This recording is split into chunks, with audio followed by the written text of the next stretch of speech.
Argentina, who the hell knows? Like, they can be really good.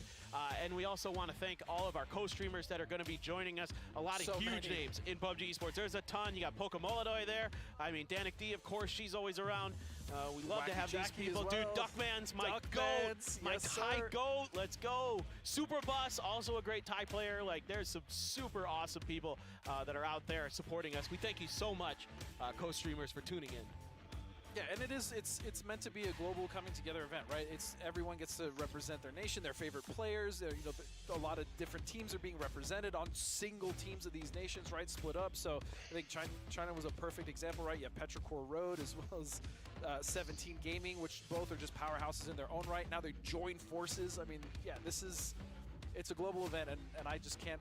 Oh man, it's so exciting to have so many people involved. And again, our co-streamers, thank you so much for being a part of it with us. I saw Tycon on there. I wonder how much shade he's going to be throwing at his buddies.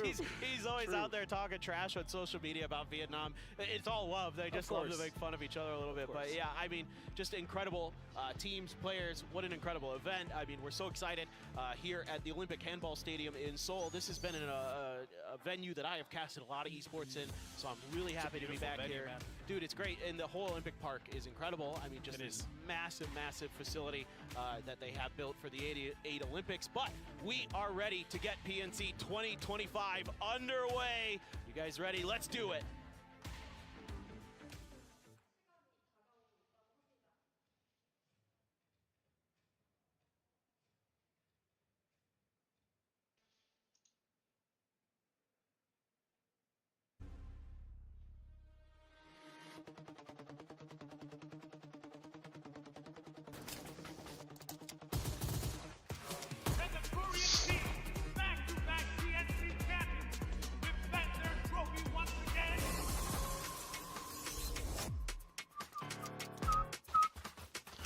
Valiant effort, but Vietnam ends in Vietnam settles for second. Vietnam secures third place. Vietnam lands in fourth.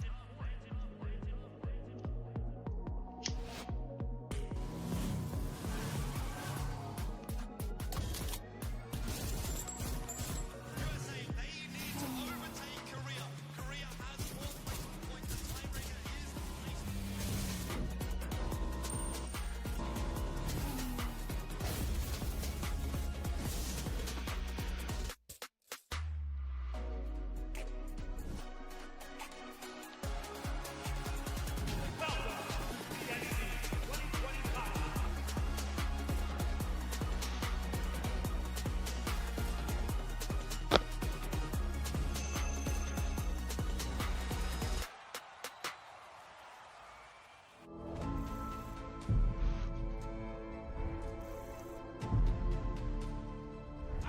An amazing performance here. They are the champions.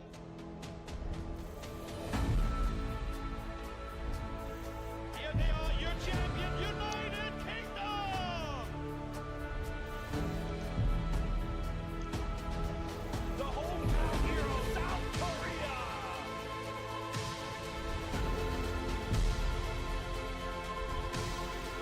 South Korea, PNC champion.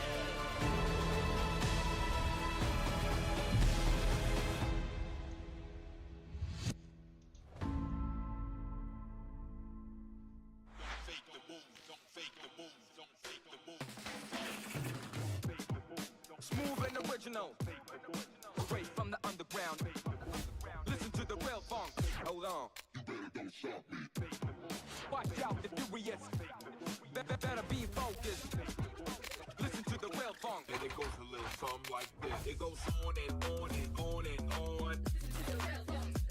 It goes on and on and on and on. It goes on and on and on and on. 혹시 모델업팅 좀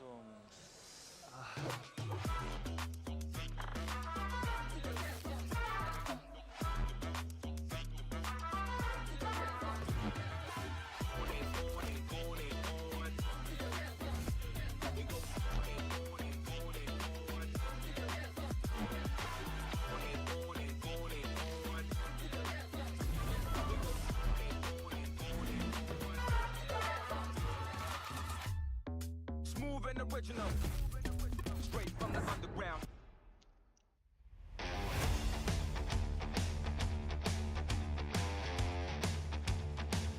Surpass your limits and survive till the end. This is PUBG Nations Cup 2025. I'm your host Bella, and we are coming to you live once again from Seoul, South Korea. Whether you're joining us here at the venue or at home, we're so excited to have you with us. Well, it all started back in 2019, and this year marks the 5th anniversary for PNC.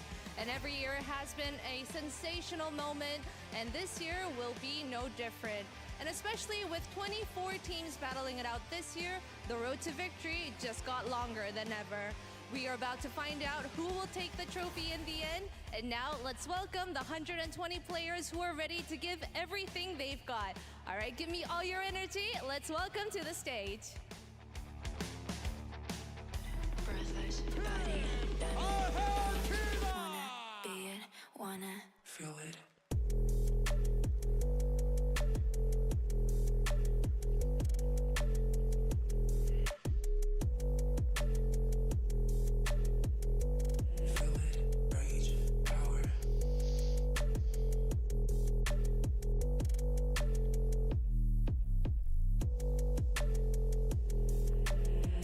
Money, power, I'm big, but I'm big. I'm right big.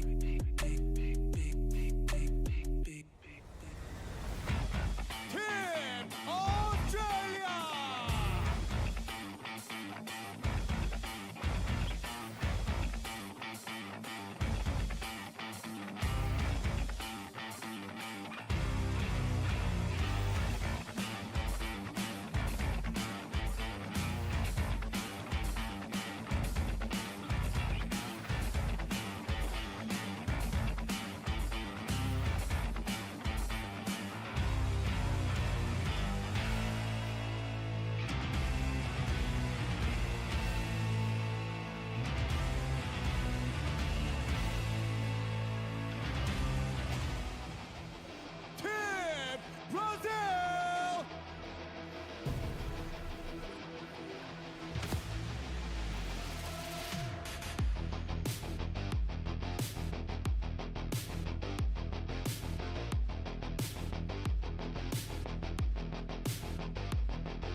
Team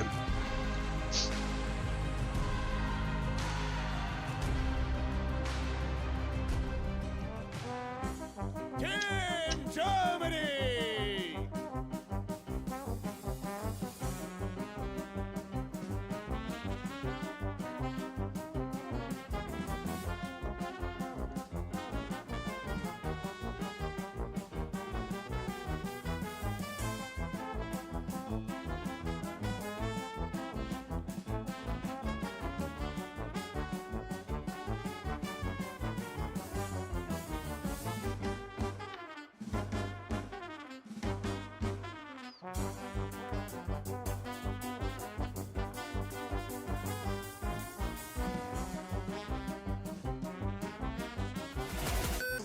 Team India!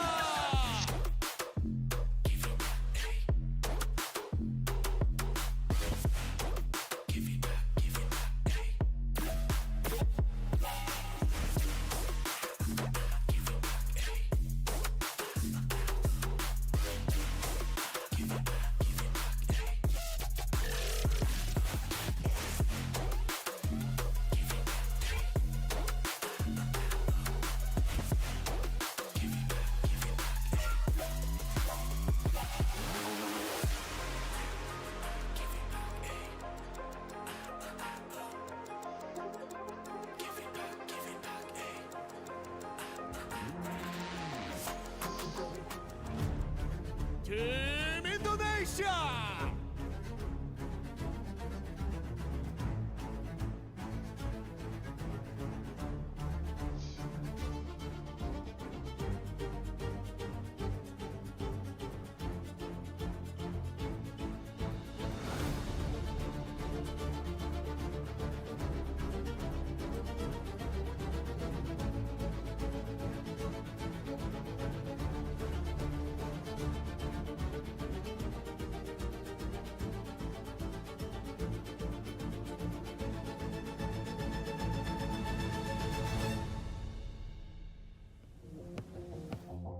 Team Japan!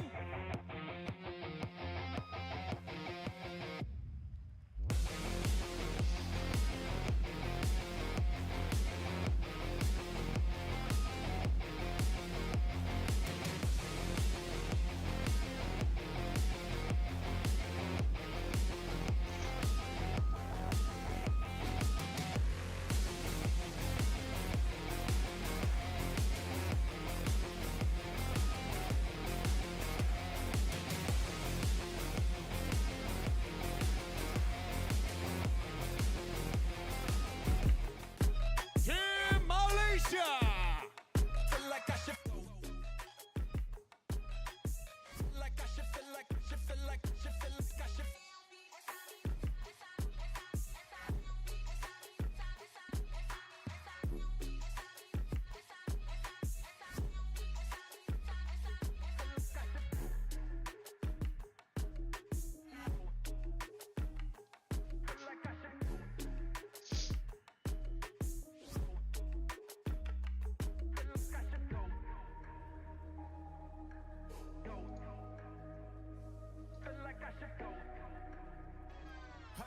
Team Norway!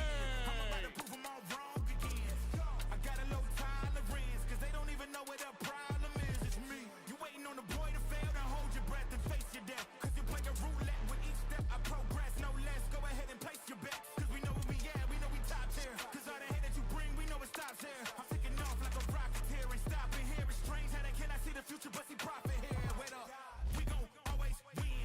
Promise that that's not a promise here, that is a threat. You know that I promise to bring the team commas. When the whole team win, that's when you flex. Win, and I'ma do it again. Watch me win, then watch me do it again. Team Philippines!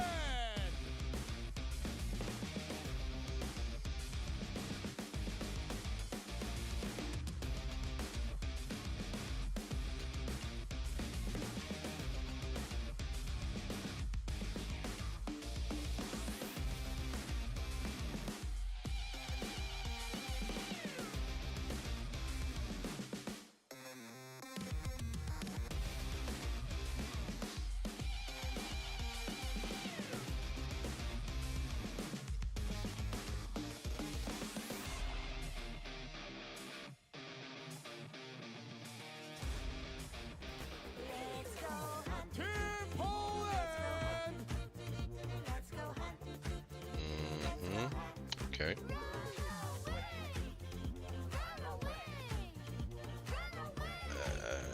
Right.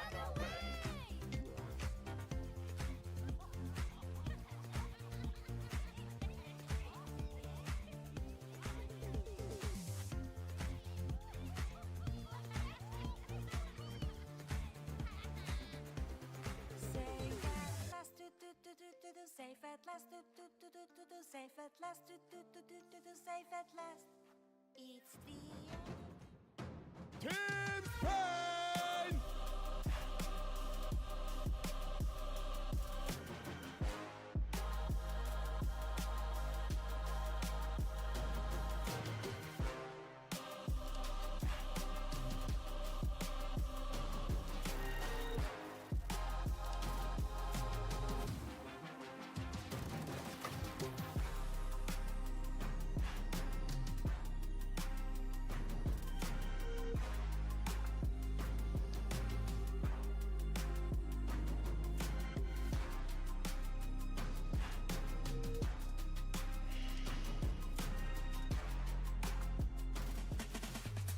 Team Sweden!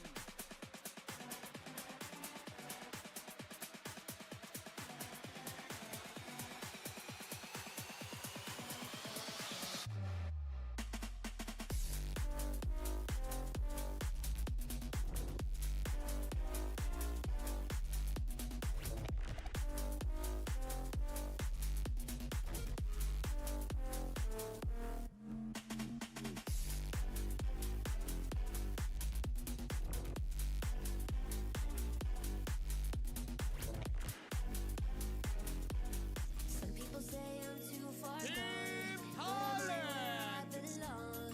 They can't help but see me shine. I'm hella fly and my money long. Everybody wanna tag along. I'ma be that girl till I die. Yeah, no, I don't work this hard for nothing. First I did it for me, now they keep it 100. I do it to look clean, I do it for the love, and I do it all to show the homies we can have what we wanted. And now I'm chilling in the mansion with a glass of champagne. Not the cheap stuff, but I cannot drop names. Little private plane when I'm flying out to Vegas. Big shades on, got me feeling like I'm famous. I'm a dawn in the night. Team Turkey!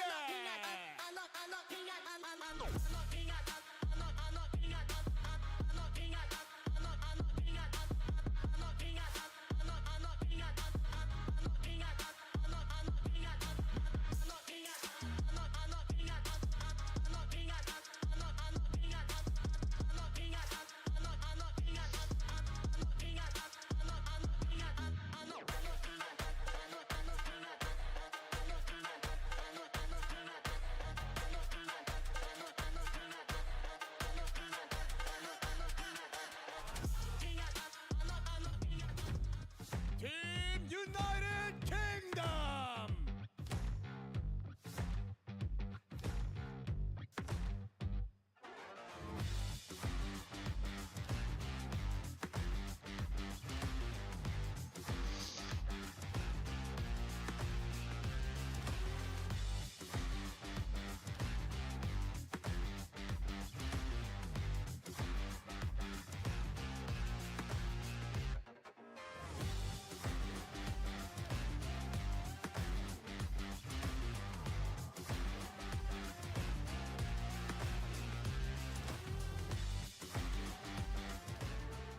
Team USA!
through unless they talking 8 figures. Said I dream too big, about to do it way bigger. I'm the boss when I walk through, straighten up and sit up. I ain't never had to tell them, but they know that I'm that. Finish that. So many wins, I had to go ahead and bring it back. All I do my sons, go ahead and get the Similac.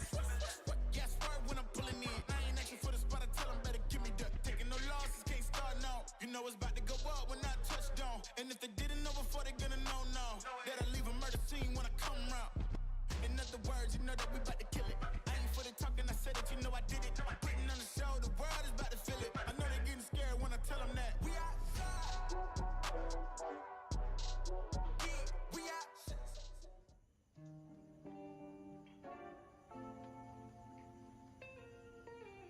So, who do you think's gonna win this year? Last year wasn't perfect, but we've been champion and runner-up. And this year, we're ready. It's gonna be us. That was back then. This time, it's different. You guys are too old.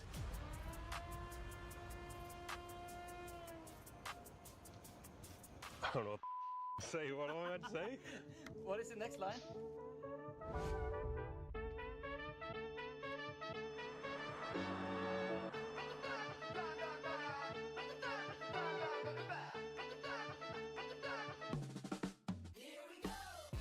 Are we here? I've always wanted to check this place out in Seoul.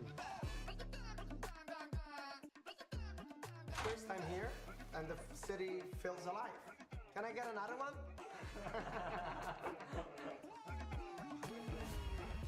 It's such an honor to be one of the top 24 teams here. I won't lie, it's my first time and I'm nervous. For now, it's all about making the final stage. We'll figure out the rest when we get there.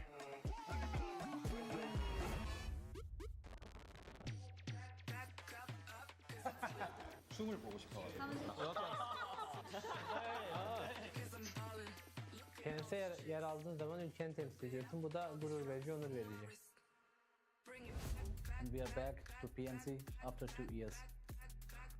We for sure expect to make it to survival stage, without a doubt.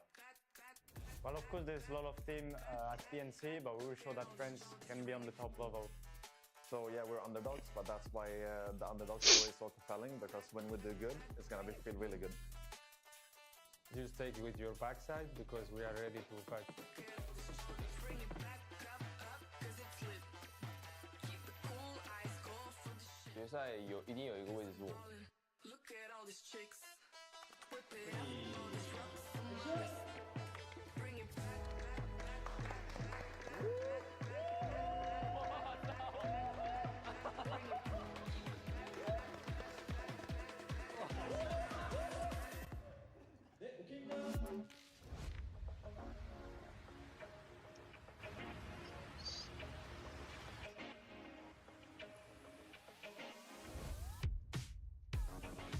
能代表自己国家参赛，我很骄傲，很羡慕这些可以参加 PNC 的选手。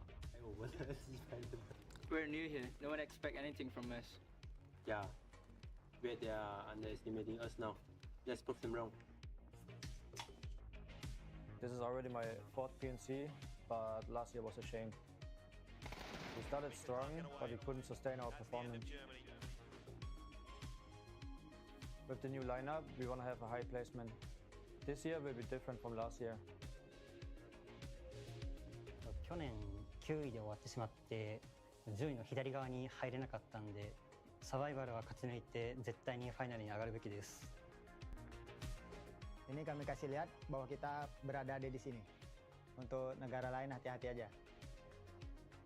虽然是第一次参加，但是绝对不会是最后一次。现在才是真正的开始。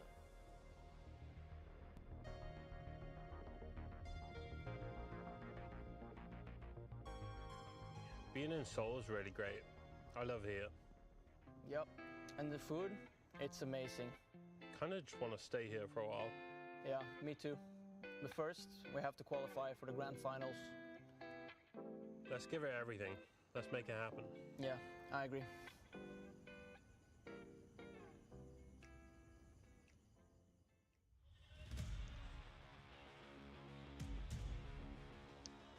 All right, we are just about ready to get the games going here at PNC 2025. 24 teams representing 24 different countries, 96 of the best players on the planet. And a team I'm actually kind of hyped for here. We're going to take a look at it on our screens here, Godspeed. India. Yeah. They've been grinding, dude. They're ready.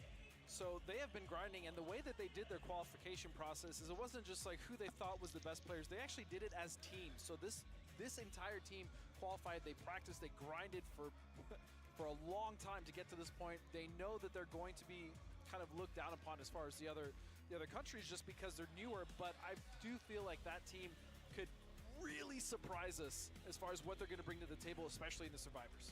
No, I think they might surprise because they have also been grinding scrims like for a month nonstop from what I've been hearing. Like they've been playing in EMEA and they are just gonna give it their best shot. Denmark 6 at their one appearance of 2023, looking to at least get through the survival stage, see if they can replicate some of that success from a couple years ago. And like we've been saying, there's some really good players on here. Keter, Dolphy, really strong players in their own right. You know, Avengers really bigging them up, so we'll have to see. Yeah, and then that's the impressive thing as well. They've only had 1 year at PNC, but they managed to finish in the top 6. So it wasn't even like they just kind of came in, they limped out. They came in, they made a statement, and then they didn't get an opportunity till this year to come back. And so I also think that kind of puts a chip on their shoulder, right? Like, hey, we could have easily came in and did some damage, but here we are again. And also a little piece of lore, Keta means ketchup. It's like a slang term for ketchup in Denmark. So that's why he's named that. He really likes ketchup, I guess. Okay. I thought it was maybe like an SCP reference or something, but no. Sure. Team Poland, firepower on this team, no doubt. You know, some, I would say, wild plays should be expected, especially with Marsalek on there. I'll just be honest, if you ever watch Marsalek stream, you're in for a treat because the man just absolutely will send it. Yeah, Marsalek, I mean, I've been fortunate enough to watch him in my region for quite a bit now, and he's a wild man, but he's also hilarious. And I know these guys, you know, Poland coming in, new team, they also have, you know, Cappy, they also have Dominant, and, you know, 2 of those members of Cappy, they're now in formulation, right? So there's synergy there, they know what they're doing. We also saw Japan briefly coming, again, devastating 9th place, just barely making it outside of that top 8 cutoff. And then, you know, Spain, this is a brand new team coming in here to see what they can do in Nations Cup. Yeah, no, I mean, I'm really excited that we're going to get to see Spain for the first time. I think this is like a chance for those players to really prove themselves, to show that, hey, if there are teams out there maybe that are looking for them to be picked up, it could be really impactful. You know, Explicit is a player you've been talking about as someone who's had some experience. A little bit, yeah. Yeah. And then the rest of the team a little bit less known, but there's players who's been around a few, like, kind of different tournaments here and there. Sure, and again, this is a big opportunity for a lot of these unknown players to make that statement and say, hey, look, I am here, I can play on a global stage.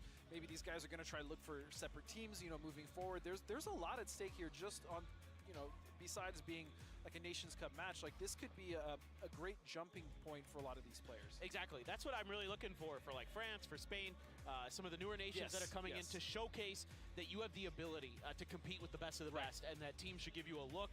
If you're not familiar with some of these players for the Philippines, you didn't watch PGC in 2021 because Archangel Predator was there, and Algenbots was really playing well there. They also have gotten, at PCS APAC, a couple top, like, 10s for sure. I know a top 5 in there. So they are, like, players who can get it done against some of the best of the best. And I think most of these guys also are on a Happy Squad, if I'm not mistaken. That's the team they're on. And you have Algenbots, who said CJ, who's been around forever, 10 Trip, and now Calbs as well. So Philippines, that's a real team right there. So it is. Watch out. I am very scared. Look, okay. By the way, look at Nenix's freaking mouse pad. He himself. He showed it to me. I was dying. That is absolutely hilarious. I love the confidence beaming off of the boys from France. I think, again, great opportunity for them. Nenix, he said, look, I know I don't have a lot of experience. I know we don't have a lot of experience, but I can promise you we've been practicing, and I can promise you most of all that we are hungry. Well, they were confident. I mean, we had the chance to meet them the other night. We went out for some dinner. You missed out, by the way, Mr. Jetlag. I was fast asleep. No, it's all good. But we met up with them outside while we were waiting for some food. Had a chance to talk to them. The confidence sky high for those guys. Like, they were ready to go. They were so nice. Had a great talk with them.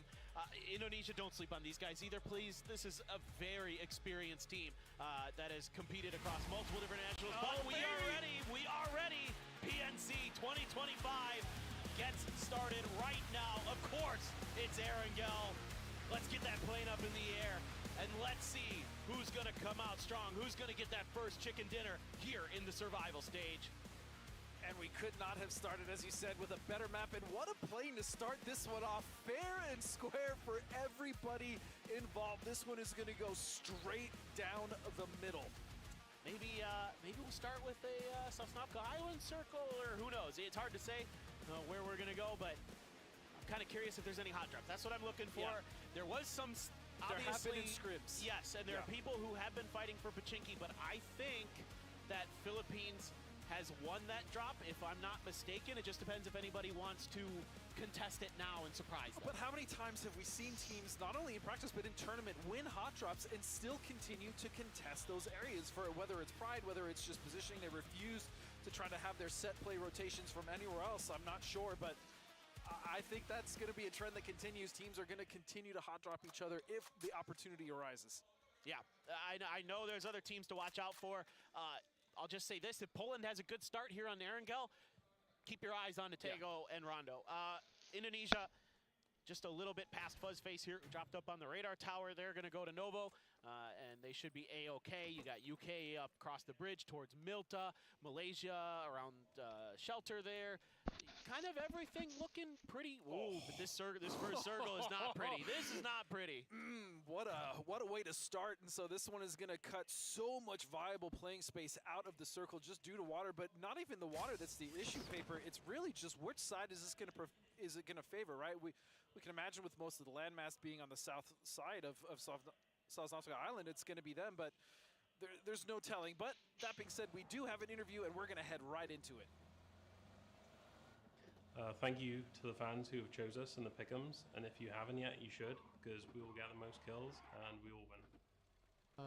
The percentage possibility of Team UK to win is 27%.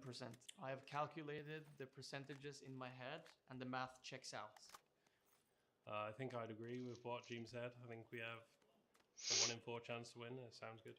For Norway to win the whole tournament, I think I would give them a 10% chance. If I knock you, I will insta-flush you. We have a higher chance of winning than Norway, so you should choose us instead. Well, there's been some banter between James and Vax. They know each other kind of well, so just a bit. They're familiar. We could say that. They're familiar with each other, as we now say. Yeah, so back to the circle. Germany actually has such a good position here in this, what we used to call a new compound. It's not so new anymore, but this crossroads section here, this set of compounds that kind of overlooks the west side of the island, they can dictate so many rotations as long as they do it correctly. As we see some shots being fired here from James off in the distance, just making sure anyone who's around just gets the hell away. Okay, so probably some people wonder why we see players just like firing off random shots early. What's the deal? Are they just warming up, or are they just? I mean, it's peacocking, right? Especially if you're alone, you want to. If you're in a desirable area, especially like a compound, like a good flat top building, and you want to make sure that no one crashes you, because again, 3v1, 4v1, not desirable odds. You just shoot, and a lot of teams will Hello, Sean. 2 or 3. Sometimes players will fire an AK and then switch to their DMR to make it sound like there's multiple players in a compound, so it deters people from wanting to crash. Yep, exactly. So that's what James was trying to do there initially, but he's making quick rotations, already heading past Pachinki. So he's but it's Nations Cup. Come on, you gotta root for India, right? The center of the circle's a bridge, but somewhere in the circle, guess somewhere in there, yeah, in that general area. We don't know which side is going to end on. It's I don't know if it's a 50-50. I think it's leaning a little bit more towards Sosnovka, but it is still going to be a bit of a gamble no matter how you cut it. UK going to cross pretty quickly over the Milta Bridge and just try to make their way through.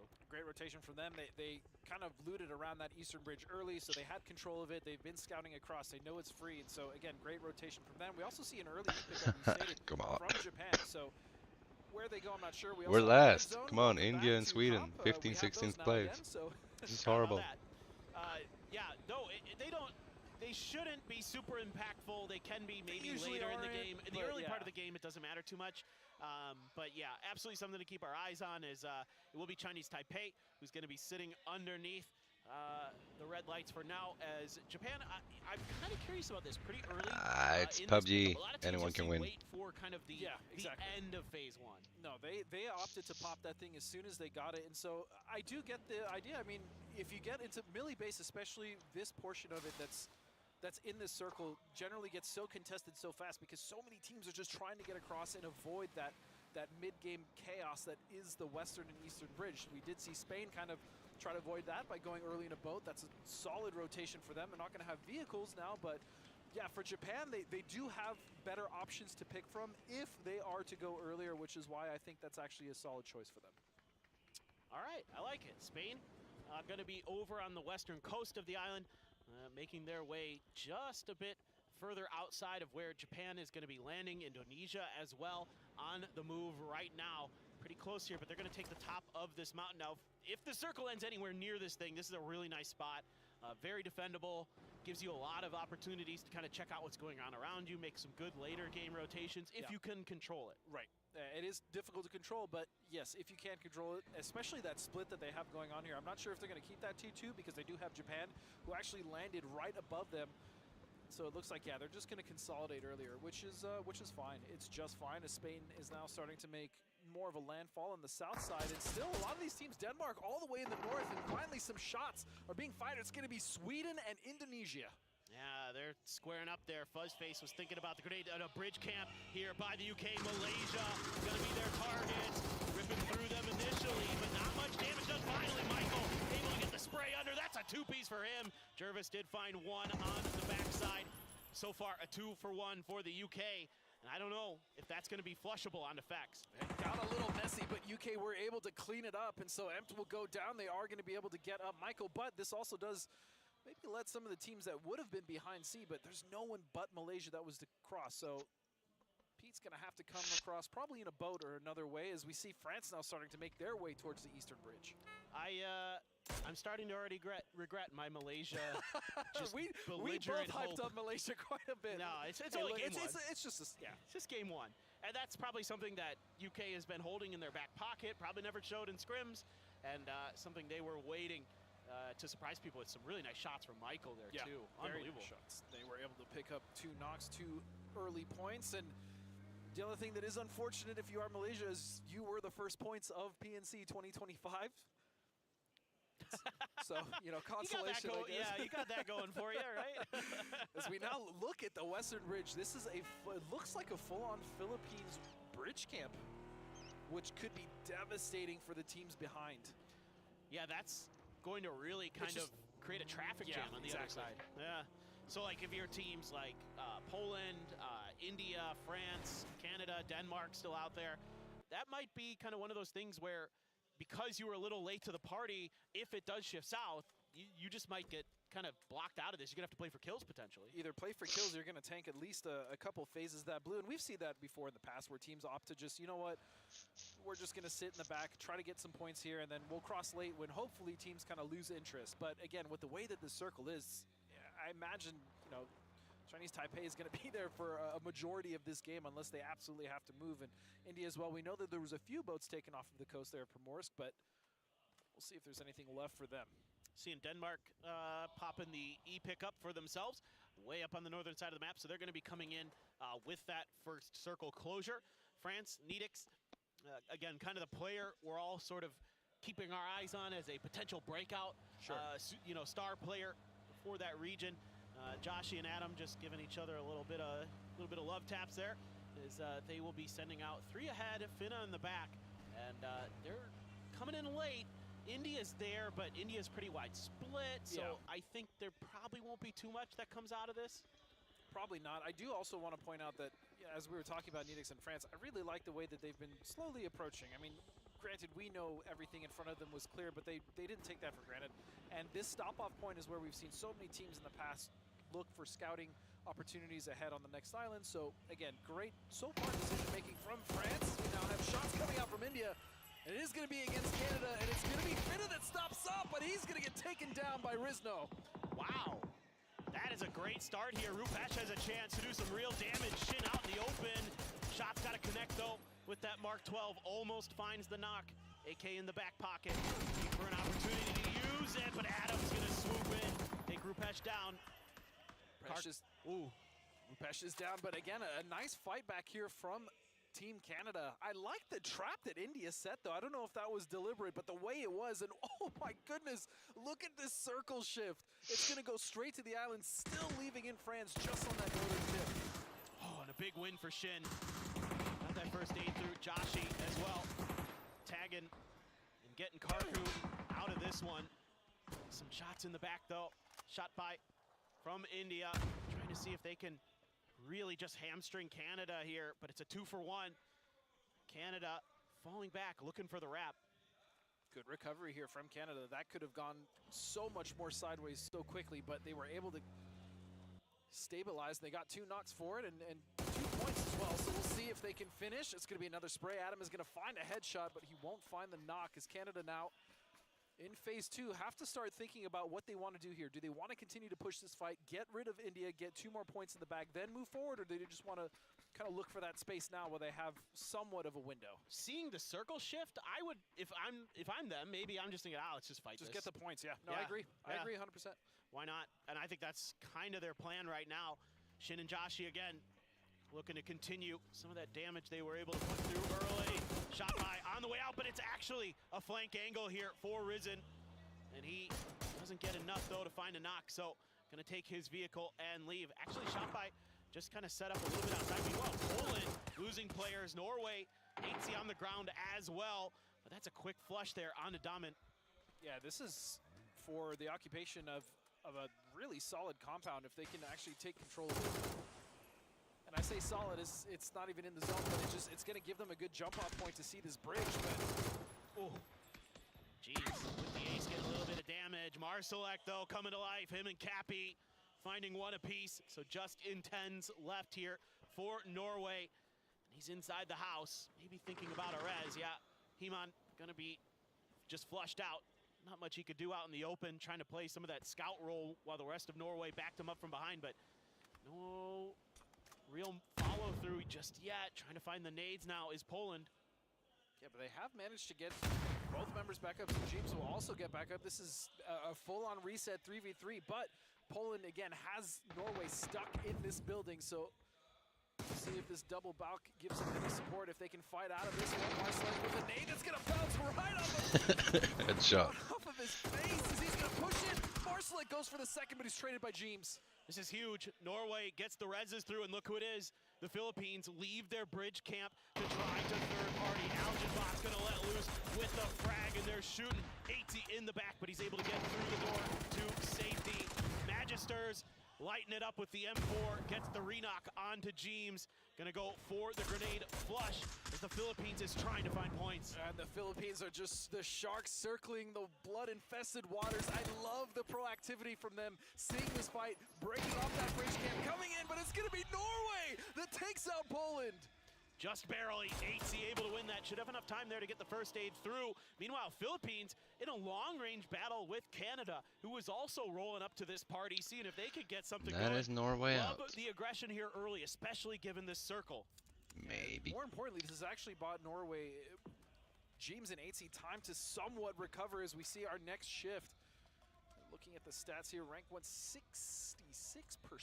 Let's go. Wow, Let's good go. old Denmark. Sweden fed the zone. I mean, they made the best of their opportunity in 2023 on this map, that's for sure. Yeah. No Vietnam here today to spoil everyone's party just yet, but hold on. And Like you said, when Friday comes. Yeah, just yet. Just yet. When Friday comes. Looking at the stats here, rank 166%. Wow. For good old Denmark. Well, I mean, they made the best of their opportunity in 2023 on this map, that's for sure. Yeah. No Vietnam here today to spoil everyone's party just yet, but hold on. And Like you said, when Friday comes. Yeah, just yet. Just yet. When Friday comes, can't wait to see what they're going to be able to do. But still a lot of teams inside of the circle, still a lot to work with here, Godspeed. Yeah. You know, there's like most of the military base, some of the compounds that surround it. Some damage being done here to Shen, though. It's actually France this time almost finding the knock. And look at this. France have managed to not only make it across the island, but they're now making a push onto the duo of Malaysia that we saw get bridge camped earlier by the UK, and they're really trying to make sure they get rid of them because France needs to move forward. They need to get on that north side. This base is really good right underneath where Denmark is, but again, they have to go through Malaysia first. And even Chinese Taipei, I thought they would get more aggressive off that bridge, but they actually let the Philippines go for free. That is kind of interesting. Sometimes if there are teams up on those hills that are just to the south of where Chinese Taipei is, it can be annoying to leave there, but it's not there's impossible. No one even there. Right, there's nobody there. So that's why I'm a little confused. But you know what? Hey, they want to play safe. That's actually Chinese Taipei style, though. They are the type of players who just want to lock things down, play for the guaranteed moments, try to be smart about it. That's always been their MO. And we've seen that with Leo and like Gex and stuff like that. So yeah, it makes sense. It makes sense. Canada coming across quite late, but still with 3 members alive, they do have some kills underneath their belt as well, too, to be exact. But it's going to be the Philippines yet again, just being a thorn in the side of all the teams on the West Coast. That's going to be a knock on Adam. And look at the aggression from Calves. I love this. Wants to go for that flush. Could find a second knock. He's got it. Gets the points to boot. And Calves going to take his prize and retreat. With the blue encroaching, it's phase 3. Still, you know, not too bad, but he's happy with the damage they've done. And at this point, Canada has very few other options than to try to just rotate east off that beach and try to get through. And Philippines just going to move in with the circle. What in the world happened there? It looks like it's going to be the UK now getting in a fight in the red zone with Turkey. So this is going to be a mess altogether, but a trade comes back. Nail QOP is going to find one onto T-Bone. And so now it's just up to Fex to kind of cover his teammate while Michael comes in to support. That is unbelievable. The red zone found 2 members of Denmark. That is catastrophic potentially. Of course it did. Yeah. I was like, oh, it's not that big of a deal. And look at who it is. It's Fuzzface who's going to collect those points. Nice work here by the longtime veteran of PUBG Esports. France finally dispatching Malaysia off screen. So they have opened up that northern side of the circle for themselves. Somewhat ironic, we said that the red zone didn't really play too much of an effect. And of course, the team that had one of the best positions pays the price. Avenger tilted off screen. I was looking for him. I was looking for him. Is the UK still making this push onto Turkey? It's going to be Shilla Nail on the low side of this, but what a spray from Michael, finding 2. Yo, if you put Michael on your fantasy team today, you are feasting right now. Looking to try to get to Fex in time to get the res. I believe that's number 2 knock on to Fex because he took one earlier when they were camping Malaysia. T-Bone holding off France on the other side of things. The rest of Turkey still underneath their sight lines. So this is looking really nice for UK. This is looking like the team that won PNC back in 2022. It is. I want to see, though, what France is going to do with this opportunity if they do backstab this fight indeed, as the UK is trying to clean it up, but no, Turkey is fighting back.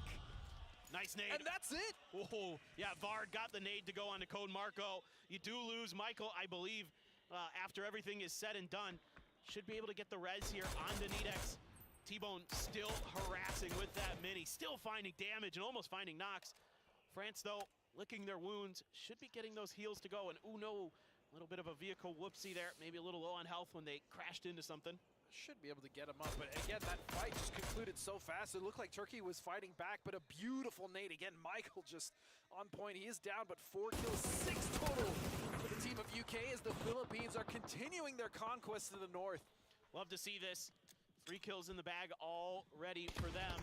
Meanwhile, UK still fighting on the other front. Calves is going to get knocked, though. Mao Rush going to stand tall here. He's on a flank position. He's on an anchor point. If they can break Mao Rush, they might be able to get through and start really doing some damage to Team Chinese Taipei. Nedex trying to stay tucked in, trying to stay hidden away from the UK.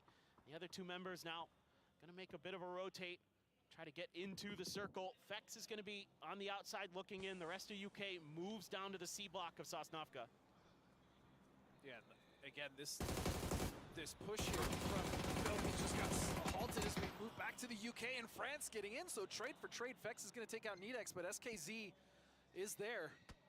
And remember, UK came limping into this with just 3. Now just 2. Yeah, I'm Max in trouble. Fex, no hope. No teammates around, and that was 3rd or 4th knock for him, so definitely going to be difficult. Meanwhile, Chinese Taipei was able to thwart the Philippines in their advance. CJ trying to heal through some of the blue. Calbs does succumb. Sweden going to claim that prize of that center circle spot where Denmark was not too long ago. Japan quiet inside of Sosnovka. Spain with a big split here. Yeah, big 2-2. I mean, there's really been no pressure on them, though. There's been no reason for them to move or even consolidate, and so now they probably will, obviously, with the circle going the way it did. You still have, you know, Sweden just where is Hyman going? I mean, he is just right above. He is just parachuting, and he got recalled, but he has nothing. He's just watching. Yeah, he's a UAV at this point. He is, quite literally. I mean, there's not much left in terms of, like, compounds where he could get guns. So might as well just stay up in the air as long as he can. And the problem is, though, Norway's losing players. It's actually Chinese Taipei who finds 80 out in the blue. And there's only 2 left, including 1 in the air for Team Norway. Nobody's seen him, though. This is pretty funny. Maybe now he sees an open building. He's diving a little bit, picking up speed. Germany, slow and steady. This is the It's Chris style. Try to play edge, try to wait for your moments, and then make a splash. This is a solid split for them, right? But I think this split is actually going to give Hyman the opportunity to land, and I think he might be able to get in that building and get some loot. As Germany's, their focus is split up towards the north. They want to get rid of Chinese Taipei, but they're still kind of hunkered down in that north side ridge.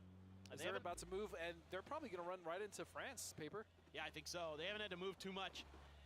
Let's see what France can do. Taking some damage to the vehicles only. The players themselves unscathed initially. SKZ letting loose. He is going to find one. Oh, Nidix gets involved and they're gone. Beautiful play from France. Help with a team knock, unfortunately, but man, France was ready for that. All right, we were looking for it, and that's the first of maybe many moments here for that squad. Nidix gets involved, and you know, that initial spray down from SKZ was pretty good, and they're able to thwart any further hope of Chinese Taipei in this one. Now they're going to have some space to work with here. Plus, you've got Einmax on the backside. He knows there's nothing going on here on their eastern edge, right? So they should be pretty safe for a bit. And yeah, they have a really good ridge. Unless this pulls really far to the south, Paper, they're actually good to stay here for a bit and work that ridge and try to get some damage onto Sweden. Although, again, Sweden is on the true high ground, so it would take a massive mistake from them to start to eat knocks from France, but still a good position for France to start off. Yeah, really impressive stuff. 6 kills, no matter how you cut it, is going to be just fine. Almost into placement points now. One more team before we get down to 8. Do lose a player from Sweden. Setsuna from Indonesia does find a knock there. Long range shooting, and there it is. Of course. Just bad luck. Nothing else. Oh, I used to say, I have no words. Poor Norway. No words. Be like that sometimes. You It think really you know, you go like so many games just running through red zone, just like it's not a big deal. Oh no, that south shift that you just mentioned.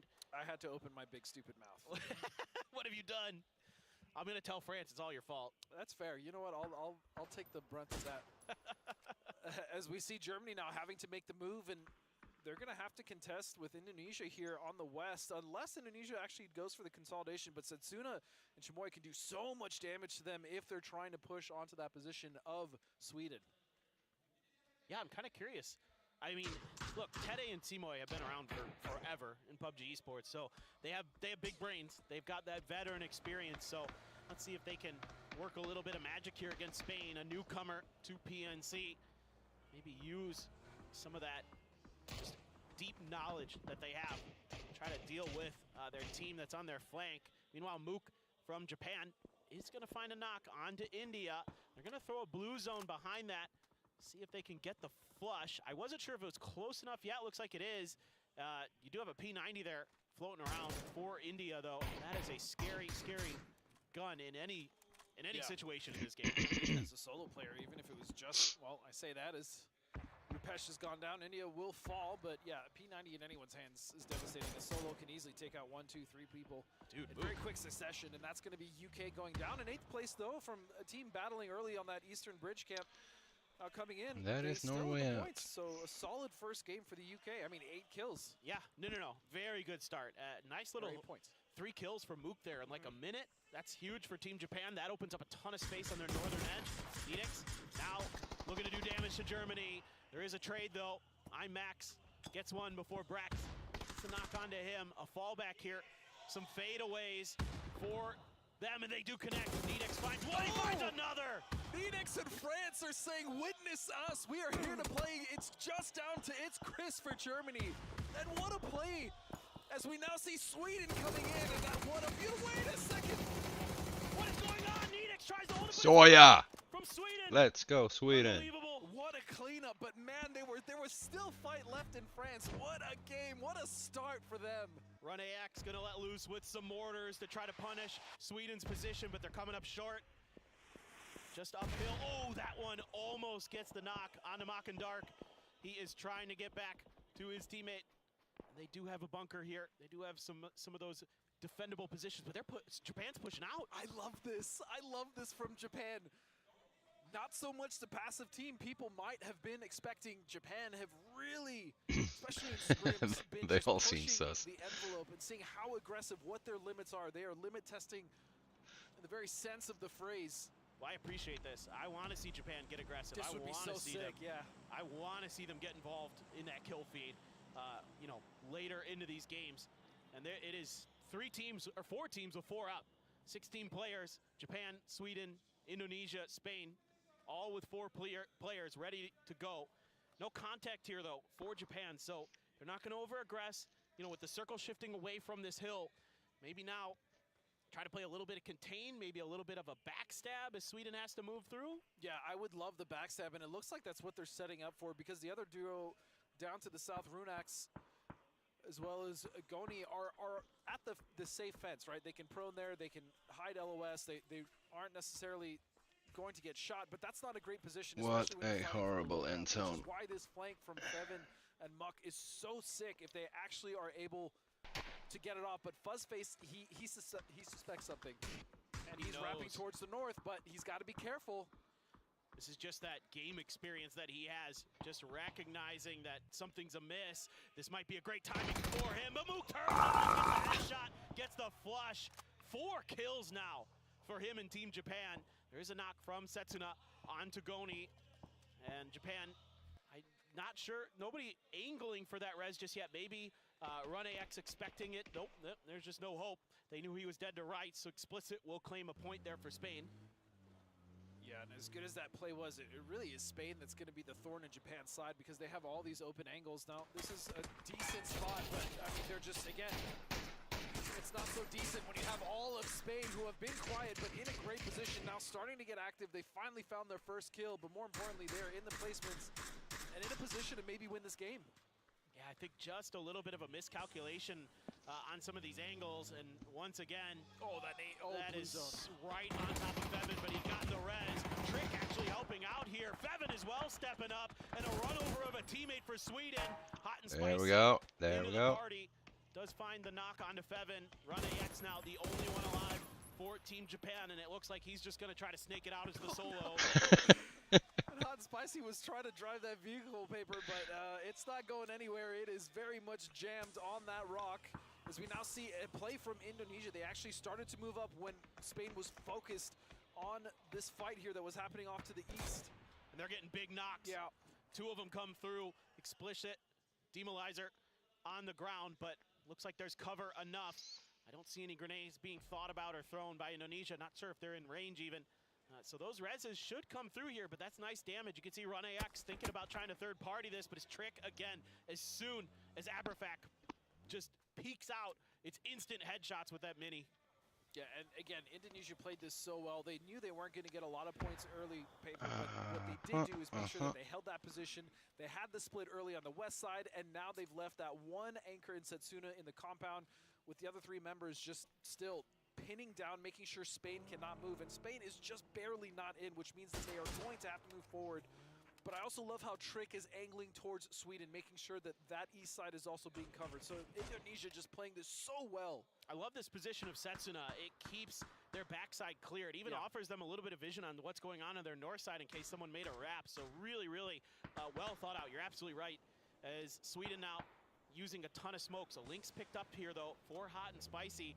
So some opportunity to get some quick knocks, try to follow up on the back of it. Again, damage instantly as soon as anybody from Spain pokes their head out. Here comes some grenades though. Run AX, letting loose. The mollies coming in, the grenades are good initially. Some damage done, but no knocks found. Setsuna trying to deal with them. The blue will secure 4th place for Japan. And now Spain didn't take any knocks from that player, but it's still tricky for them here. Yeah, and they are, I mean, you can see some of their helmets, their vests are battered and bruised. Some of them had already been knocked. And they still have to deal with Sweden, who have managed to make it Mac and Dark on that south side as they're starting to move forward. Fortunately, they do have a lot of smokes to work with, so they're going to be pushing forward right now. But look at the control that Indonesia has. It is just disgusting. Oppressive, to say the least. So tons of smokes have to be used here by Spain. There's quite a bit of offensive utility here in the bag for Hot and Spicy. 3 frags, 2 blue zones, a molly. Still has a bunch of heals. It's a level 3 gear. You know, if he can find some way through without taking a knock, that's going to be impressive. Has to cross the road, and he's out in the open. Oh, man. But what in the world? What in the world is that grenade? He finds 2 in a flush! Oh, my God. Mac and Dark doing tons of damage to Spain. All but secured now for Indonesia, and they've got it. Your first chicken dinner GG. of PNC 2025 going to go to Team Indonesia. Man, and they played that absolutely perfect towards the end, but really it was the nades that came in that kind of gave them the alley-oop assist. Spain got battered by them, but still, even to their credit, Spain making it to the top 5, top 3 was a great start from them. But I want to talk about France once again. Nidex and his boys making it through that game all the way from the east, going through UK as well as other teams. Man, that was sick. It was really, really sick. That was a lot of fun to watch. What a great start there. Some early bridge camps into some fun mid-game battles, some positional fights out on the edges, and into just a tactical masterclass there for Team Indonesia to close it out. Yeah, again, just the positioning, the anchor point that they chose, making sure that Trick was going off to the north and the east to see that that was cleared, push the rest of that team away. It was just so well played. So, yeah, I would say that game 1 of PNC delivered. Yeah, no, I mean, in some really unexpected kind of moments. Team France, yeah, huge fight against Germany. UK gets it started early, and this was just a nice decision, I think, to get themselves kind of into the groove of the event, get those kills, get the mechanics going. Here with a scrappy fight against Norway, they just barely lost it. It looked like they had Norway down and out. They did, but then we saw the Philippines come over from their bridge camp on the west, right? They came in and they really tried to get at least a few points off of that. I think my biggest takeaway from that fight between Poland and Norway was actually Philippines and how aggressive they got. On top of that, they went for that play on Canada when they went for the boat on the west side of the Sosnovka Island. So a lot more aggressive than I was expecting, and I love to see it from them. Yeah, I really enjoy that we're seeing teams be opportunistic. Yes. Here, a lot of good decisions in terms of like looking for those third-party moments. This was just wild. Team Chinese Taipei just down and out between SKZ and Nidex in a heartbeat there. Buzzface, you know, doing a great job. He did at least identify that there was that forward position from Japan. I'll say that. He let them know, like, hey guys, by the way, I don't want to alarm you, I am knocked, but there are a few players here on the east side, and then we saw in the end Indonesia just kind of farming, but it was the nades from Sweden, from Mac and Dark, that just devastated any chance that Spain would have had to fight back. What a cool start here for Team Indonesia. You know, again, they've struggled in PNC at times. Sure. So for them to come out here early in the survival stage with a win, maybe one of those dark horses that we're looking at to get through one of those top 8 teams that will be making it into the final stage. Who knows? Yeah. And most importantly, especially if you win the first game of PNC, that's got to be confidence boosting, right? Even for a team like Indonesia, even for Spain, you know, they didn't get many kills. In fact, they only had 1. They still made it to top 3, right? And then for a team like France, be like, you know what? Wow, we actually can do this. We can compete with these guys, pushing through multiple teams.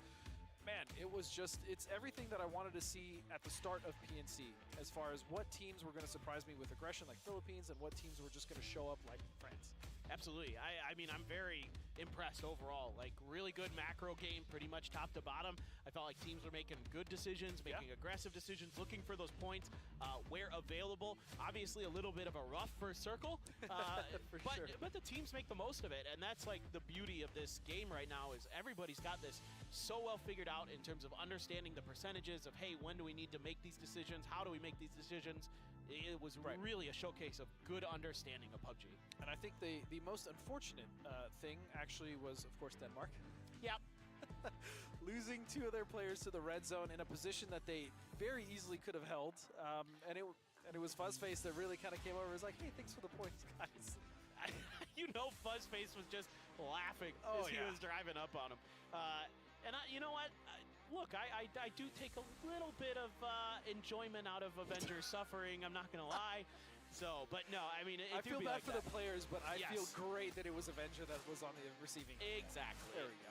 All right, well, look at some of this, like in terms of total kills here, 11 for Sweden, 10 for France. So EMEA coming out big. On top of, we know Indonesia, they get the win, they get 4 kills, they played the game nice, but really EMEA has come out fragging. UK too. UK as well, and then Japan, solid position from them. That early E-pickup, we saw everything that they did that game was just on point for a very strong finish, and that's exactly what they got, right? And so a good start for Japan, a team that was so close last year. We talked about it. You said you went out to dinner with them after it was all said and done, and they just hated that they got 9th and didn't make it to the top 8. So again, fantastic for them. Yeah, this is a good start. Their goal last year was to make top 8. I highly suspect that's the goal again this year. To feel more comfortable, to feel confident in their region again. They came so close last year. It was one of the better performances we've seen from them. Probably since the first PNC, back when Depp was on the team and forever ago. So this is a new look for them. They're all on the same team together in Japan, and they've got good macro, at least so far, so we'll see if it keeps up. Man of the match here is going to be Setsuna, that anchor point for Indonesia. Surprising absolutely no one with the fact that he did over 700 damage. That anchor point was vital in keeping, not only in just what we saw in that last play, but even earlier when they had made that early wrap around to the west side. I mean, Setsuna was shooting off multiple teams. I think Spain was one of them initially to get them off their line so that they could actually take control of that hill. So, again, fantastic play from him. And a big driving force of why they were able to kind of control the West and win. Yeah, no, it's really important. Like, sometimes kills don't always tell the whole story, right? Damage here does, though. 700 is a ton, so it's significant. He's really just, harassing so many different teams and players.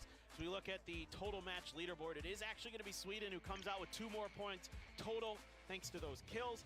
Indonesia, France, not too far behind. Let's go. You got Japan and UK tied at 8, so pretty tight leaderboard to start. Not too unexpected, I'd say, especially on Erangel.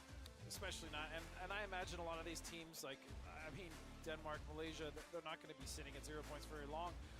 Those are 2 teams that we spoke about ad nauseum at the beginning of the show of how good we think they are and how good they're going to be. And it's just one game, right? It's just one game.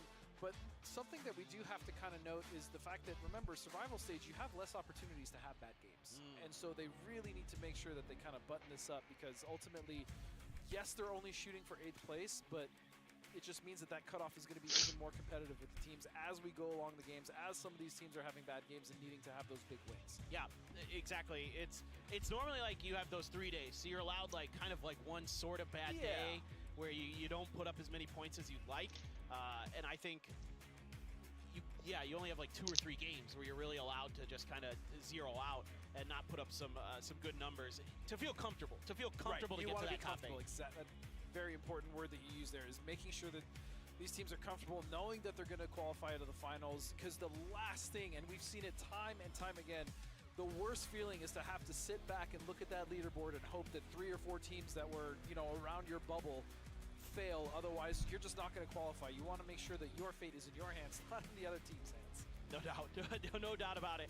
I like what I saw from Japan.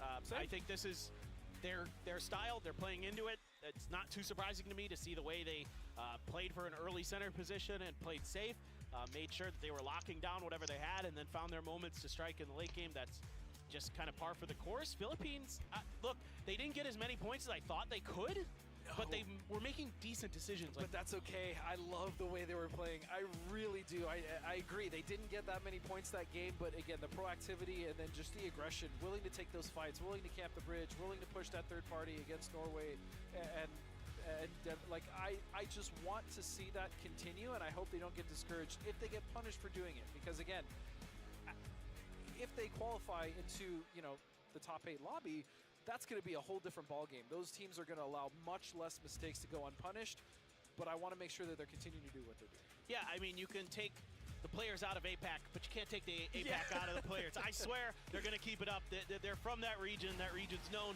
for being aggressive. As we get ready to hop into Erangel once again, the grassy pastures for our second game here at PNC 2025. Let's see what we've got in store. First game was great. Some just intense action from start to finish, and I don't expect it to let up at all today. No, not at all. These teams, these boys want to get to the finals. That is their only goal. As we now look at the reorganized and submerged village of Boatyard.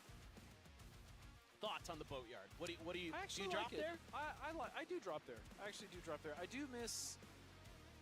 I miss the old Sunken. I kind of miss Sunken, Venice.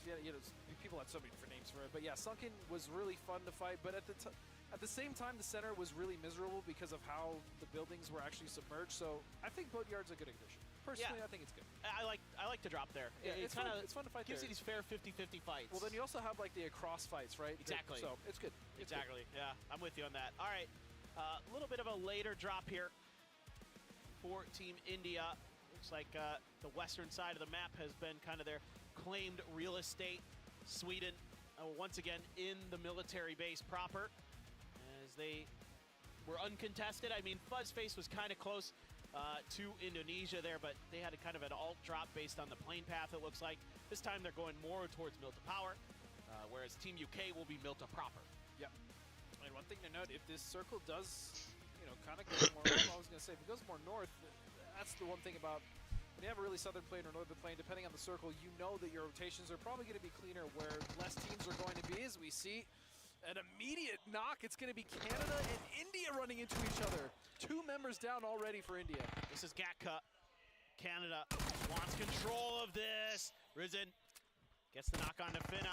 The micro really strong, but there is a res station here. Sajashi swoops in, claims another of India's players, and they are in trouble. Their last player, I don't even think is in this city. Yeah, he's not. No, in fact, he landed God Compound all the way to the south, so maybe that was a miscommunication, or maybe they wanted to split to just get loot, but yeah, Canada was there and waiting, and I was going to say, really unfortunate that Finna is going to be the one to fall first, but there's a rest station now, so he doesn't actually have to sit out the game. I wonder if this goes back to something you were talking about early on in the broadcast. Well, hang on, we've got an interview, and then I have something I want to talk about. 打 PNC 的时候吧，就那时候才18岁，然后打一打已经24岁了，然后觉得时间过得很快，这样。因为这次 PNC 是我最后一次比赛，然后打完这次比赛就退役了，所以这次的比赛也很宝贵，所以我会好好珍惜。PNC 这5年的比赛来，很感谢能继续打比赛，那很谢谢支持我们的粉丝，这样子。 And that is quite interesting to me. I did not know that Leo was planning on hanging it up after this event. Yeah. That's crazy. The guy's been around for so long in PUBG esports, so you'd love to see some big moments out of him. Go out on a high note for sure. What a tremendous player he's been for 6 years. so long, dude. He's Crazy been just, I've casted so many events with him in it. I mean, he started when he was 18. You know, the 6 Unbelievable. years of his life have been dedicated to this game, so we've been fortunate enough to watch it. But you did say you wanted to ask me something. Yeah, so you talked about this actually earlier on with unexpected hot drops, like where a team might have not hot dropped in scrims, right, and then it changes on game day. Do you think maybe we just saw something like that? Or do you think this was just kind of like if that was them losing track, if there was another team there, or if they wanted to split? Because again, we see that Shot by went to God Compound on the south, and that's like kind of a decent split, especially with all the compounds there for the rest of his team to loot. So I actually don't know what that was. Maybe it was an attempt, like, hey, we're going to try to surprise hot drop a team here, but yeah, unfortunately for India, it did not work at all. Okay, yeah, so curious about Canada now. If they're going to call for the res, I'm not sure if the device was already activated and we just missed it because of the interview, but I'm assuming that Canada is going to be going for that. Yeah, I believe they got him up. Okay, good. That's what I figured. Spain does have Chinese Taipei just underneath them to their south, while they make a safer rotation just on the north side of the Skinny Tree Forest. And they're just doing a little bit of scouting. There he is. Finna on his way back. Maybe going to get an aggressive early position here for Canada. Quite far away from the rest of his team, or maybe there's a vehicle still on the road he can grab. I mean, even if he just gets these yellows here off to the west side, just below Pachinki Hill, this is a solid position. They can work that entire hillside and then move to the east if they need to, depending on what the circle does. So maybe it was all according to plan. Nice shots there from 10 Trip. He's going to find Fevin. Dude, the Dragunov doing real work there. Those headshots, devastating, of course. CJ now trying to push the issue. Again, I'm really loving watching the Philippines right now. This aggression is just everything to me. Looks like CJ is trying to get close enough to look at him circle, get some information. Yeah, just look at the way that all of the Philippines are moving. I mean, this is very, very well coordinated. Norway still a bit away from this fight, actually. You saw him in the back of your screen. 10 Trip doing more damage with this Dragunov. Can't find another headshot, but a couple body shots coming in there. CJ with the grenade, though, over to another fight here. Malaysia under pressure again early. IMP all on his own. Jervis driving in to try to back him up. IMP, though, stands tall with one. Looking for another, does a ton of damage. Let's go. Nice. Down. Matchster able to come through and finally find that knock, but not before IMP puts 2 on the ground. Oh, the amount of time he was able to buy for Malaysia was huge, as now we can see Shen and Jervis are here, but look at Domin. He's trying to come in, but there's Chris, who happens to just be in one of the dips. But he got a headshot onto It's Chris, so It's Chris couldn't really follow up. The rest of Germany trailing Domin, trying to do some more damage. So Malaysia has the fight stalled out. Shen shows up to the party, and you can't make mistakes against him, but down to 1 HP is Domin. Mika, though, taken out by Empty from Malaysia. It's a 3-way battle. Look at this now, just down to Jervis and Empt from Malaysia. But what an attempt that was from IMP, stalling this, and now we see 2 Panzers! And Jervis will go down to one of them. Oh, that is crazy. What a find there for Poland. Not sure if that was upstairs or what, but that makes the math in this situation much more simple for both teams, I suspect. Now Poland, though, may have to contend with Germany, and if Germany wants to get, more aggressive, they do have a bolt there, so maybe they could find that knock. If they've been kill feed tracking, they know that Poland bruised and battered, they could find an opportunity. Yeah, and Chris has already cracked one earlier. We saw him get a kill just a few moments ago, so I would definitely put it on him to find another. You can see them starting to rotate off. You see breaks now. Potentially looking to heal and just kind of back up from this area. I'm not sure what they want to play, though, because this is a solid dip for them to play for now. They so chose to stay. It's the old tempo dip, right? Like just kind of chill and wait things out. They're going to flank a couple players out, it looks like, onto their backside to just kind of give themselves a little bit more safety. But Norway, James, it takes about 50 damage in there. And then we'll be able to drive on to safety, I assume. I think Japan lost a couple players to the Philippines. They were able to escape, it looks like. And the Philippines now able to regroup and take control of Potato Mountain here. Yeah, and something we didn't even really talk about was just the center of the circle is so contested, but it's centered on Death Road, that dirt road that's just above Snake Compound and Farm. This is such a notoriously difficult area to fight in and around. We see so many teams now starting to make position here as we see a fight happening there right now. It's between France and the Philippines. Yeah, and France there just looking to see if they could catch the Philippines off guard. The one thing that's I find weird about Potato Mountain is it's actually pretty wide open and flat. Like there are angles where teams can catch you by surprise a little bit. So I don't like being up here for too long. Maybe as info gathering, it's okay. But beyond that, I'm always wary of being up there because you never know when somebody's just going to show up. But then that's the problem. I agree with you 100%, but that's center of circle right now. I know. So these guys have to play there. In some sense, they have to at least get as much information as they can there. It looks like France is just kind of willing to play a little bit of positional hot potato as they just kind of go back and forth. There's a red zone there too, and I think now everybody's going to be thinking about it after that first game. Yeah. That's immediately all. I can tell you Denmark respects the red zone a lot more than they did before. Absolutely. Indonesia did bring a player back, it looks like. Is my assumption here, based on the lack of gear on the player.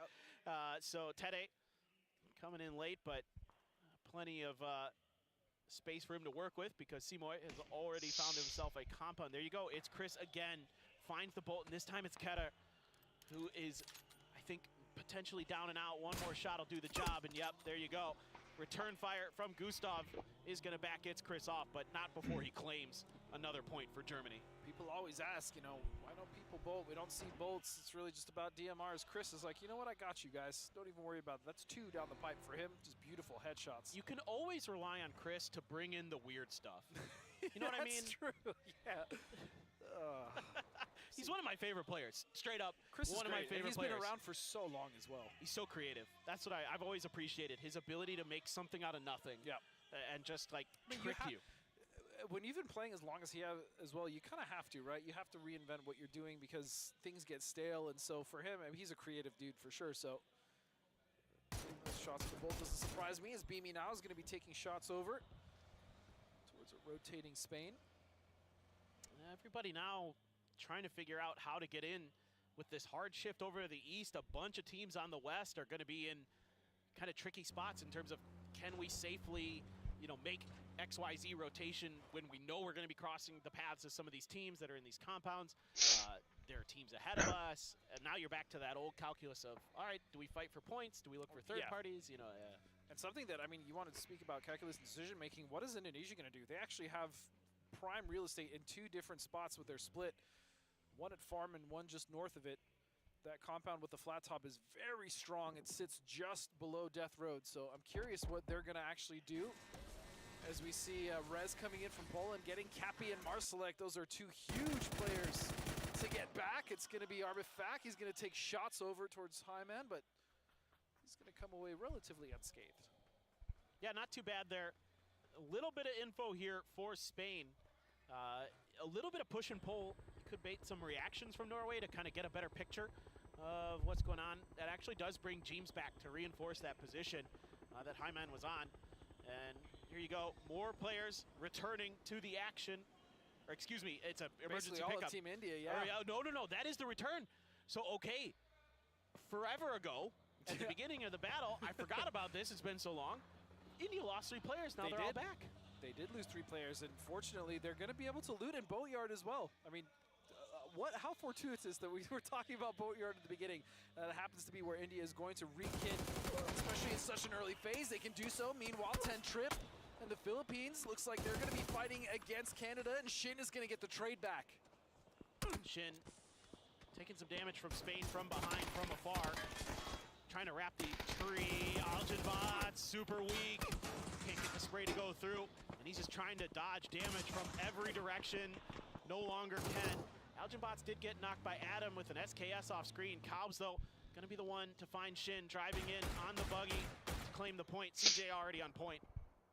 The problem here, though, is the other teams that are around them. It's going to be not only Norway, but also Spain with an opportunity to get some kills. In fact, it is going to be Spain to find one of those flushes, so that's going to be a point in their bag. As you can see, Hyman is looking over this ridge, looking for any other opportunities, but that's the other thing. Now they know Spain is there. It's true. Norway did push out of their compound here, so they want to just pressure Spain on the edge of the circle. It's going to put Demolizer into the cart, trying to make a rotation, see exactly where our next circle will go. Look at Turkey here, popping an early emergency pickup. They want to get ahead of this one. Do they need to, though? Oh, what a gross shift, though. That causes so many issues for the teams on the south. And I mean, even the teams that are currently set up, France is not going to be able to keep that split for long. Actually, they might. Realistically, there's not that many teams on the north. You've got India and, like, Adam from Canada who's making a wide wrap. Down goes Poland. Denmark going to get themselves on the board. Very important to get fired up here early on. Turkey, do they? Oh no, oh no. Japan's, they're prone. Does he know? Does Sheila know? Oh my God. 249 oh, there's two of them. Is he going to check it? He hasn't been jump peeking it. Meanwhile, Spain is losing players to the Philippines who just want to fight. No matter what, one more bullet would have done the job, but couldn't connect. Demolizer as well. 1 HP, one shot, trying to drive out of this. Oh, he was so close to getting behind cover, but he's not going to make it. It's actually James from Norway who's going to take that from afar. Now, some work to do potentially. I don't know what's going on with those players around Nailcup. He is unaware. I don't think Shilla knows either. They haven't made any noise. It's crazy that they're still here, Paper. They're actually going to survive and get more placement points. I don't think Turkey is any the wiser. I mean, they're just blissfully firing away at the teams rotating, and that's going to be Norway in the north. It's the most Team Japan thing I've ever seen. It is right there. Yes, it is. That is just, you know, sometimes destiny just favors you. If it works, it works, right? Yeah. Who are we to knock? Screw it. Yeah, who cares? All right, Empty in trouble here. Sweden rolling up right around him, but they don't check the shack. No way. Not like this. Not like this, Send Sweden. a flash in. This is just one of those moments where you just don't expect somebody to be in here. Nothing's giving it away. Doors are fully intact. There were no vehicles here. Is there a world where they actually just don't even check the shack? I am worried. I am worried, Godspeed. What is going on in this game? This is, I mean, between this and Japan, I really don't know, but both of these teams have now set up on Death Road. You can see Chinese Taipei off to the east, and then even further than that, it's going to be Indonesia, but Turkey does finally find Japan, so they will go down. Just felt like a matter of time, but trap sprung here. Empty gets the points. The hero for Sweden from the previous match down. Now they're just going to throw some grenades in there, but Empty aware of it, ahead of the curve, but taking a bunch of damage and will go down. Malaysia out early again. They just can't get it going here. No, but UK has heard this fighting, and they are just now. It's going to be Fex, the tip of the spear for the United Kingdom, right on the doorstep of Sweden, and that shift is going to be sweet for them as long as they can hold this. And they've got that edge that they're kind of fighting with. So the Philippines actually going to use a bunch of util to try to claim some space and put some pressure. Calbs again doing some damage here at 10 trips. CJ wrapping around the edges. You are having Algen bots now parachuting in for this as well. I like this from Norway. They kind of took their time. They backed off a bit. They didn't take too many chances. And realistically, it's just, yeah, they actually are going to get the res off here. The heck happened with the Philippines? Maybe Norway backed off a little too much and gave them too much room, but still it's a 3-on-4 as he's coming down with no gear, so we still have to do this the hard way. Algenbots is not going to be helped to his team at all at this point. Maybe there's something in a vehicle, or you know what I mean? Sure. Like in a trunk. He doesn't look like he has much, so time to be the human recon drone, as you said earlier, just kind of checking out what's going around for your team, watching their flanks at the very least. India's rolling up behind this. Hyman is going to get 10 trip there. Calbs opening the door, but doesn't like what he sees. A lot of bullets being peppered into it, so going to rethink this. I'm just unsure, you know, what there is available. As India 4 strong still, they have made it through a bunch of blue, and they're back in the game. And they are healthy, man. Let me tell you, full gear, full ammo. They got utility. These boys are coming in hot. And this is a big opportunity if they can get a backstab here onto the Philippines, who are still trying to adjust and work with what's happening against their fight with Norway. This is a chance for them to get some points on the board. They already have 1. But look at this, Philippines with 6 kills. Man, I'm really loving this team, Paper. CJ, I think might have heard a vehicle behind him, but now Karku doing some damage there, but it's actually France from behind, and now Calb strikes as well. So India thought they had a moment, thought they had an opportunity. Shabtai, grenade out, initial damage from the spray. Gonna allow that grenade to get the knock. Try to do more. Running out of bullets. Calbs, he is down as well. So India clawing, scratching their way to try to get up Potato Mountain. Yeah, a lot of it is on the back of Shatbai. Amazing nade, great shots as well. That's 2 knocks for him. You can see in the distance there's a mad fight between Sweden on the backside of Norway, and it's going to be James to go down, and this is the fight we were talking about. Around the side, who's going to get the knock? Unbelievable, but Algenbot's able to trade it out. Karku, though, looking to flush, looking to get some points. Algenbot's holding the line just barely. Last one alive here for the Philippines.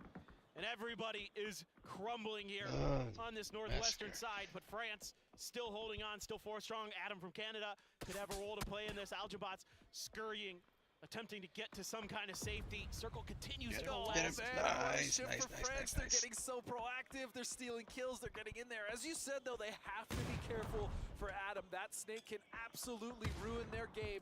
But look at this, man. France is here, and they're playing so well. The second game in a row. Absolutely no hesitancy, as that's going to be a knockdown coming on to one of the Norway members. Algenbot's still doing his damnedest.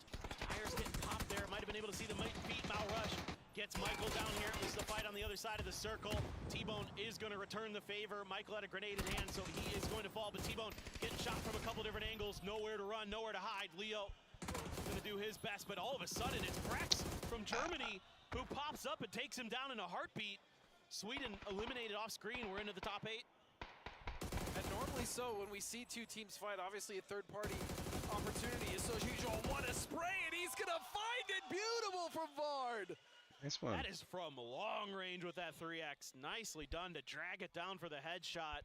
Germany, though, should be pretty aware that they could finish off UK if they commit, but seems like they're scared of something on their backside. They're really unsure of that part of the map. And rightfully so, though. What I was saying right before that beautiful spray, we obviously see third parties all the time, but nobody wants to fight right now because the third parties that are coming in are just brutal. Absolutely brutal, which is why you can see Germany just so cautious about their north. Yeah, we got a brief glimpse of some of their pings. Worried about somebody coming even from their backside, it looked like. Maybe they were some old pings, hard to say. UK will find the res, though. So Vard, Fex, the duo for them. Turkey aware. Turkey going to be setting their sights on making sure they can't gain entry into this next circle. Use code Marco as that entry point. He likes to be that frontline player for that squad. I see some kind of helicopter coming over in the screen right now. And we got a couple players left for Norway, and that's actually Hyman. Yeah. He's coming back, and there's more than enough bodies around there for him to get some gear, so shouldn't be worried too much about that. Meanwhile, Adam is still just SEAL Team 6. He's just still making his way in, and he has not been spotted, so he is gaining placement points for this. There's a huge play, a nice salvage from him. It's going to be Algenbot finally going down. The menace of the west side has fallen. Yeah, Norway, they were able to control the top of the potato. They also control the recall station. Vard, good for another with the 3X spray on the AUG. Taking a little bit of blue damage there, trying to get ahead of things, but I think he should be down and out. It's actually Fex who goes down to the blue. Crossberg gonna get Vard, and Turkey is in a little bit of control here on the south, but Germany thinking about contesting. Yeah, Germany's had, so far in both games, great timing on their third parties on multiple occasions, so I don't expect this to slow down for them at all, but it does look like Turkey is going to at least be able to sustain there, and they're going to be able to get their fourth back up on its feet. Yeah, I like what I'm seeing from Germany. Oh, but Mika, you just had to say something. I know. I had to open my mouth, didn't I? I'm so sorry, Mika.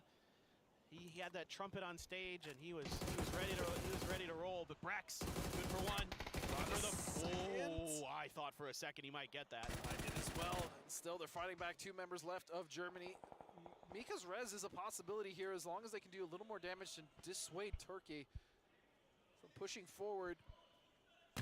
And right now, they have to be worried about their west because I can promise you Norway, in fact, yes, Norway is starting to wrap that southwest area just to where Turkey is playing. They're considering it. I think this is like so good for Adam with what's going on this south side of the circle. All the attention is going to be on that edge. Even for France now, they're starting to turn their eyes that direction, and he has just got wide open space. A couple 100 meters in front of him, there's nobody. So he should be able to potentially get through, and wow, that was quick from 8C. A couple of headshots, and that is just short work of Shilla.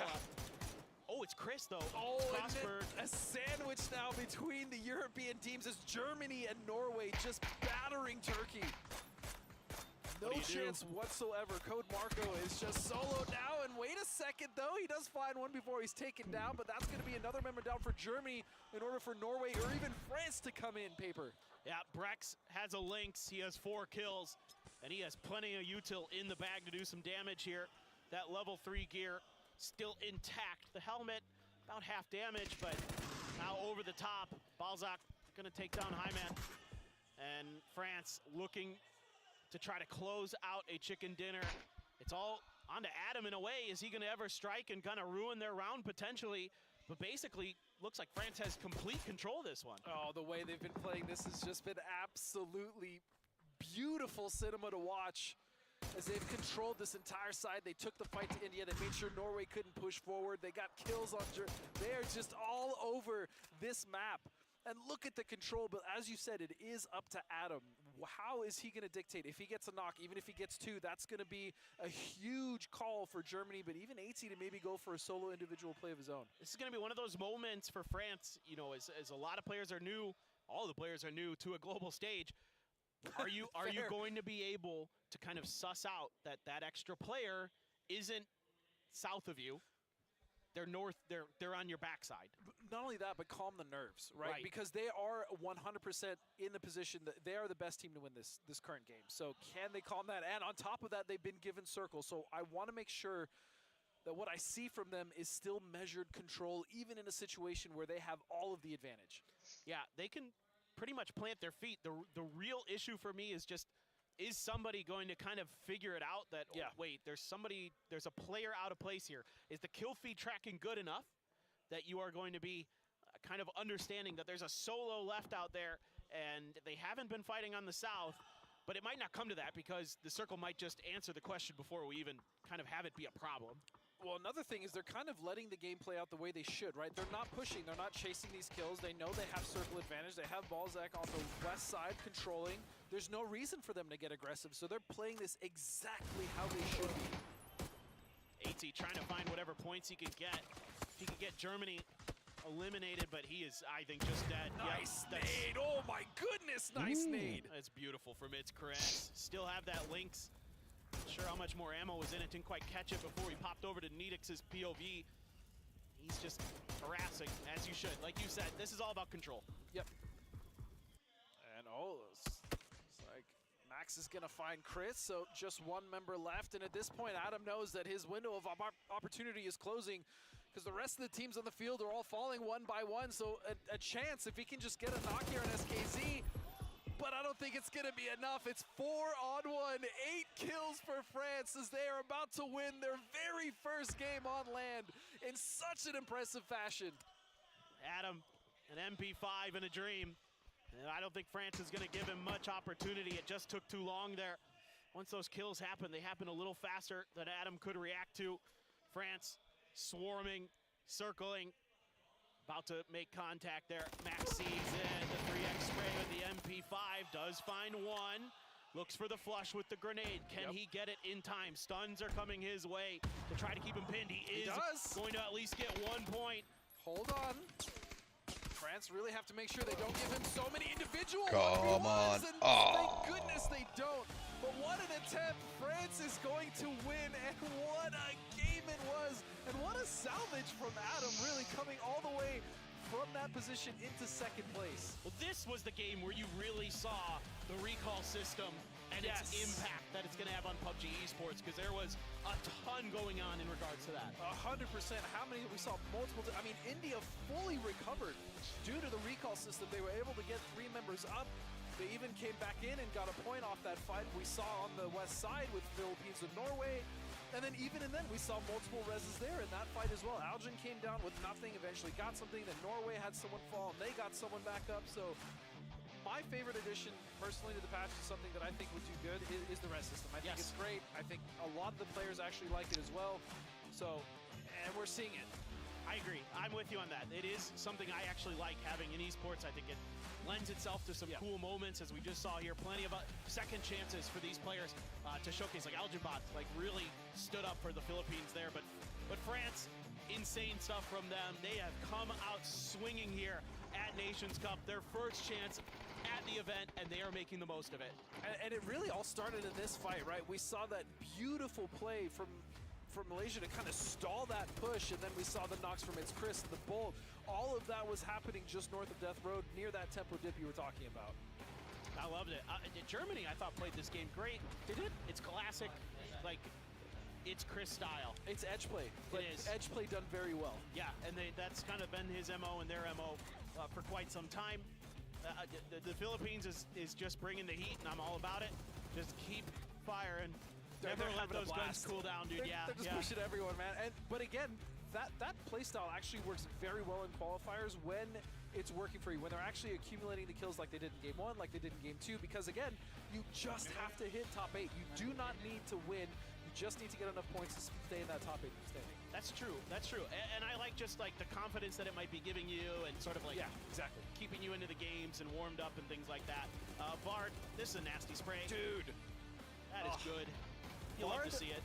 So I was talking to Gibson, and he was saying that T-Bone is actually very upset with Vard because this is arguably the best Vard has ever played, and he just left their team to join FaZe, right? So it's bittersweet, but I will say I would be upset too if Vard was leaving my team, because the sprays and just the plays that he's been making just this year in general, but even here at PNC, he is possibly the best he's ever looked, and he's looked damn good. Well, and he was what, second all over the course of PNC? All right, we have an interview on stage. Let's send it down to Bella.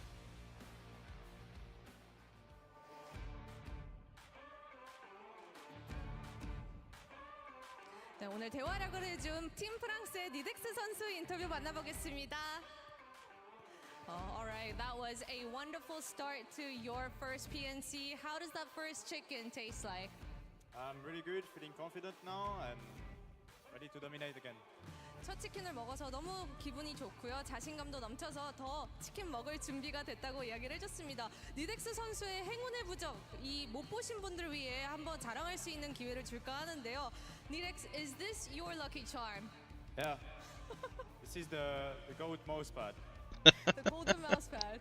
이게 행운의 부적이라고 본인이 예전에 삭발했던 사진을 박아둔 마우스패드를 이용하고 있다고 얘기를 해줬고요. 팀 프랑스 첫 PNC 치고 출발이 아주 좋습니다. 이번 대회 목표가 뭔지 한번 들어보도록 하겠습니다. Your first PNC going so great. May I ask what your goal is for this Nations Cup? Well, our goal is obviously to qualify to finals first of all. But now feeling confident about these two games. First two games was pretty decent. Obviously winning the second game is really nice. We played good, I feel like. Good discipline, not dying, tripping. Yeah, we won. And yeah, we'll see what's next. Oh, it's a mystery for now. Exactly. 우선은 파이널 스테이지 진출하는 게 눈앞에 있는 목표고 1게임, 2게임 둘 다 되게 자신 있게 절제력을 이렇게 보여주면서 팀 프랑스가 해내가고 있기 때문에 천천히 앞서 나갈 거라고 이야기를 해줬습니다. 팀 프랑스의 니덱스 선수 만나봤습니다. Thank you. Thank you. Thank you. 넥시. 감사합니다. 감사합니다.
We are back here after a very short break in match leaderboard. It is going to be France, currently leading with 19 points. We have Germany in second with 14, Norway in third with 11, so on and so forth. And yeah, that was just that match. Yeah, I mean, it was a lot of fun. 19 points in one is crazy good though for France. No doubt about it. That is a huge statement game. I mean, you're basically in cruise control here. It's France to kind of just get into that grand finals. That is a phenomenal start. I mean, your first time here, and you come out swinging like this. I mean, again, Nidix, you know, a player that people know about. We know he can be good, but to come out like that with a big statement win, yeah, huge. And it's not even just, you know, the frags. It was their positioning, the way they were moving, the way they were rotating, the way they were taking control. It was just everything was done so clinically well, and that's what impressed me the most about France's play there. Yeah, for sure. It's hard to find fault with the way they've played so far today. So that's really cool. Sweden's playing really well overall. A little bit of a... Agreed. Yeah, the second game didn't go so good, but the first game, I thought they played that pretty darn well. Yeah, again, even though Fuzzface dies in that moment, it's like a good death because you get the info that Japan's like trying to get on you. So we are going to take a short break here, guys. We will be back here at PNC in just a minute.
Fueled by the same passion as esports athletes, Zowie continuously develops tailored products, empowering gamers to bring their best out.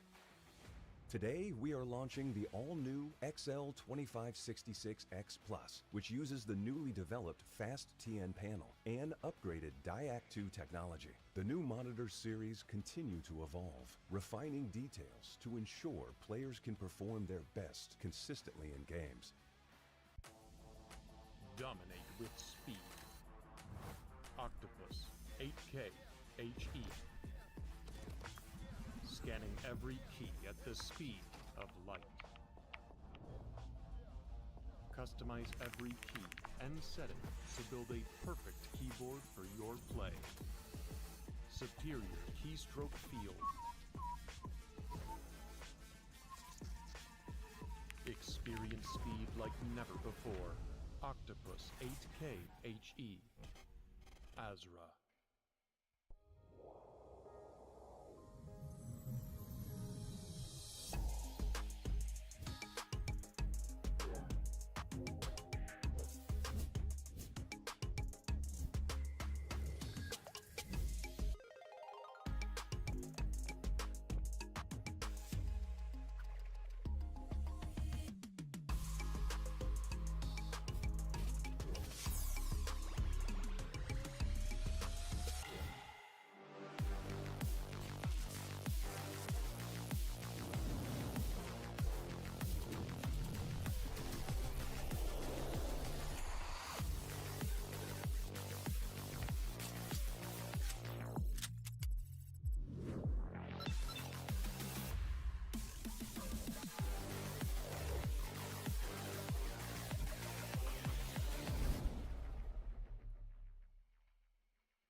Smooth and original, straight from the underground.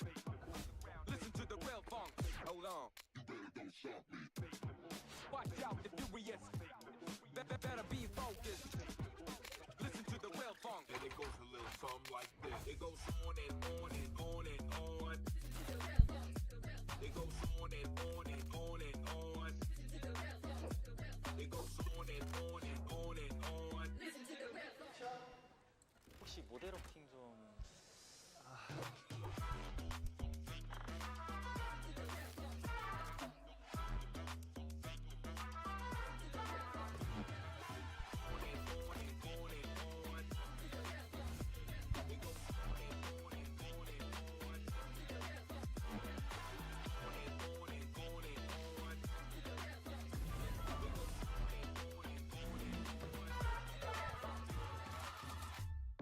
Smooth and original, straight from the underground.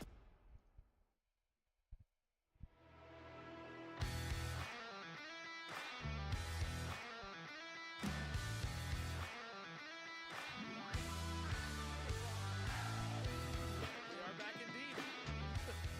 In beautiful Seoul, of course, in Korea. PUBG Nations Cup 2025, and so far, we've we've seen some surprises, haven't we? Dude, yeah. No, I mean, I think France playing better than anyone could have expected. I knew they'd be okay based on what people were telling me behind the scenes, but coming out with some statement games to start this. Indonesia wins the first game. So yeah, this is, I think, a little bit outside of what people would have had as our first 2 chicken dinners coming through here. And, you know, maybe if you were predicting like your top 8 to get in, maybe this is not what you were thinking. Not necessarily at the start, but I'm fine with it. I'm all about it. If anything, I love what I'm seeing. And more importantly, you know, again, France, I'm straight up going to be coming in on this arena if they make it to the finals with a baguette in one hand. And I'm really rooting for these boys. But also I want to talk about the Philippines. Those guys are really, really pushing the pace. And I mean, they are just going straight for kills and they are finding success, man. Yeah, for sure. That's kind of what you would hope for, what you would expect out of a team from their region. This is their style. They're bringing it to the global stage, and they're making it work. Norway, you know, kind of just the normal sort of play style from them, making good decisions at the right time, controlling their space really well. So I'm really impressed. As usual, I mean, I wasn't super shocked that they're going to play well. You got James on that team. He's going to be good for some 8C as well, obviously. Very, very strong players. Yeah, I'd be more surprised if they weren't doing well, right? I mean, that would be the shocker for us is when it comes to Norway. Plus, I mean, looking at that last game, just picking their fights, right? They backed off initially on that fight when they had the Philippines on the ropes just because there was a threat from them to get kind of shot in the side. So, you know, they were able to kind of reconvene. But it doesn't matter. We are now going into our 3rd map of the day, and a change of pace. We're headed to Taego. Let's get it started.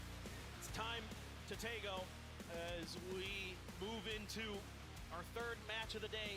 Just about hitting our halfway point here on the first day of the survival stage. Take a look at the hospital. One of the newer additions to the map, reworked. I do miss studio. I like the old movie theater set. I do that too, was there. actually. Yeah, I kind of miss it, but you know, the hospitals, it's cool too, I guess. To be fair, we never actually went there though. Yeah, it's true. I don't think I ever saw a circle there. Yeah, so I mean, maybe for our pub days, but yeah, we actually never went there. But either way, I'm very curious to see how this drop is going to shake out. Playing just ever so slightly south. Yeah, this one, you know, looks like it's going to be pretty easy to get into. For most of the teams that don't want to go to the north side of the river, like way up there, but usually there's alt drops available, but maybe the hot drops are going to show, and it's Malaysia. It's Malaysia and Turkey. Malaysia can't afford to lose this. They have had a rough start to the day. This fight has to go well. Some guns I can see, some M4s, a barrel. So for Malaysia, some firepower, same for Turkey. And that Saiga will be nice to have in the back pocket for Shen. Yeah, the good news here for both teams is that they didn't happen to drop on each other, so there was separation, which means they didn't immediately have to worry about what you do in a hot drop, which is just finding a gun and hoping that you get lucky enough to reload it. So they at least get some armor, and now this is going to be a proper 4-on-4 fight. And there was a Panzer there I saw in the hands of one of the Malaysia players. Shen actually with an MP5, looking for some damage. IMP tries to go for the tap, and this is the better gun for that. As he switches over to the M24. Circle is going to go south, so kind of in line with our plane path a bit. Maybe we actually get to see the hospital. Yeah, maybe, of course, now that Cinema's gone, we get a circle there, but that would be really cool just to see that terrain around there. We really have never seen many competitive games and near around there, and the terrain there is fairly unique. It's almost like a King of the Hill situation, and now with Hospital, I mean, that's just a whole compound for teams to try to exploit as well as control. As we can see this fight, and this fight should probably slow down because they're both in circle. There's no immediate rush. Granted, there's a chance that they do get shifted off, but it does look like, yeah, Code Marco actually going for a massively wide flank, and I'm all about it. Let's see if he can pull some magic out of a hat here. I don't know that Malaysia's any the wiser to that. I don't think they have any clue. The real question though is can he find an angle? Look at the way the terrain kind of slopes up the further you go south. So that actually, he might have to go real wide. Yeah. And by that point, you got to hope you don't lose a player and that Malaysia doesn't go charging in and it's all for naught. Yeah, I mean, he's just full on going for a flank now at this point. I mean, he's going to get information, but he doesn't really have the adequate tools, right? He's got a naked AK. I don't even know if he has a secondary. Yeah, so that's tough, isn't it? You'd think he'd have a scope there to kind of at least try to go for some taps or something. Or maybe a nade. I'm not even sure he has util, but I mean, he is getting dangerously close here without Malaysia figuring out his position. So all of a sudden, that naked AK could come in huge. Definitely get some knocks. Marsalek is going to find it tens as Norway tries to rotate past them. What? That is crazy stuff there. Poland, are they going to pull up on that knock? Marsalek not in a vehicle just yet. Looks like he might stick around for a little bit while the rest of his teammates continue to try to take center circle. There's Code Marco. He caught Jervis trying to make a similar move, but Jervis was too late, and they had no idea. Free point for Turkey. Yeah, it paid off. Good play from them. So now they have the advantage. It's 3-on-4. We'll see if they're going to be able to capitalize on that, or if they even want to just rotate off. I'm actually not sure. I mean, they have good options, whether they stay or leave. Yeah. Well, there's always the revives too, right? So you kind of have to really commit to these fights to make sure that, as we saw with India, that if you don't just wipe the board with your opponents, they're going to come back and make life miserable for you. So Code Marco still with that naked AK. Did have a pump shotgun in the back. So some options available for some close quarters battling. I Am Pete still not able to connect. And I don't think he's aware at all. Oh, the opportunity. That was so close. Okay. Did have a 4X though. And, I mean, the res point is right next to them, right? It's in Hosat. So if they really want to, they can just stop down. If, you know, once they clear this fight out, whether it's Malaysia or Turkey. That's true. There is opportunity. It's just, can you get there? Now it's time for some more grenades from Turkey.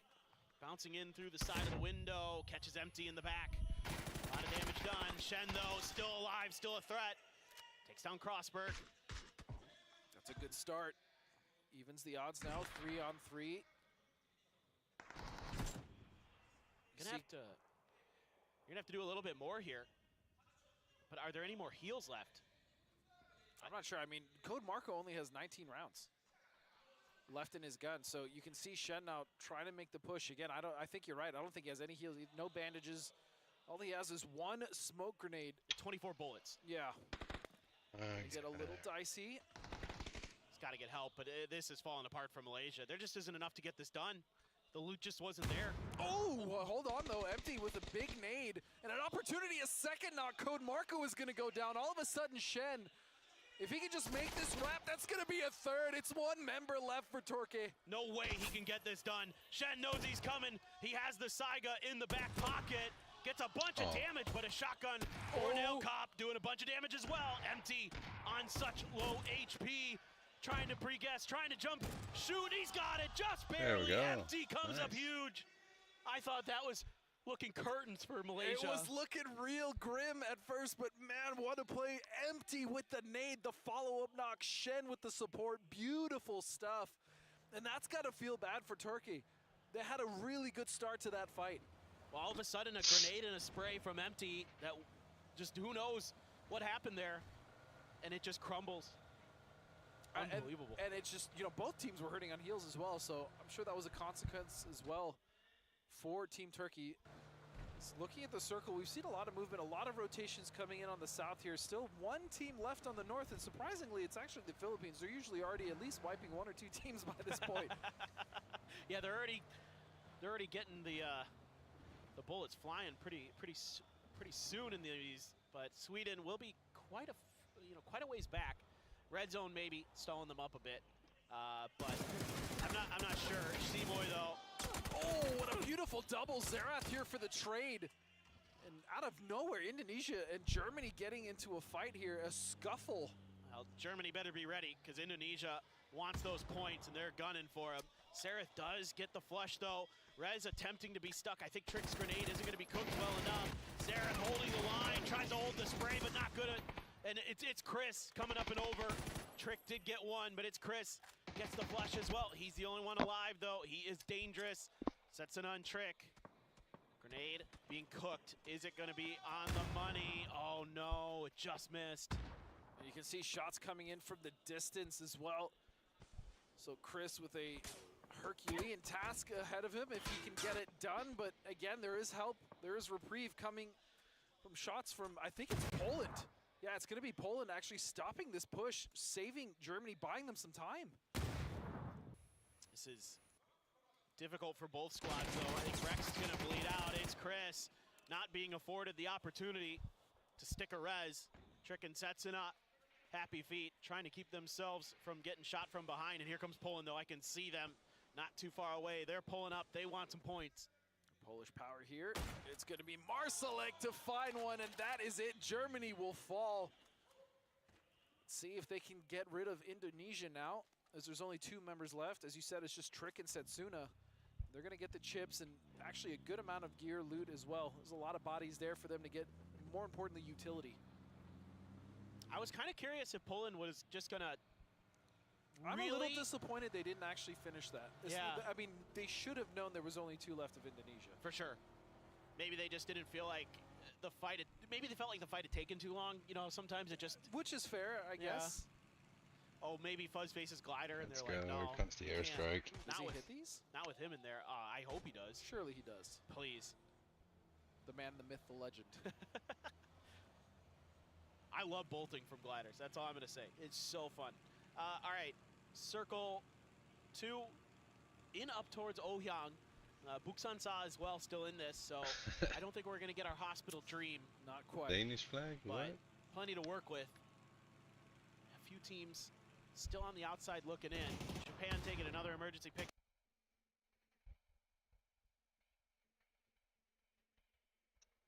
Oh, what's this? Up India losing players to Canada early again.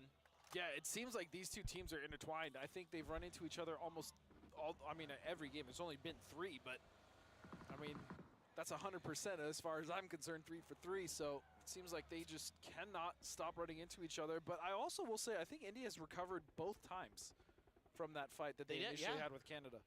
Yeah, I mean, India knows how to play salvage. I'll give them that. Yeah. That is for sure.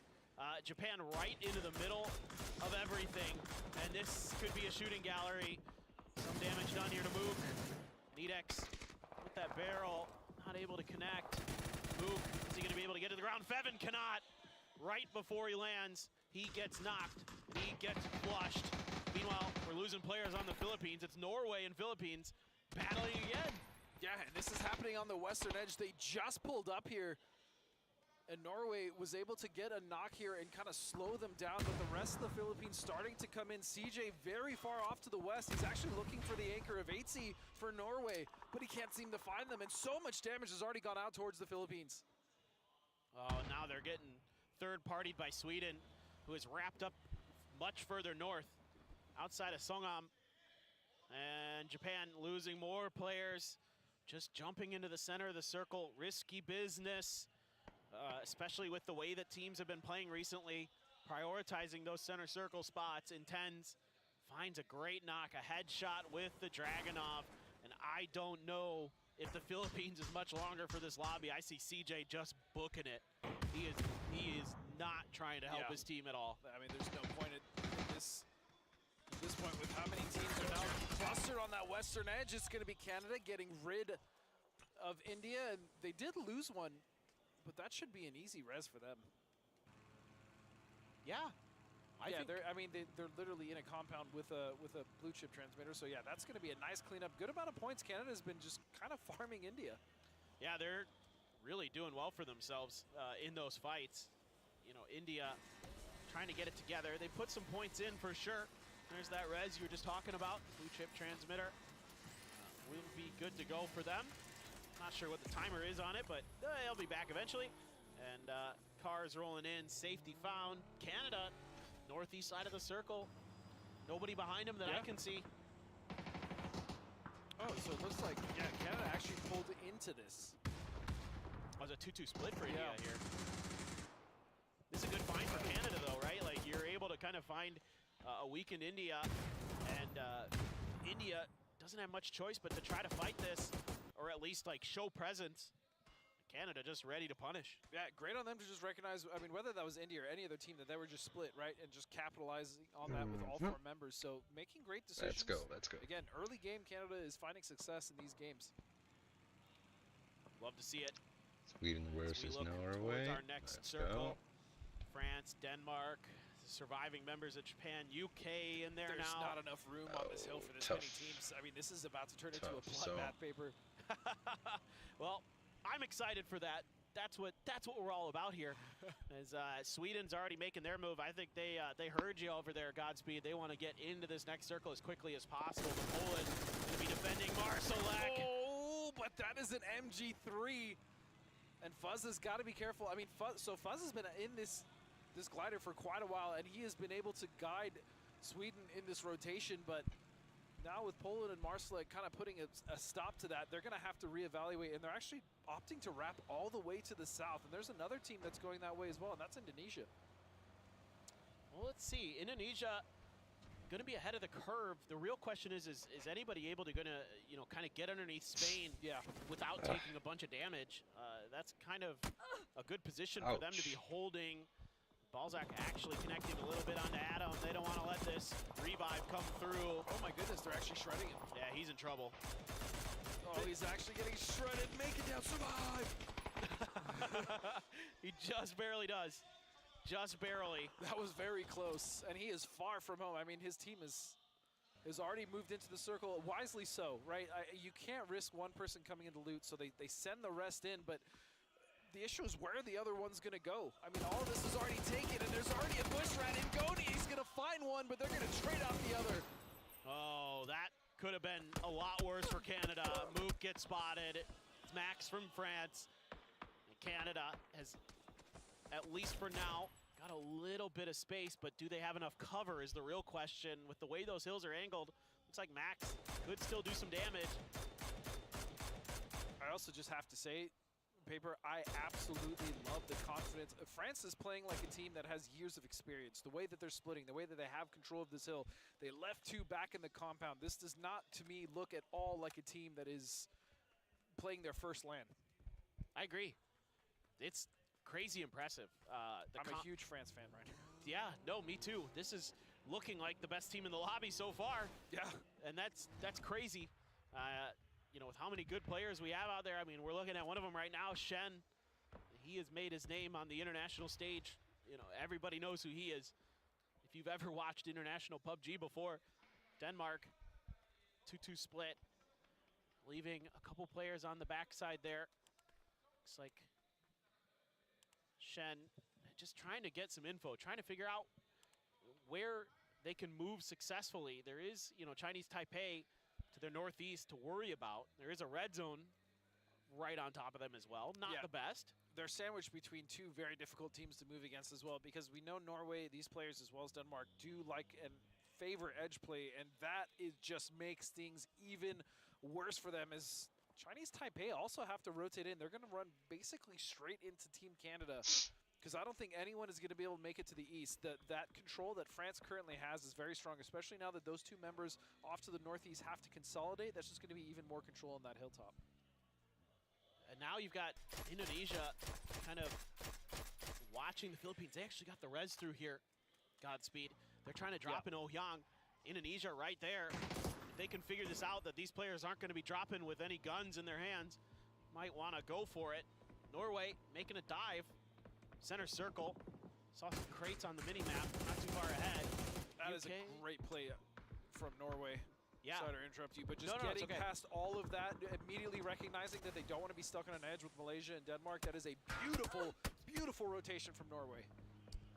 Just a little bit of an angle there for France's Nedex. I think the res can come through. I haven't seen any follow-up damage on James. Just off screen there. Meanwhile, Poland setting up shop south of Canada. There is a bunch of teams behind this, though. This could get real messy on this northwestern side. Oh, I think it is definitely about to get real messy, as we can see Sweden just trying to finish this off, get rid of this team on the south, start to move in. How much time is this going to take? Let's go. I don't imagine too much. They've been pretty clean so far.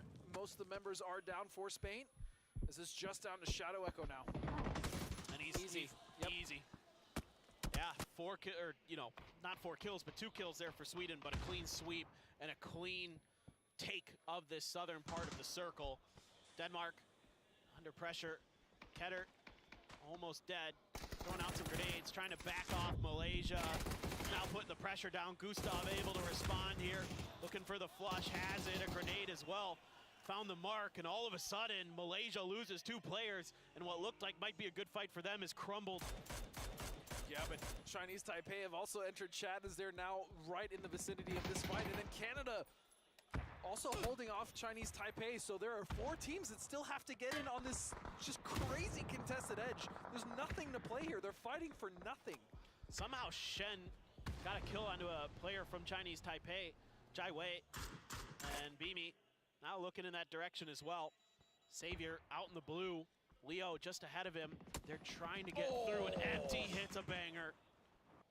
Sit down, son. Oh my God. And you did say this, and you're absolutely right. Chinese Taipei, they play very slow. Compared to a lot of the other teams, especially the other teams in their region. They are very much the patient ones, but it is working somewhat against them. They do manage to get at least 2, or I believe 3 of their members. Yeah, just 2. It's going to be Leo and Mao Rush into the circle, but they're still sandwiched. Duffy, Empty again, dude. He is insane. He is cracked right now. He is making plays for Malaysia when they need it most. Canada still in the fray. Denmark still in the fray. I mean, this is absolutely wild. Empty taking more points. He ain't going home empty-handed. No, and every one of these kills, again, with a top 8 qualifier cut off only, they all matter. Michael's going to find Leo, so he's going to fall. CJ is going to go down to the blue. And this is 6 total kills now for Malaysia. So, you know what? This game could have gone a lot worse very quickly had they lost that battle early to Turkey. I mean, I thought they were done and dusted at one point. Now Empty. He's in the blue, though. Did find a vehicle. Not sure what he can really do with it. I mean, there is a very thin thread that he can kind of hit with that rotation, but it's gonna, let's not even go there. He's just gonna pluck him out of that car, and Malaysia will go down. But again, 6 kills. Empty with a huge save there, even in the beginning of that game, if we go back to that first hot drop against Turkey. Yeah, Denmark just struggling again here on Tego. Oh, goodness. Right into the open arms of Poland. Gustav, that was pretty good there. Got a pretty quick knock. Is he gonna get the point? No, it's actually stolen here. It's all France. Look at the control yet again on the north side. It's just, I just can't stop gushing about how well they're playing. So formulaic. They're only leaving 2 on this side though. Gustav actually finds another knock there onto Adam. He is hitting some really nice shots here. Really starting to feel it on Tego, but that's a couple different players. Light him up, has to stop for the heal. Doesn't have a ton of time. It's only a matter of time before the blue starts to push him in towards that circle, and one of 3 teams is going to pick him up. Is it going to be Canada, Poland, or is it going to be France? Hard to say. Sweden, that's the Philippines who are back in this. They get that revive to come through, and they're finding points. That's huge. Gustav looking for some points of his own, but man, he's out in the open. Yeah, he's dealt with by France. France as well, getting players from Sweden on the other side. This 2-2 split they have, they're just picking people apart. Yeah, and this fight just at this point comes down to a one-on-one. It's Hot and Spicy versus Tentrip.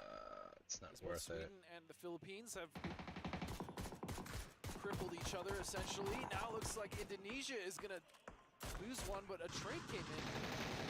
That's gonna be against Norway, but here comes Setsuna. It's gonna be enough. The nade, beautiful nade to get rid of Norway. That was really nice for Indonesia. See if they can get that res. Circle goes up towards France to the northeast.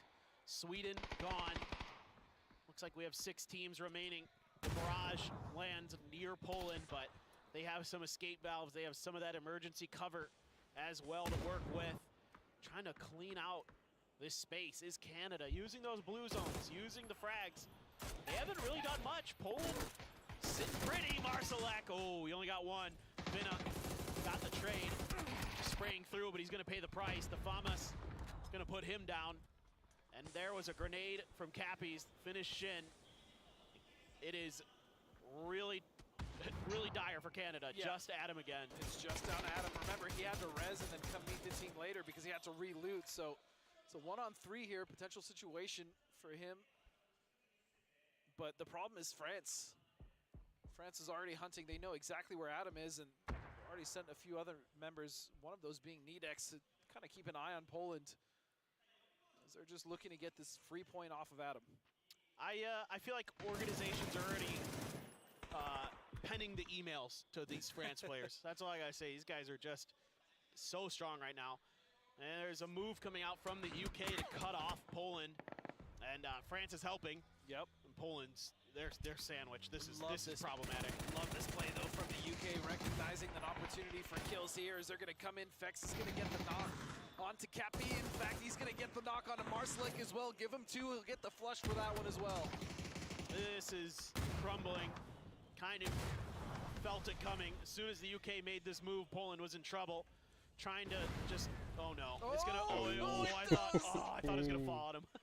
It was the bullet that eventually got him, but that was looking to be a real Michael Bay moment as that thing exploded and flipped right onto the members of Poland. Fex is gonna find Mimi though. Max is gonna go down, and Samoan Indonesia now with 9 kills off the south side now, starting to take control. In fact, they will take control of center circle. I love what we're seeing from Indonesia. Yeah. This is a great start to PNC for them. This is going to be interesting here. Now France has tough decisions to make because now you're the ones who are getting pincered. Yep, they have to pick a side. Yeah. And they need to make that decision quickly, Paper. It looks like they're going for Indonesia. Looks like they're going to angle in that direction. Just leave Max. No real hope to get that res. The UK had done well enough to cut that off. Yeah, as much as it sucks, I think they're making the right play. I mean, they have to choose a side, or as you said, they're going to get sandwiched, and you can already see the UK coming. So this fight, it either needs to conclude quickly or somehow France needs to back up and make Indonesia and UK fight, and I just don't think that's going to happen. In fact, UK is going to be pushing the pace. I think France just goes straight for the UK in hopes they can get the knock. They're going to put some damage on the Fex, but Vard is going to find SKZ. Yeah, this is really tough for France. Not much they can do in this situation. Too many angles for too many players. Nedex still gets a knock somehow, some way. Looking to stand up and do more. Balzac holding on. He gets taken down though. Teddy there out in the open. Cannot win it this time. Nedex not good for it. 10 kills, 11 kills for Indonesia. What a hell of an attempt though. They were taking that fight, the brunt of it on both sides, and they still accrued knocks. And now it's going to be the remnants of those two teams fighting. It's going to be the UK and Indonesia. Simoy, good shots with the Dragunov. Looking for T-Bone now. Can't quite find it. Fex in trouble. Fex dealt with. Now over to the US. Trying to swing in, see if there's another opportunity to cut the UK off. Teddy, if he can do any damage up here, that could just be the round over. It's just down to this. It's a 3-on-4. Vard is going to be found first, make it a 2-on-4. Trick. And Samoy is just devastating with this angle, man. So much control, and that is going to do it. Indonesia, again, just finds victory with at least 12 or 13, maybe even 14 kills. You know, whatever big brain had Indonesia on their bingo card today, congrats. You're probably raking it in. They are. GG. That was a great game from them. Like, that late game decision making, yeah, flawless. Amazing. Flawless. Especially based off the fight that we saw in the south with Sweden, they immediately cleaned that up, pushed north, and they took complete control of the south. And it just, I mean, they cleaned up. But again, another great game from the UK. That's a good start for them to get that going. And then we saw Canada. Canada's in the mix. They get those early game fights with India. They're like, hey, we'll get those points there. And then they start to push forward, and they even got a few knocks and kills as they move forward towards that end game. So they're going to get even more points from placement there. Yeah, this is quite an interesting start. A lot of surprises here at PNC 2025 in this survival stage. This fight right here, all empty, just so huge, so impactful. I think they thought they had it for a second, but it's actually Malaysia. This early fight, I forgot Indonesia was even involved in this. Indonesia was involved, it seemed like, in almost every single fight. You see the shot from Marslick. Poland as well, having a decent game for themselves here. But you can see the frustration there from the rest of the boys in Germany. That was was a toughie. And here's that Canada fight where they're able to, well, that's the end of the Canada fight. India frustrated. They worked so hard to get here. They grinded in the lead up to the event. Haven't been able to find any results just yet. Japan goes for a center circle drop. Did not work out. Just out in the open this time. Yeah. Not much cover for them to work with, so tough situation. And this was a crazy fight as well. I mean, we saw that Denmark was just desperately trying to fight on that edge, but they just kept getting third party. They kept getting third party. Eventually they fell, and then again, Indonesia just cleaned. That was just the story of this game. Indonesia just cleaned up every single fight. Every single fight. France, though, fighting on both sides, getting the knocks on Indonesia and UK was beyond impressive in that situation. Yeah, like they are tricky to deal with. You know, I like the way that UK snuck Vex underneath France when they were fighting Poland. Yeah, able to find that initial knock. That's kind of changed France's destiny in that one. But overall, France is just really, really strong right now. And again, everybody's going to be looking at these players now. I tell you what, they're pretty good. Again, you would not believe that this is their first LAN. I mean, they're playing with a wealth of experience that would normally be afforded only to some of the best teams in the world, and they're not fighting slouches either. This lobby is full of killers. Yeah, and it just blows my mind. I mean, Indonesia, Philippines as well. A little bit slower, but they still managed to get some kills before they went out, if I'm not mistaken. So Philippines still fighting forward, and now we're heading into our fourth map of the day, which is going to be Rondo. Yeah, so super curious. Maybe things kind of flip. Usually it's like halfway through the day, it's like all of a sudden, like, all right, the teams that were doing well in the beginning, like, okay, you guys, you're done for the day. Now it's somebody else's. Break. Yeah, now it's somebody else's turn. But we'll have to see. I mean, Rondo is also such an interesting map because of just how large it is and how much surface area there is to actually play. It is a huge map, for sure. As we look at our top 4 teams from that previous match, you have quite a few kills.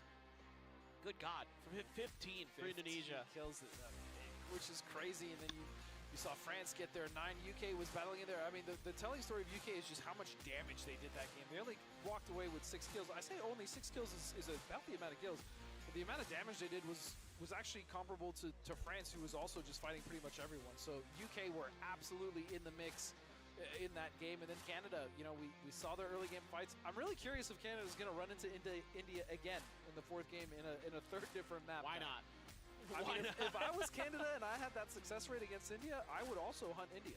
I'm just going to say it. Why That's not? True. Why not? Those are points. If you are confident and you're winning all your fights against a certain team, especially because they know where they drop, it seems like they tend to rotate into them often. Yeah.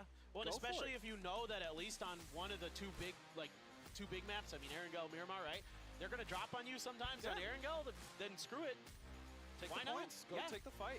Yeah, again, knock them out of the knock them out. Especially with the res system, go for those early fights. You're incentivized now almost to go for those early fights. So absolutely. Again, love the res system. Let's look at Samoy. Beautiful anchor position, man of the match, definitely. He put so much damage on that end push of UK, pretty much halted it and gave them the advantage. Because it was a 3-on-4, that was winnable for the UK, but his position just made it impossible. Yeah, hitting some nice Dragunov shots, so love to see it from the long time PUBG player, Samoy. He's one of those guys who's just been around for forever. As 25 points in total, that is a massive statement game for them. All but puts them in the finals, the final stage. Yeah, that was exactly what they needed. And again, we're fighting for top 8. I have to keep reminding even us and myself that, but we're only fighting for top 8. These teams do not need to win the group stage in order to make it through. It's not even top 3, top 5. So for teams like France, for a team like Indonesia, who now skyrockets up to 39, 46, you figure the cutoff for something like this is going to be around 50, 60 points, probably, right? And so if they can clear that early, if they can get 60, 70 points going into day 2, they're going to be way more comfortable, they're going to be way more loose, but more importantly, they're just going to be way more confident. Absolutely, no doubt. France still on top of the leaderboard, though, by 7 points, ahead of Indonesia. UK trailing quite a bit far. I mean, those two teams are raking up all the points right now. All of a sudden, you hit 3rd, and then things kind of get a lot closer until, I don't know. I mean, then it's sort of like 3 points here, 2 points there, 1 point. Yeah, and the question becomes is, are they going to continue to point sponge? Because the more that they do that, the easier it becomes for teams that do fall really far behind to actually make that gap up towards the 8th place line. So, yeah, I mean, that's kind of in the favor of the teams who aren't doing well, to hope that teams like UK, teams like Indonesia, like France keep sponging up those points. Right. No. You're happy to see that if you're having a rough start to the day, because it leaves the door open for you to make a comeback. Take a look at Poland. It's had some good moments in there, but, you know, just ended up in a spot where it was obvious for two different teams that they were weak and punishable. And we see, I mean, looking at match 1 and match 2 for Poland specifically, they were able to get, you know, a couple kills in match 1. They got 2. In match number 2, they were able to get 4 kills, so it seemed like an uptrend. They even got a few in that game, but yeah, it's been they've just been in weird fights. Like third-party central, actually, for them. Poland, I think, has been third-party almost every single game. Marcelik in weird fights? No. I know, it's not really his fault, actually. This is just... I'm just making fun of Marcelik because I really like him. He's, like, such a nice guy to me, so, like, I always want to give him a little bit of a hard time. But Denmark, I expect them to turn it on here pretty soon. I don't know that 2-2 splits are going to work in this lobby.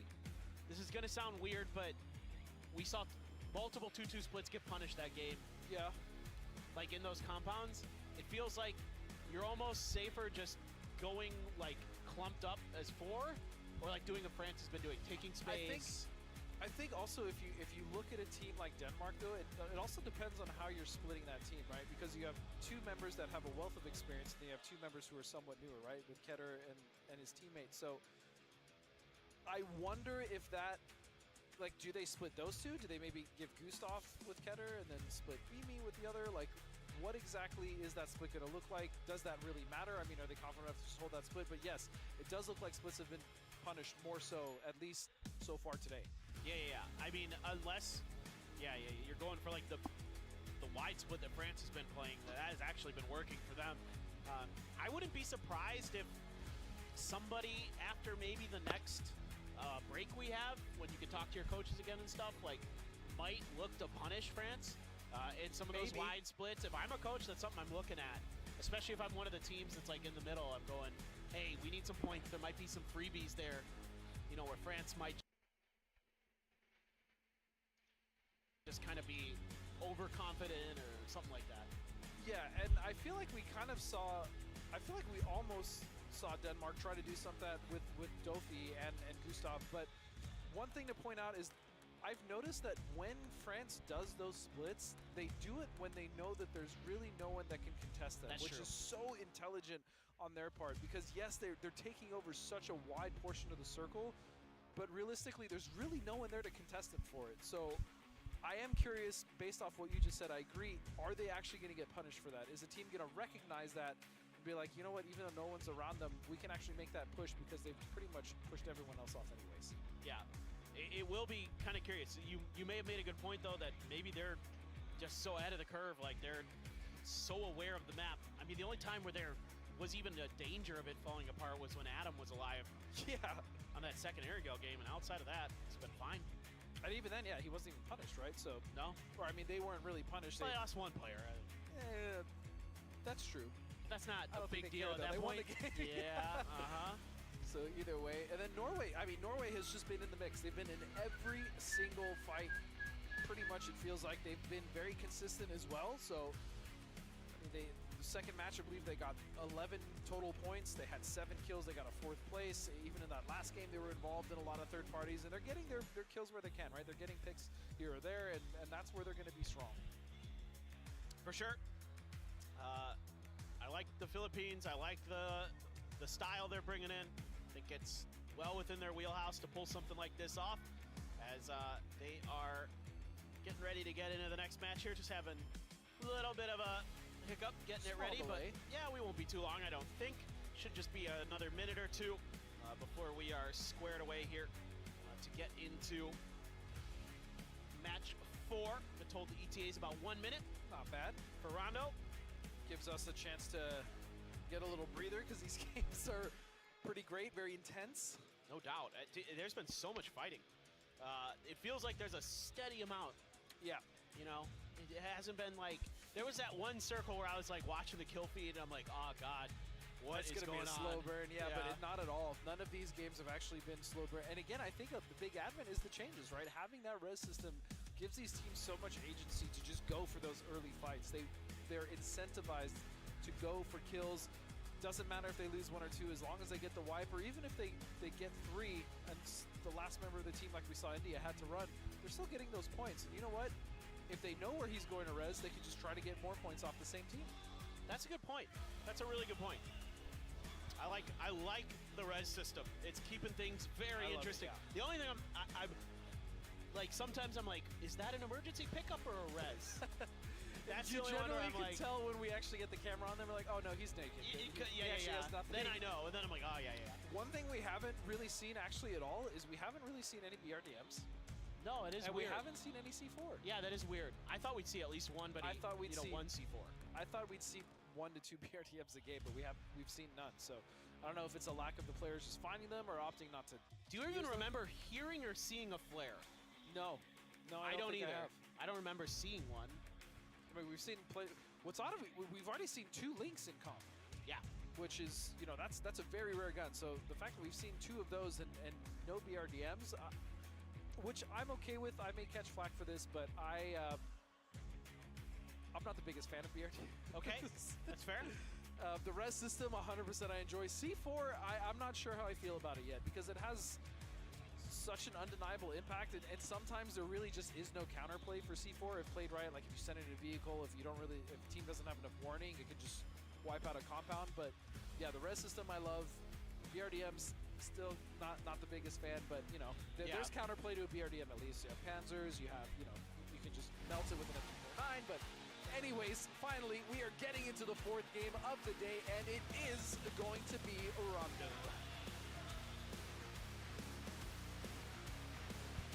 More importantly, Paper, do you think we're going to see any hot drops? Maybe. I think there's a high chance. It feels like since we saw one on Tego, now I feel like there might be one here. I don't know where it's going to be. I don't think Poland is not in a position to contest what they wanted to contest, what they were talking to me about before the match today. So I don't expect that one to happen.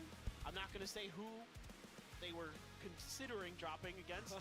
I will keep their secrets. But everybody else, maybe Canada and India just randomly, I mean, it might not be a hot drop, but they might just like end up fighting because apparently that's their destiny for today. A lot of co-streams, or not co-streams, excuse me, team streams, multi-streams, thank you, that are going to be happening. So make sure to check those out if your favorite teams are up there. Or just watch them anyway. I don't care. Makes no difference to me. Yeah.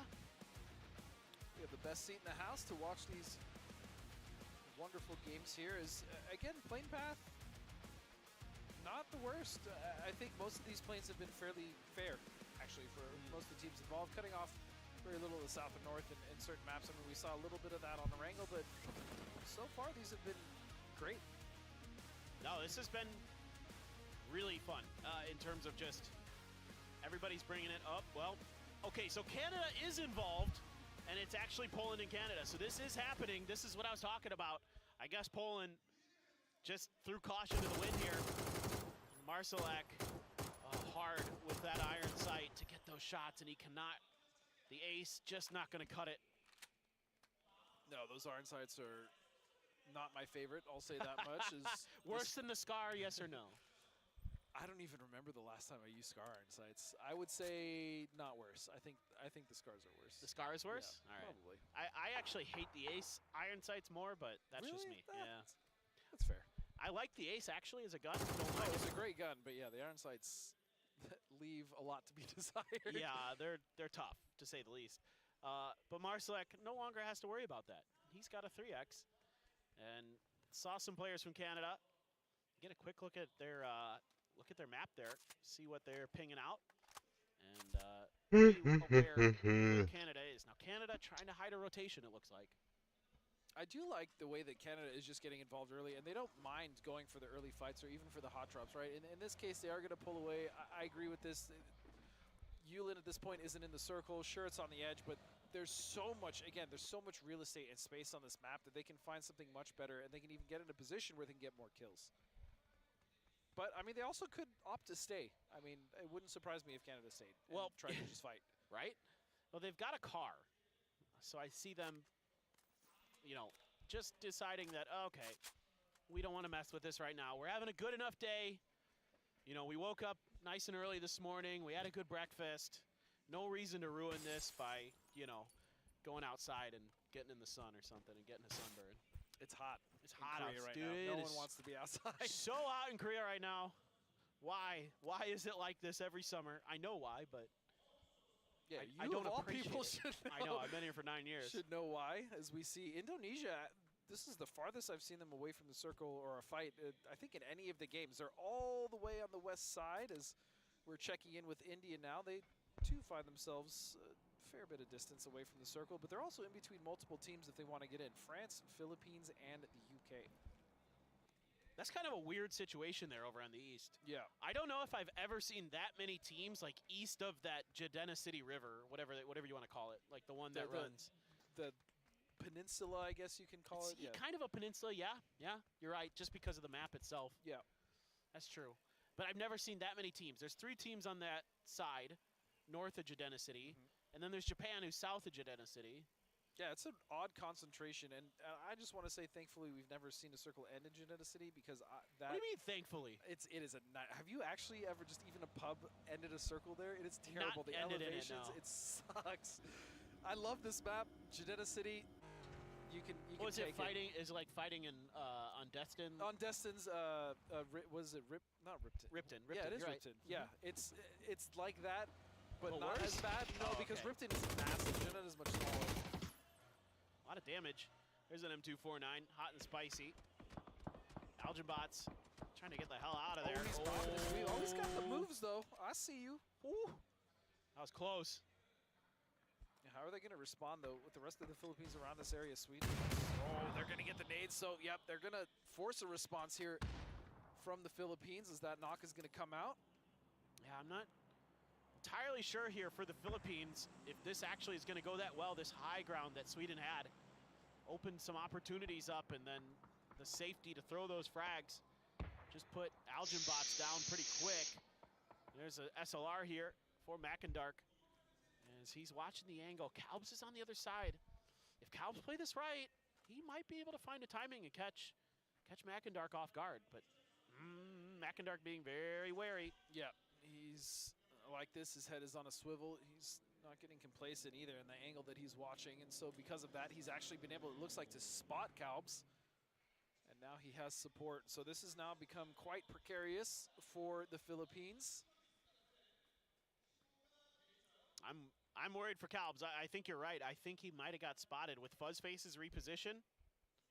Or at least they're just so suspicious of it that they're making sure. I feel like they had to have seen him, right? Like, yeah, they did. Yeah, they know. Now that, yeah, for sure. If they throw a frag, you wouldn't use that. No, nobody's just wasting frags like that, so yeah. All right, well now Kalbs able to get away. Oh, no, he's not. The reposition moment. Actually, well, he's going to finish off Algenbots, but it's Fuzzface who finds Kalbs. And the Philippines... Philippine aggression is finally starting to kind of bite them. It's been working so well. I don't fault them for continuing to try, but against a team like Sweden, who's today's just been very measured, right? Nothing really flashy, but they've just been very measured and very tight in the way they've been playing. No flashy risks. Yeah. Well, I think you're just seeing that. That's like Fuzzface style. Like he just understands the game. Yeah. Right, exactly. That's a great way to put it. Fundamental. Yeah. I like that. I like that a lot. There's nothing wrong with playing fundamentally sound. You don't have to be flashy, and it's working for them. Sweden's currently in 4th place. And, you know, the thing that concerns me about this moment for the Philippines, I don't mind their aggression, right?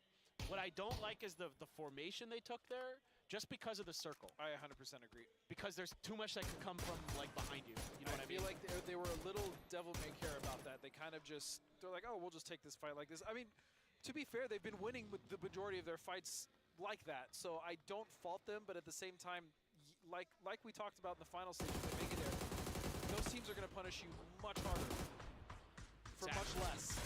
Well said. All right. We're watching a little bit of a poke battle. UK letting Spain know that, hey, we're here already, go away. And it looks like they're both going to part. No real serious damage done. Should be recoverable. And Spain just kind of needs to get in there.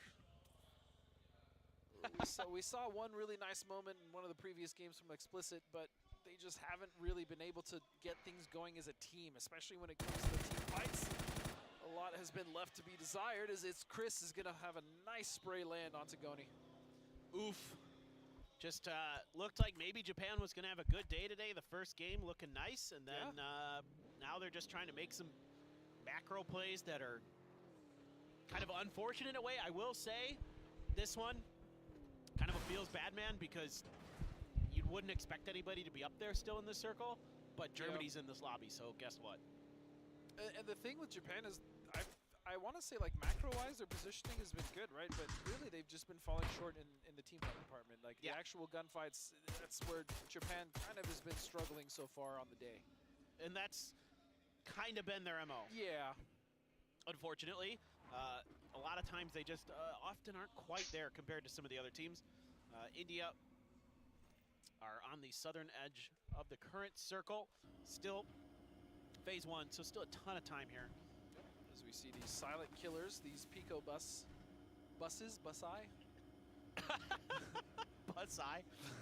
The plural of Pico, I mean, the amount of times we've seen players get run over just because they're very silent, and then you can even cut off your quote-unquote engine anyway, so it's very difficult to know when you're getting pulled up on by this, and we've seen teams time and time again get surprised by just full-on pull-ups by a squad of Pico bus. I feel like you were like the original like Pico bus like just champion. Like you were like, this is the best vehicle. I was a huge fan of it, man.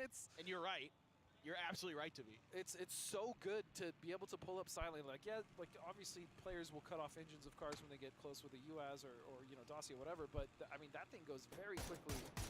And they get up on it, especially if you're trying to pull away from a fight. It's very good because there's almost no delay into when you're actually hitting, you know, like 40, 50 kilometers. The bus be bussin'. All right, be bussin'. Over to the west. This is a hard shift. There's like a lake right in the middle. Very hard shift. What in the world? Where are we ended here? Are we gonna get a stadium circle? That would be pretty sick. Mal Rush right behind Adam. Canada trying to pull back a wide 2-1-1 split attempted by Canada, but thwarted by Chinese Taipei. And they have themselves a pretty nice spot, I would say. Yeah, they are split. This is a 2-2 split that can actually watch over each other, so I do like that. But again, I'm just not sure they're going to be able to confidently fight like a Team Malaysia with just either one of those duos, right? And with a circle this good, when you have this position, I'd hate to tell them to consolidate because again, the 2-2 split is solid, but I just don't know if they can contest with a full 4-man team, either one of those duos. Well, I think they are at least maybe going to do a 3-1, it looks like, for Canada at the very least. There's a BRDM. You asked. I asked, unfortunately, and I have received. This is why you got to be careful as a caster, because sometimes you just will things into existence. This is going to be interesting. Oh, the EMP. Oh, he's hit by an EMP, so it's actually not going anywhere just yet. Is it? It's not protected from it, is it? It's just it's screwed. He's in trouble. There's a Panzer. Balzac. Oh no. Oh no. You thought you were safe, but in fact, you might not be. But Risen can't find an angle. Yeah, and it can't go anywhere because the EMP effectively just kills any engine, so cars are just useless. As it just slow rolls, Shatbai is like, what is going on? Oh my goodness, he's just gonna eat that nade as he's just waiting for. If you turn the tires back and forth, you could actually maybe get some momentum. Yeah, I think that's what he was trying to do. They're just constantly throwing nades. He's got to be careful though. A Panzer will not. There it is. The Panzer knocks you out of the BRDM. That is, I mean, this has been a wild day. We had the red zone, screw Team Denmark. Now the EMP catches France. Now, it's at France at this point is fine. The timing, by the way, of that EMP was wild. Yes. In favor of India. Yes, huge. Then they had a Panzer. I mean, it was just perfect. The dominoes just all fell right in India's favor. Here's my question for you, though. Do you think Oh, I was going to say, do you think France just pushes because now they know that it's India? But never mind, Poland is going to put a big stop, big halt onto that. So they're going to find a knock. As Poland, I think you're licking your lips here a little bit. You have you have a chance to get some points, to knock France down a peg, and you got India underneath there as well. And you got some great positional advantage you can use. Plus the EMP's still there.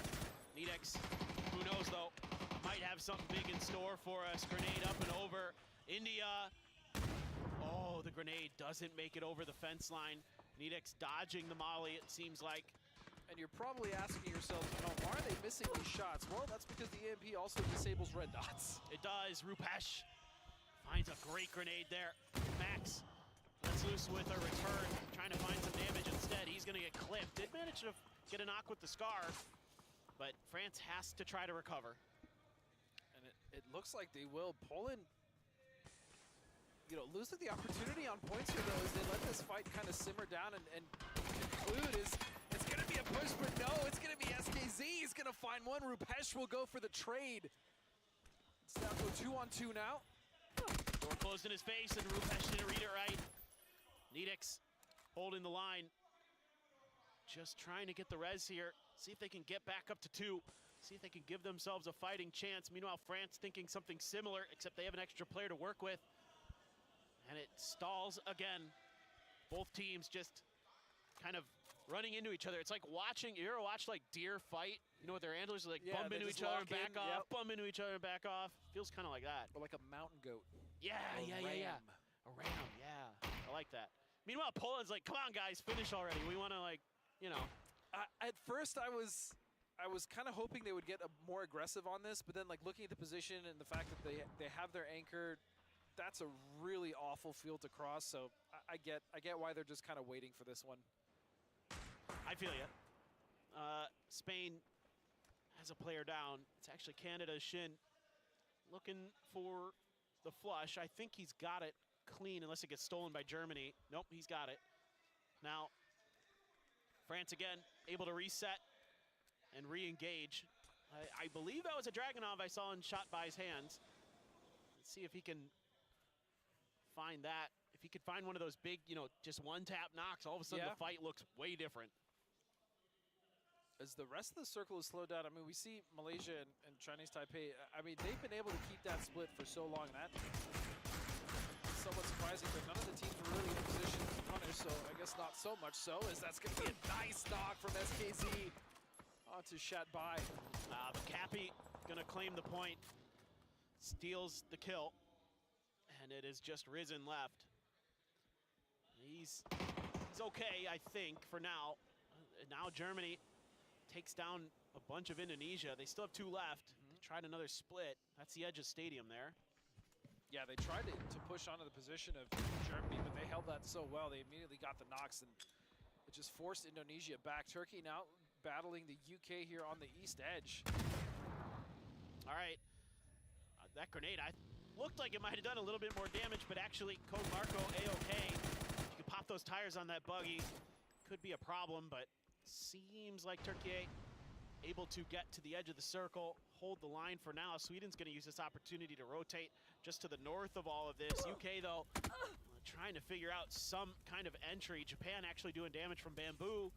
So everybody now on this eastern edge looking to get in. France trying to make a move with all the chaos. Michael finds Code Marco. Marco down, overextends just a little bit, and he gets punished. Man, Michael's sprays are clean. He's looked really good today. Yeah. It's the UK now just looking to finish this off and start to make their way in. Again, UK catching Turkey just a little bit out in the open. I don't know what just happened there to Denmark. Looks like a blue zone, I'm not even sure, but France now taking the push onto the Philippines, and they're going to get at least one of those, but Poland is going to steal another as Norway will also get kills onto Denmark. What in the world just happened up there? I have no idea. That is madness. All right, Crossberg. Just slow push up through the smoke here. Grenade out in front of him to try to buy him some space, but he's in trouble. Japan continuing to harass, but they're losing players. They tried to get here at about the same time as Canada, And Fevin and Mook go down. Just one left here. A beautiful spray there by Adam to make sure that Shin doesn't get flushed. So Canada with a strong position here to play from for now. Is Adam just like actually a MP5 main now? I'm not sure, but he's been using it all day, and he's been using it effectively. It's a great gun. It's a good gun, man. Yeah. Especially up close, it is devastating. No, it's really annoying. Oh. It's so easy to spray, too. It is. I mean, there's no recoil whatsoever. I mean, without any attachments at all, let alone you put attachments on it. Right. And then it's just a laser beam. Yeah, it's just unnecessary at that point. Some knocks onto the UK. God, they have been just dragging themselves into this next circle, but it doesn't look like they're going to be allowed the opportunity. Momae, a little bit of damage done by Fax. Michael as well, still there. Sweden, just able to find that right angle and Fuzzface. Let's Good go. for the transfer onto the second. Fuzzface still dealing with iron sights, by the way, on his AUG. Doesn't even have a red dot. That might be intentional. You think so? No, but Fuzz is a troll. Oh, breaks! That was gross! Whoa! That was like just all of a sudden 2 players from Spain just gone. Oh, that was filthy. I need to shower. I love it. And that is, I assumed that he was just dead. Okay. Took a little bit longer than I expected there, but Explicit goes down Spain in 9th. No placement points for them. Now we move into our top 8. Fuzzface in the blue. Nowhere that he could really go. And Adam with that Dragunov will claim the prize. Him and Shin, the only ones left. Norway now firing line towards Canada. They're going to try to make a wrap down in. France still kicking in this one, by the way. Phoenix, yeah. Still there with a couple of his teammates. And this is going to be rough for Canada. They really don't have many places to go. The circle is going to shift. It's going to favor the North and Norway. And what a circle for them. Where is Canada going to go, though? I mean, they can stop down in some of these points. Maybe the shack, it's going to be occupied by Leo, though. They need to take him out first. Meanwhile, Adam now making the push onto the last 2 members of France while he's getting shot in the back. Can he make it? The nade! His own nade! What? No! I think he thought it went inside. I think he thought the door was open. Yeah. And it was not. He was shut. Ugh. And I think it might have clipped even off of the emergency cover. So a little bit unfortunate there for Adam. Marsalek, Poland, giving themselves a good opportunity in this game. Oh, what in the world was that? James actually has the Mark 14, takes out Nedix. Domint gonna actually steal that. Magister's getting lit up by that same Mark 14. So Poland has a little bit of a hillside to work with, but they're getting harassed anytime they try to get up and get points. Yeah, it's not been easy for them at all. As Chinese Taipei with a really big opportunity here. Well, Shen is trying to be like that that forward scout slash initial contact player, and it hasn't gone great for him. He fell to Chinese Taipei, so they're going to actually re-wrap is Malaysia to the other side, to the southern edge. The blue zone isn't going to get there, actually. So SKZ still alive, just listening to the sweet sound of bullets. Bouncing off of his cover, yep. His only little bit of cover here is, Norway is just, they've had enough of this. You can see, oh no! But Cappy actually finds He-Man. I wonder if that grenade from SKZ also caught a little bit of damage in there. Not sure if it was short or not. I mean, you can just see how much the other teams are struggling here, and then for He-Man to go down when Norway had the best position in the circle. I mean, that's just going to leave them with 3, and especially if he gets flushed here by SKZ, that's a fairly big loss, and yeah, he's gone. Wow. I like the play, but man, the angle from Poland, I mean, they have to be aware of that. For sure. Just maybe a little bit overconfident in that one. Overzealous for sure. Yeah. But I get it. I agree with the decision, because if you can take out SKZ, that's like literally half the circle is yours. I'd rather see a play like that than not. So yeah, I agree with you. Sometimes, especially on maps like Rondo, where you think you're safe from the angle, and then it's just like a little bit longer than you realized, or the slope's a little bit steeper than you think. Especially in this circle too, because the center is just so wide open, right? So it's hard to know exactly where teams are on the edge as the teams that are left alive other than Norway, they know they're all occupying edge, so.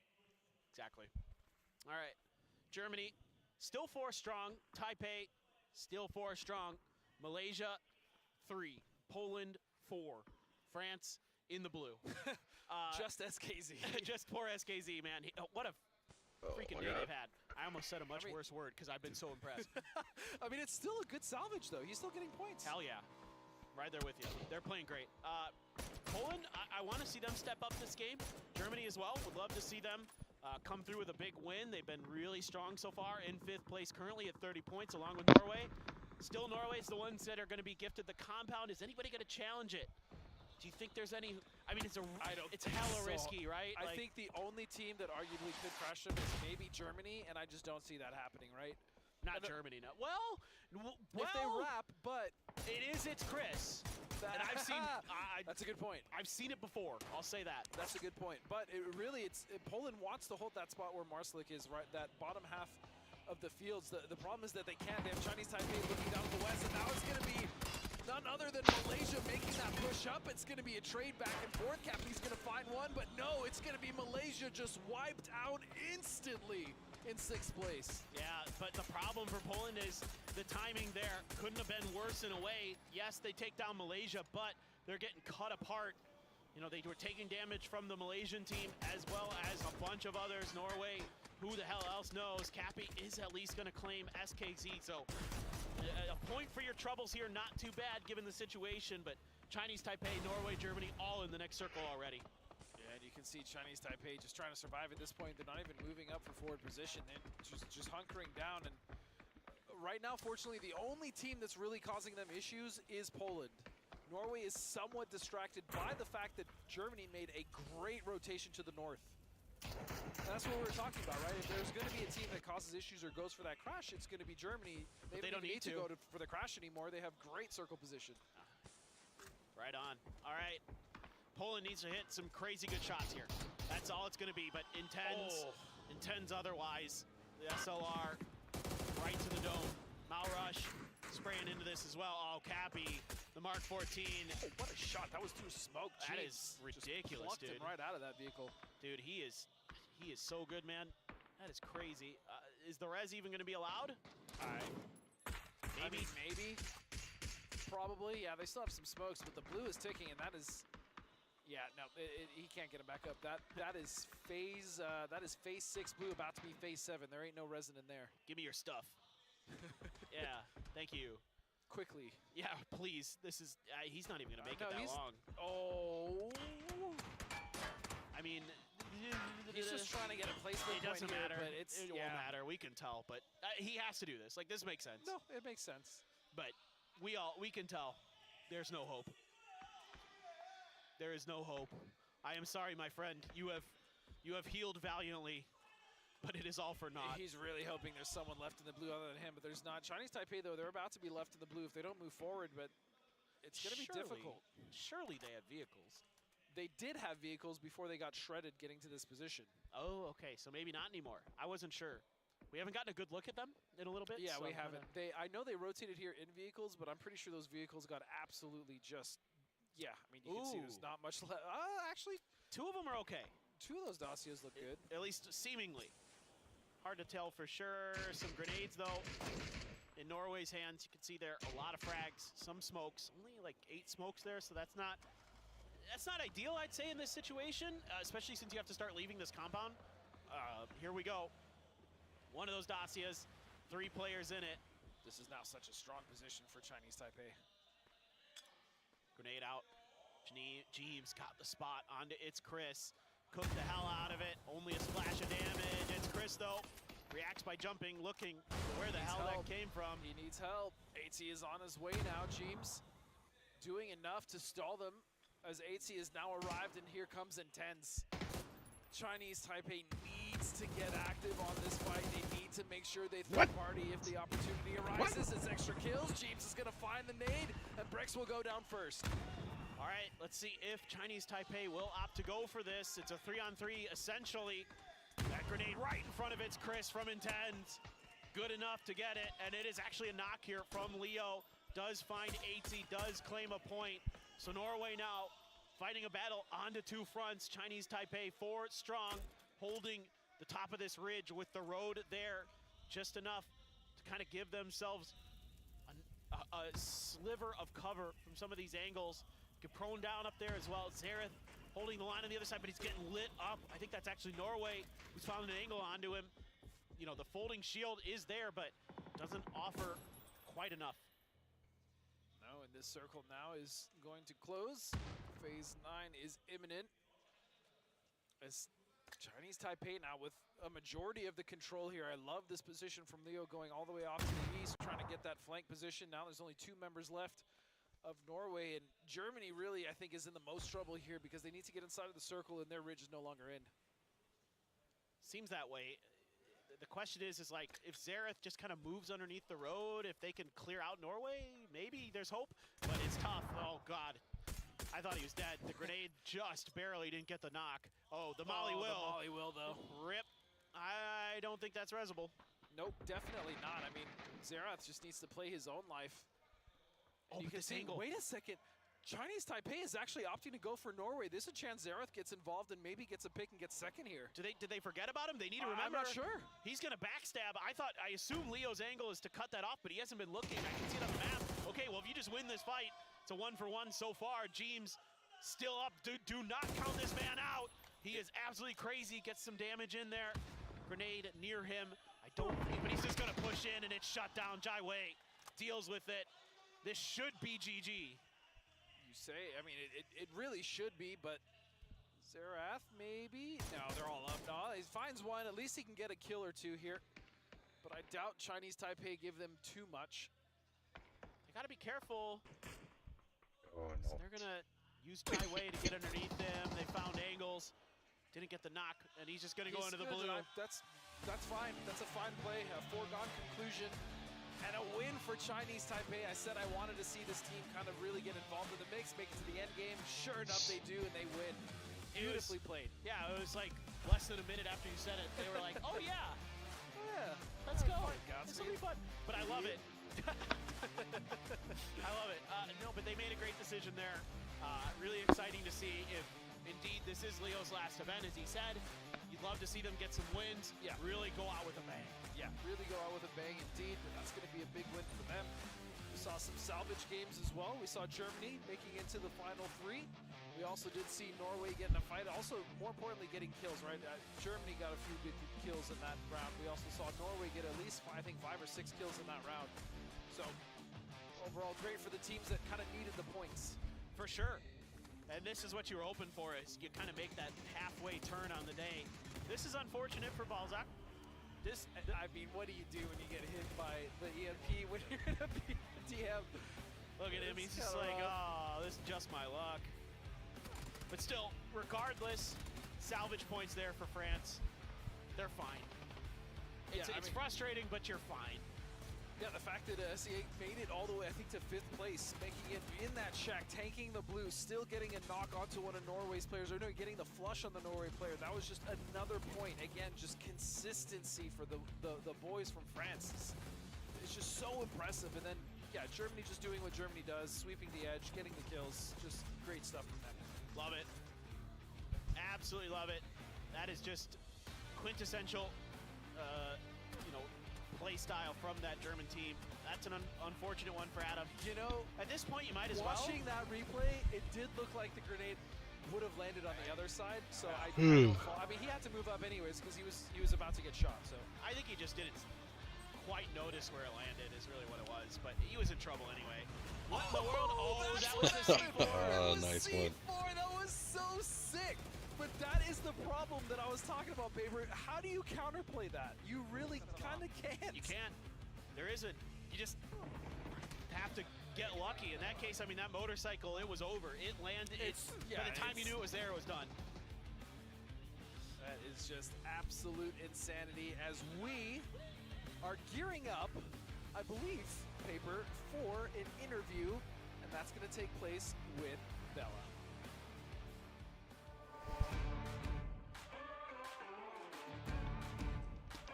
네, 네, 태고의 치킨은 차이니스 타이페이가 가져갔습니다. 레오 선수와 인터뷰 만나보도록 하겠습니다. 우선 PNC 첫날 첫 치킨을 먹은 거를 한번 소감부터 들어보고 싶은데요. Hi guys, this is Chinese Taipei Leo taking with the Taego chicken. I'm joined by our lovely translator Amy as well. Leo, how good did that chicken taste? 可能刚刚那一圈就是右边那个防区，挪威的嘛，他们去跟德国队打，然后给我们一个机会，那我觉得有把握住，也信心会比较好。 노르웨이랑 독일 쪽이 같이 먼저 싸우기 때문에 저희가 좀 기회가 많았다고 생각을 합니다. 말씀해 주시겠어요? 노획은德国队。 노르웨이랑 독일 팀이 싸우고 있었기 때문에 저희가 기회가 좀 많았다고 생각을 합니다. Because Norway and Germany were battling it out, I think the odds were in our favor. All right, well, the momentum, you got that as well. You climbed a little bit up on the leaderboard. How confident are you to play well on our remaining Miramars? 이제 분위기도 기세도 차이니스 타이페이가 가져오기 성공한 것 같아요. 남은 두 경기 어떤 식으로 풀어낼 건지 한번 들어볼 수 있을까요? 那这一把你们已经吃尽了吗？那剩下的2场比赛，你觉得你们有大概有多少信心可以胜利？我觉得吃鸡对于我们就是队伍信心会大增嘛。那我觉得会后两场要是看到机会的话，我们可能会更激进一点。 저희 나머지 두 게임도 만약 기회를 봐서 더 적극적으로 할 것 같습니다. For 2 remaining matches, we're going to be very proactive. We're going to go out and get those skills. All right, last question, Leo. Before, if you win PNC this year, will you not retire? Is there a chance you won't retire? 만약 올해 PNC 우승하면 은퇴 취소 가능한지 한번 들어보고 싶어서 물어보겠습니다. 如果这次 PNC 获胜的话，你会就是取消你要退役的那个说法吗？ 我觉得就是已经确定了，就是要退役，就是不管有没有好成绩之类，就会退役。 은퇴는 이미 확정돼 있기 때문에 성적이랑 상관없이 네, 은퇴하기로 했습니다. All right, well, the retirement is on the way, but regardless of that, I will be leaving the PUBG scene. That's sad news, Leo, but all right, good luck to the rest of you on Miramar.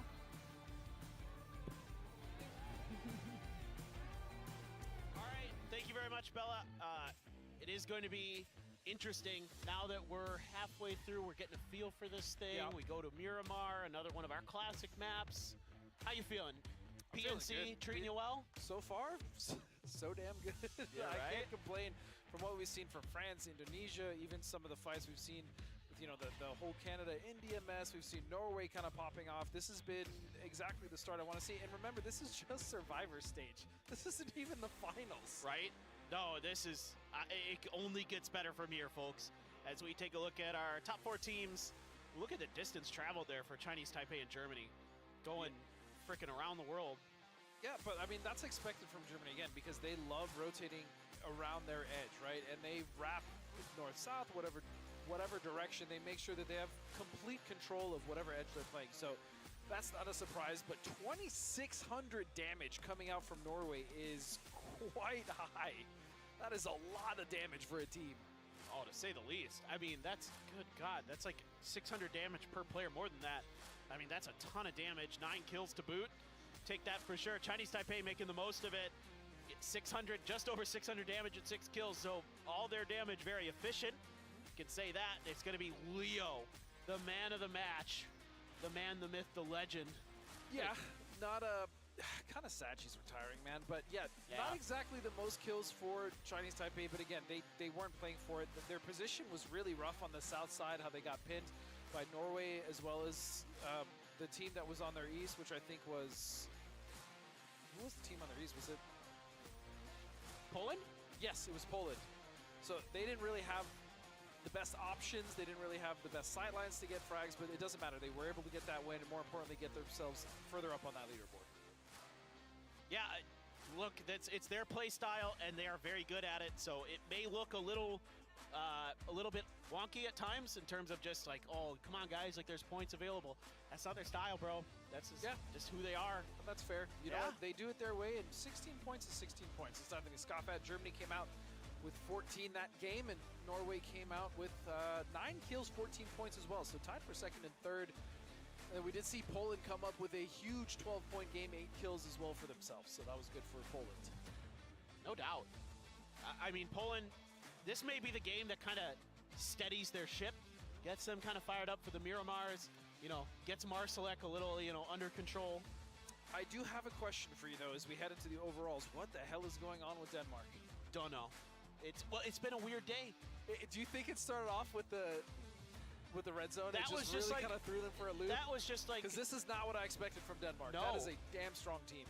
Exactly. No. That was foreshadowing. That was like, you think so? Just the PUBG gods had said, "Sorry, Denmark, not today. If you're gonna get through, it's got to be tomorrow." It's gonna be tomorrow. Yeah. I mean, they still have 2 games left, and remember, we are now heading to Miramar. So that's just a new opportunity. It's a mental reset, going into a new map. Avengers should know that you and I are here. We can, you know, give him a little help if he needs it. Like, you know what I mean? Okay. Let's see what you've done there. I don't think he would take kindly to that. But I hope he doesn't. No, we'll let him know. Yeah. We'll be seeing him around. Absolutely. But regardless, I think Denmark, I don't think you can hold them back for too much longer. I assume this is going to change. It's not that you can hold them back. The problem is I just hope they don't get going too late, right? Yeah. Because, again, they don't have as many opportunities in the survival stage, and they need to make sure that they are moving forward, at least moving into tomorrow with 2 solid, strong games, because currently they are struggling. For sure. All right, guys. Well, we are going to take another short break. We have Miramar just around the corner. Don't go anywhere. PNC 2025 comes back soon.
To sit is to progress. Sit is. 스펙스 BMX 팀 유소년 선수 김한결이라고 합니다. 어릴 때부터 자전거 타는 걸 진짜 좋아해서 지금은 본격적으로 선수 생활을 하고 있어요. 처음 경기장에서 BMX 레이싱 선수들의 경기를 보고 와 진짜 멋있다라는 생각이 들어서 본격적으로 시작하게 된 것 같아요. 스포츠는 나 자신과의 싸움인 것 같아요. 어제보다 발전하기 위해 계속 도전하게 되는 것이 스포츠인 것 같아요. 내가 과연 유망주인가? 책임감 있게 행동해야겠다라는 생각도 들어요. 가장 큰 원동력은 더 잘하고 싶다는 욕심인 것 같아요. 저를 계속 도전하게 만들어요. 저에게 스포츠는 도전이에요. 넘어져도 다시 일어서면 된다는 것. 실패가 아닌 새로운 시작이 기다리고 있어요.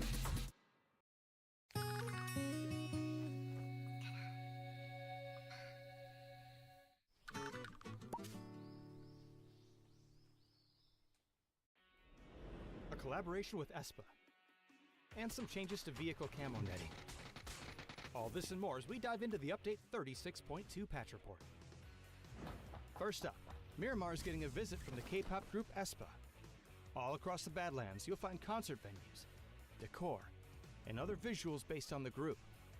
Many other maps have ESPA visuals, such as themed care packages and planes as well.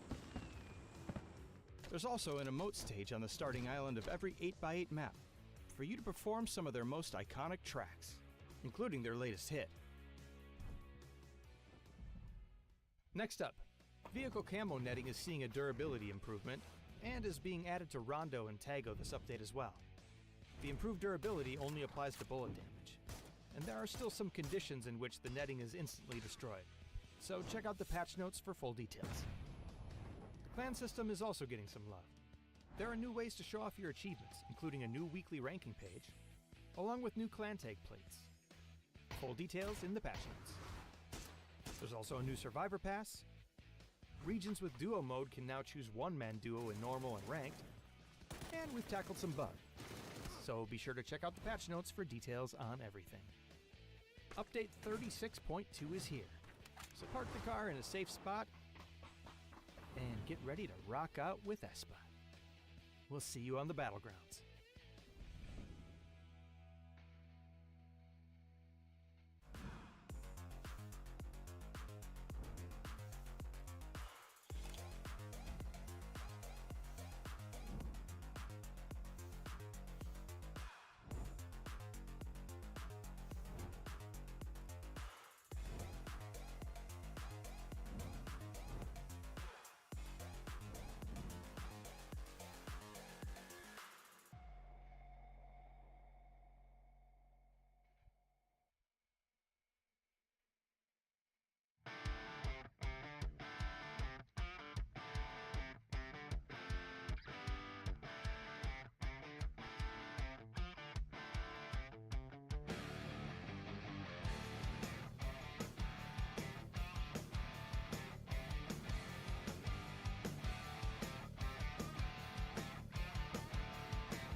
Smooth and original, straight from the underground.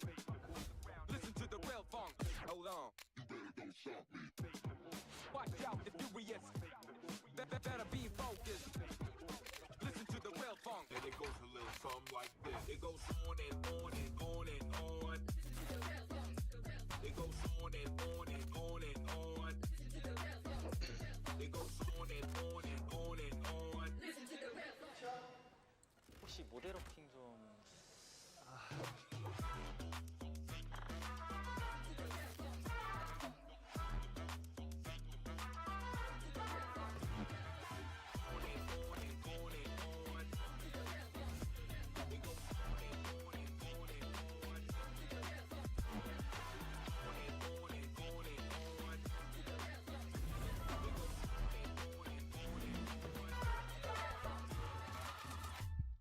Smooth and original, straight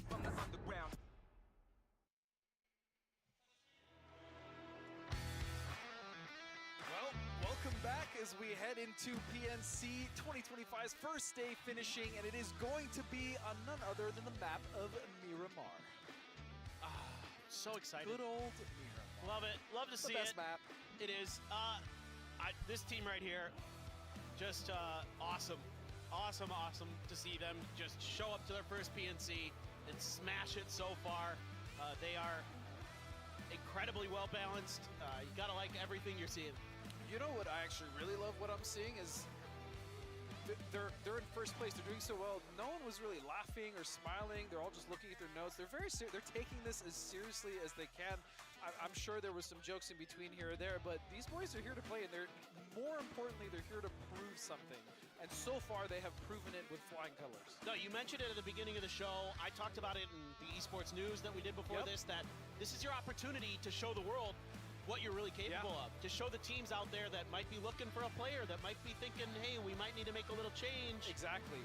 Especially when you have, like, you know, Nidex said himself, like, he tried out for Foot. He doesn't think he made the cut.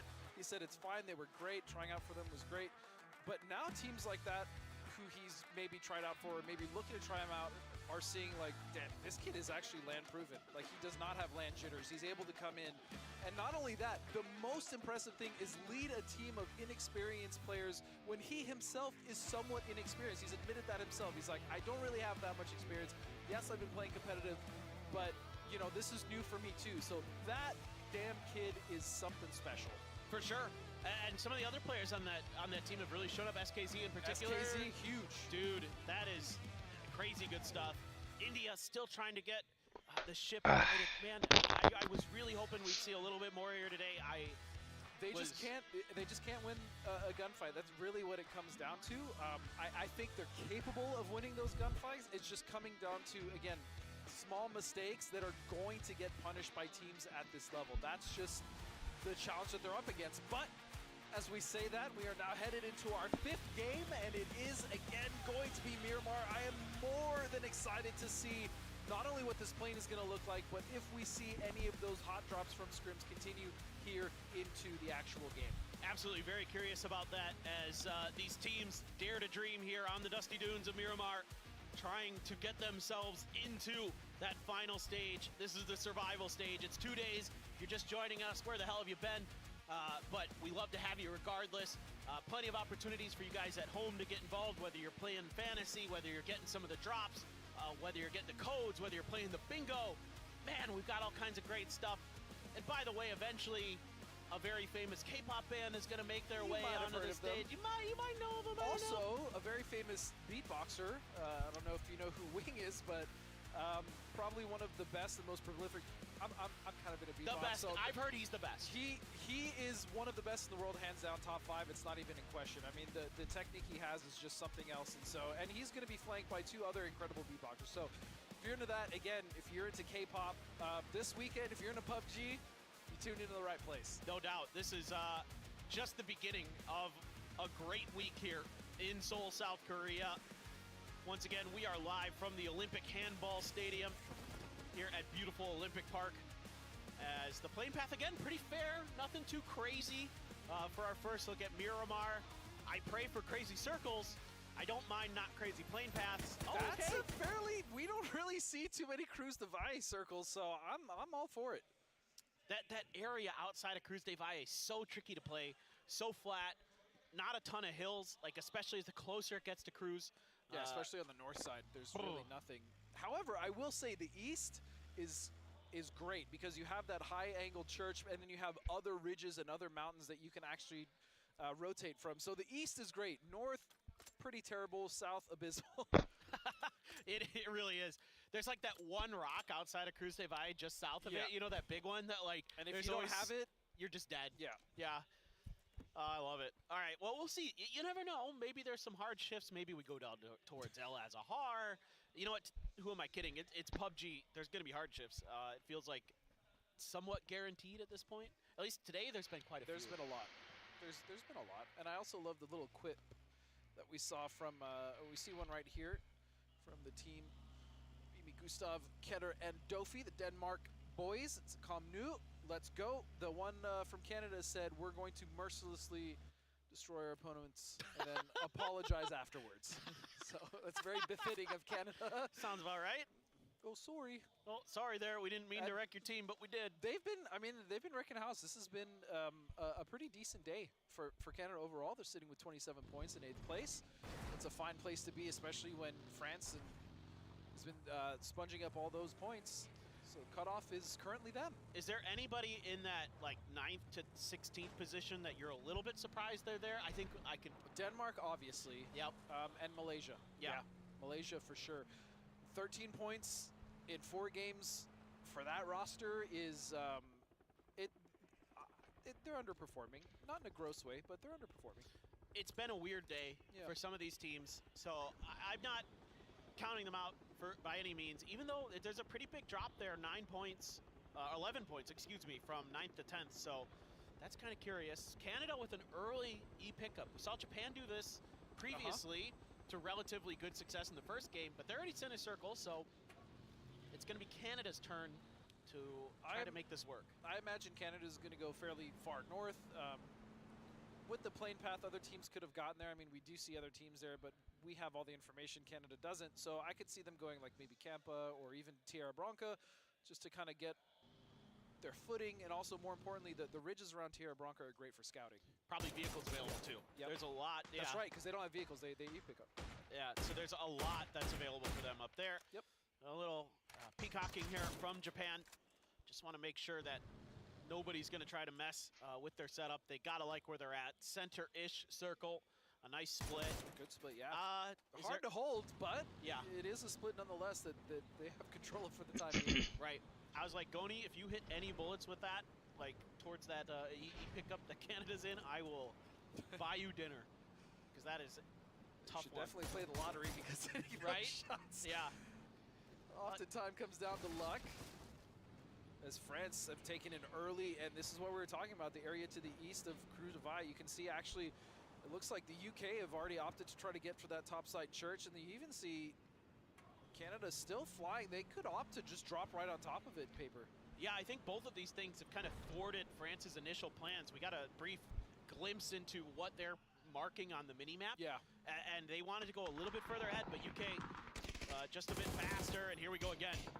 Shock of all shocks. Oh, wow, Philippines getting involved early. Who would have thought? But it's actually at the detriment of Torque. And so they're going to lose 1, but fortunately, I guess, drive away with 3. But I don't think this is necessarily Philippines' fault. They were in their decision-making process, I'll say. This looks like it was Turkey crossing their path. But that's the thing. I love that they take advantage of those situations that they're given, right? Even if they didn't set up that camp, even if it wasn't planned, they still managed to get one out of it. And that's what's really been impressing me with them, even though they are sitting in 16th place. And a big part of that is because we do see them get the early game kills. They're not getting the placement points. They're not making it to the late game. Yeah, I really think there's some potential here for the Philippines if they just can clean up a few of those fights a little bit. As much as I hate to say it, pull back sometimes, right? Because they're all gas, no brakes. Sir, they're APAC. You don't understand. I know, I do. There is no brake pedal in their car. I know. I'm just saying, maybe. Ooh, Beamy is going to find Emmy Max straight through that windshield. What a shot. Denmark needs these points, so they're on the hunt. Ketter's right there. This is great for Denmark. Exactly the start they needed here on Miramar, and it's going to be against France nonetheless. Now, for France, they're actually already in. They're in the they're out of the survival. They're in the final stage.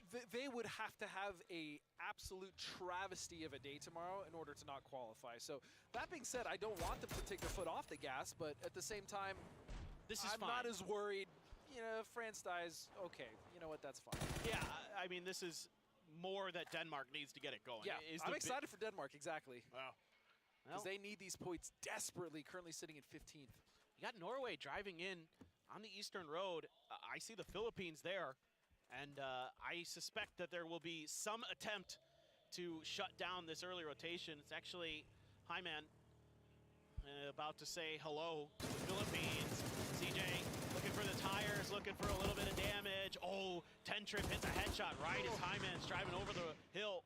Not not able to find the knock, though, and he might have actually just got out of there. He did, and not only that, but he just saved his team as well. So he's going to relay that information back down to the members rotating to the south, and they actually might even stop down to try to take care of the team of the Philippines. Why not?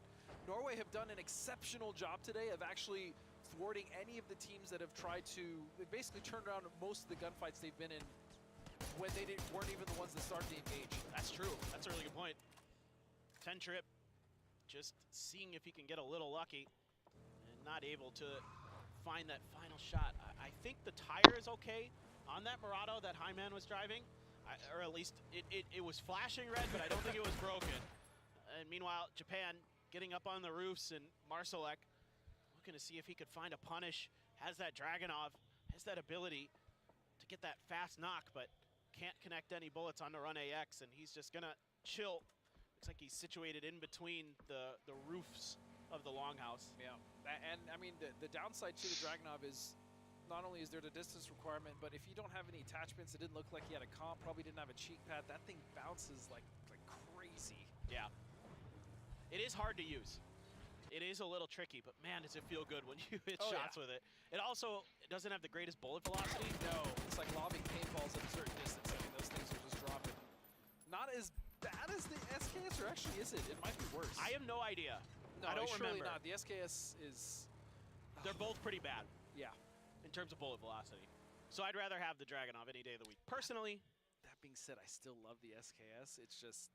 Oh, you're one of those. No, I'd rather have an SLR fully kitted. Don't get me wrong. For sure. I'm not gonna. But I used to, before the SLR, before those options, SKS was my baby. I love that. Oh, no kidding. Okay. I'm a bolter at heart, but SLR is my statistically best gun. I mean, I just love it. Once the SLR came, nothing else. I didn't really want to use anything else, and then we got the MK12 and. The MK12 is nasty. It is disgusting. And Mini too. I love the Mini. Mini's especially great. the Christmas Mini. Oh, that's disgusting. Christmas Mini. I use the what's it called? It's a cow skin and it's got a pun. It's like Mood Killer or something like that, or like okay. Something. So you're real fancy. Yeah. Okay. It's got a stat tracker. That's really the only reason I use it. And yeah, so we did see at the top of the show that Korea were the kings of Miramar with an average damage of 1,200, and their highest damage was 26, which we actually saw. I think it was Norway got that last game or one of the previous games. Well, highest damage. Look at 2,600. Yeah. I'm excited to see this Korea team. That's neither here nor there. As you have a they will glider be playing in the finals. I know. We haven't.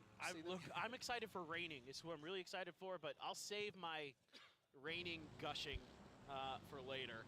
Okay, that's fair. Now, what we do have to take into account here as we were gushing about the teams and players is how absolutely terrible this circle is. So this is the Death Valley circle. The issue here becomes for these teams, it doesn't matter whether you're on the north or the south side of this. What really starts to come into play for your team is which side is favored and if you have to rotate to the other side. Because getting across, there's a reason we call it Death Valley. It is so difficult for teams to make the decision on which side they want to play on, and oftentimes they live or die by what decision that is. It's basically a river. It is. For almost all intents and purposes. Unless there's that really weird circle, like we had one at PGS 7, I want to say it was, where it ended basically in the middle of the trench. That does happen sometimes, very but rarely. it's very rare. It usually favors either north or south, and then the teams caught on the other end, I want to say like 80 to 90% of the time just die crossing. It is such an abysmal cross to make. You're absolutely right. It is usually a gamble. It is usually a coin flip. This is probably one of the roughest circles in Miramar. For sure. If it just hard shifts north here, then you're like, okay, fine. Like, well, you have there's time. options. Yeah, exactly. But oftentimes, because of this, it stays and it just shrinks on the valley, and then often you're just stuck with no options. You have to go for the kills. There's no way you're making it across.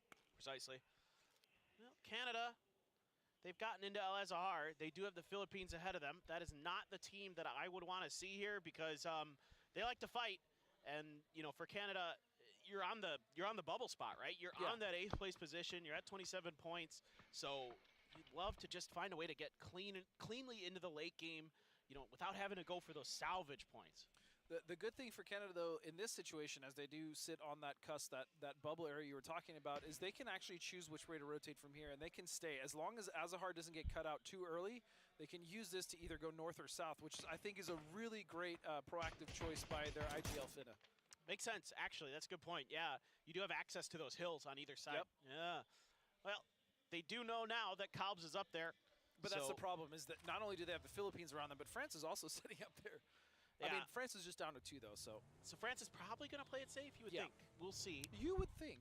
But with as many points as they have, oh no. Oh no, no, no, no. Get back in that car. Adam peeks out, even though he gets back in. Oh. Joshi able to fire back, able to prevent the flush so far.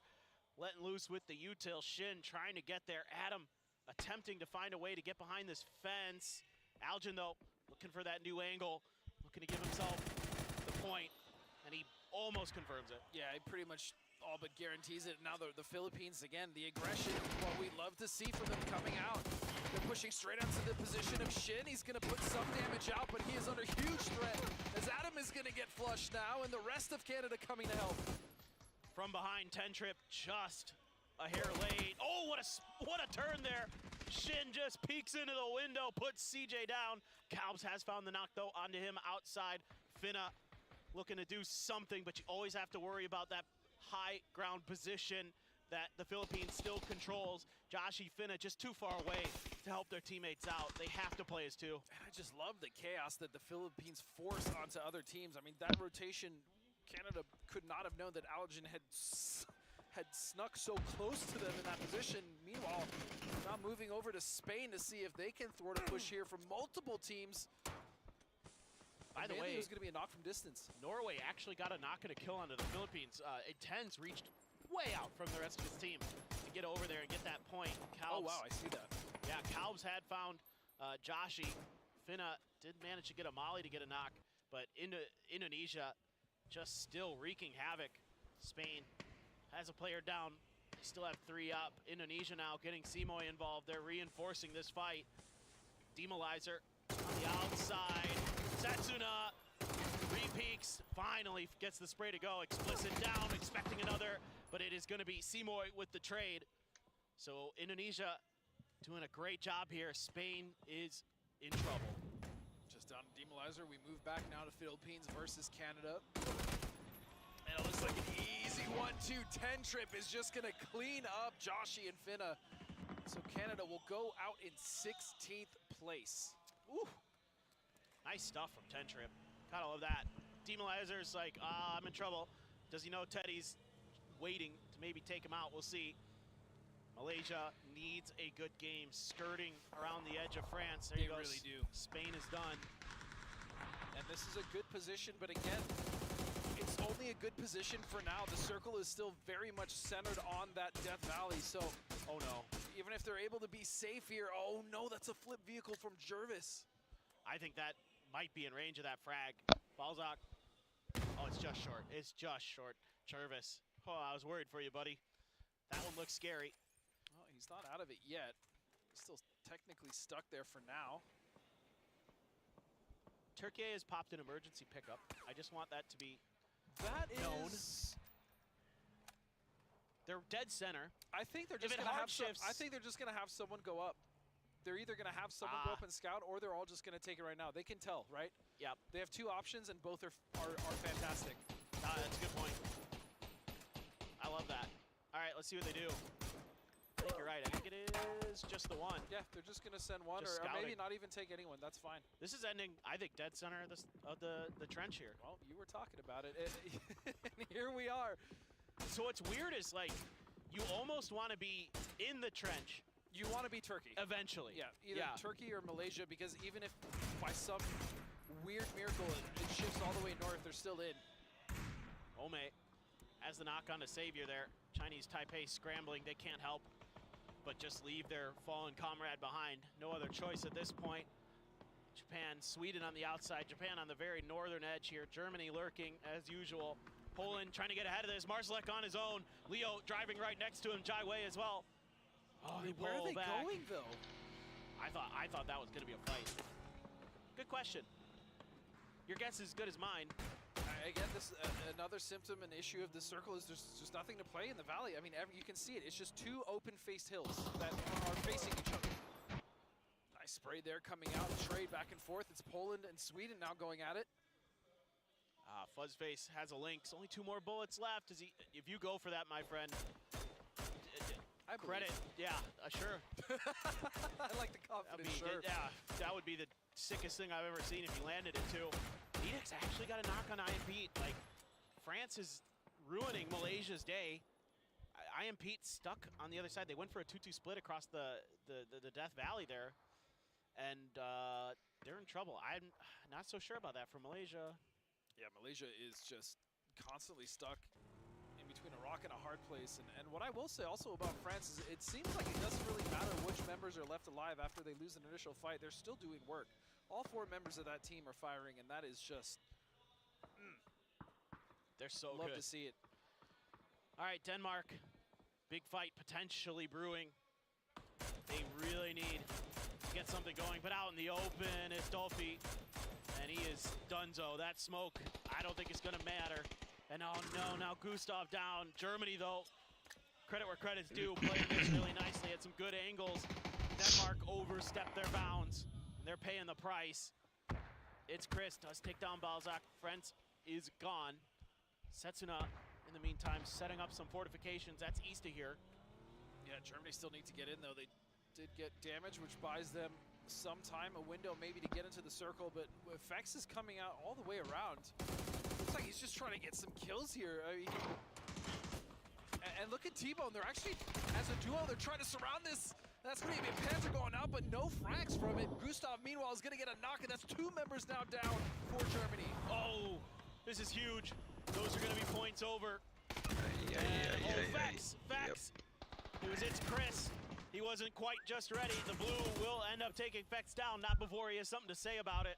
He does some serious damage here. Now Brax, the only one left for Germany. What looked like it was going to be a great fight for Germany just isn't quite there.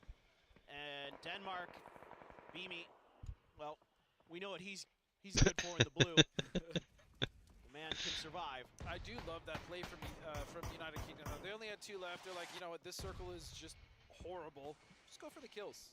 I mean, they may have not gotten any, but I still love that play from them. Ooh, look at that. Ooh, shot by. Dude, shot by from India by far has been the most impressive. He's hitting. Yeah. He's hitting, dude. I love it. That boy wants it. He's hungry. I've seen some good stuff from Risen and Rupesh, too. They've looked pretty strong. They just, need to get a little bit more going, and I think you have some hope for India. Poland. Oh, clown carring, but it wasn't a far journey, thankfully. It did look dicey there for a second. Okay, India, do Need you some have any kills, frags India. left? This is a big opportunity for India, surely. Joe, please tell me someone has some frags. You could really do some damage here. Risen at least hitting. Well, the rest of his team needs to come out and help. I mean, that is the next position that they need to play. They need to get rid of it. They need to get rid of Poland now. Trying to flank out, shot by. And a bunch of people just all of a sudden getting knocked in the kill feed. Sweden. They're trying to trade some damage here with Poland, but they're in trouble. Oh, that was close. That was close. A little too close. Yeah, right? Yeah, Poland should not be allowed to do this with India above them. India's busy fighting Sweden. They want to deal with that first. Fuzz going for some long-range M4 shots. But, okay, so please. These are 4 kills. There we go. 3 kills for India. Please get that. The nade is good. It's going to be a knock and a flush. And just one more. Masters, and he will go down. That is what I'm talking about, India. Let's go. Love that. Really nicely played. I love that they kept Sweden at arm's length for like the whole fight. And then they're like, oh yeah, Poland. Yeah. Hello. And shot by, man, he is really solid. Simoy is going to take down Run AX. So Japan loses 1 player trying to make their way over to the edge of the circle. Indonesia, kind of this movable fortification setup they've got going with the vehicles. We've seen the foldable covers. So they're doing a pretty good job, but Japan doesn't seem to have much in the way of cover to work with themselves. They really don't. Malaysia, though, has managed to somehow survive in the center here as Japan is just struggling for space. And as is, I mean, again, this is the problem with the circle. Even if it does center, on the valley itself, both of these ridges are just facing each other completely open. So there really is no cover. You can't get away from the other side, and you can't move into the other side either, which just makes it so difficult. Unless you're Turkey, then you are just loving life. But then the issue for them, Clint, is they can't even get any kills. Yep. So they're gonna get placements for sure. Yeah, but it's can you get any further? Japan is just struggling to get anything going. I mean, okay, you're in the circle, but like you were saying, so many people on the other side have high ground, and they can see down into that side of the other side of the trench, I should say. Leo has proned and is waiting for someone to come in his and Chaiwei's way. Malaysia's still in this. They've got 2 up. Philippines still 2. 4 for Norway. 4 for India. Yep. 3 for Indonesia. So a lot could change here on the outside of what Turkey is doing. Turkey is going to come into this game with 3 in the end game, you would think guaranteed. Indonesia is about to lose probably all their members, and I will say Norway played this beautifully. They stayed on the south side. They took their time. They didn't push too many fights, but more importantly, they held control. Now they just have to get rid of Malaysia, as India's Karku will find Chinese Taipei's Leo, and now just 1 member left, Chinese Taipei. Chaiwei would have to go absolutely insane right now. Karku sees the utility coming out, not interested in trying to fight that. Another frag for Chaiwei, looking to do some damage. Leo has been knocked out. Malaysia gone to Norway in the meantime. Has a Panzer there, got it out of the car, but can't find a good opportunity to use it. It will be ineffective. Indonesia on the run and fragging, but they just get knocked. I love that Turkey tried to push up though and get the kills. They did lose Code Marco, at least to a knock, but they're at least gonna come up, and they realized that, right? They had to have paper. They're like, you know what, we're not gonna get any points if we just sit here. So they did go up and they third-partied that fight between India and Chinese Taipei, and they're able to clean up. So again, great. Still a couple members of India left though. I like this. I mean, I think most teams would just sit in this compound. Most teams would, yeah. Yeah, but I like this from Turkey. As long as they don't lose Code Marco here, it's fine. No, I think they're going to be able to get back to the compound, and they were able to get 2 kills from it at least. So, again, fantastic play from Turkey. India still survives, and while we were watching that, Norway just dispatched of Malaysia, as you stated. They're solid today, man. Not too surprising, though, given that you have Jeems and 8C on this squad. Yeah. Simoy. Oh, boy, this is not looking so good. Intense, though, as well for Norway. It's been awesome. Yes, yes. He has played really, really well. And, you know, Hyman is out there trying to be that lead guy often, and he's done a pretty good job. And he has been, yeah. He's found them a lot of space. More importantly, even though he has gone down, he's given them a lot of information. So, and that's sometimes it's more valuable than a life. I know it sounds weird, but you've seen one player go down for a team of 3 to win a game multiple times. Exactly. It's worth it often in PUBG. Indonesia. Sadly, yes. Yeah. The sacrifice is necessary. It do be part of the game. Yep. Dude, Indonesia is now I'm first so place. surprised they survived, honestly, coming down that ridge line. I mean, I surely thought they were dead. I even said so. So I'm very happy to be proven wrong. And they're in first place now. They're ahead of France. So this is tied. Yeah, what a day for them. This is so exciting. Whew.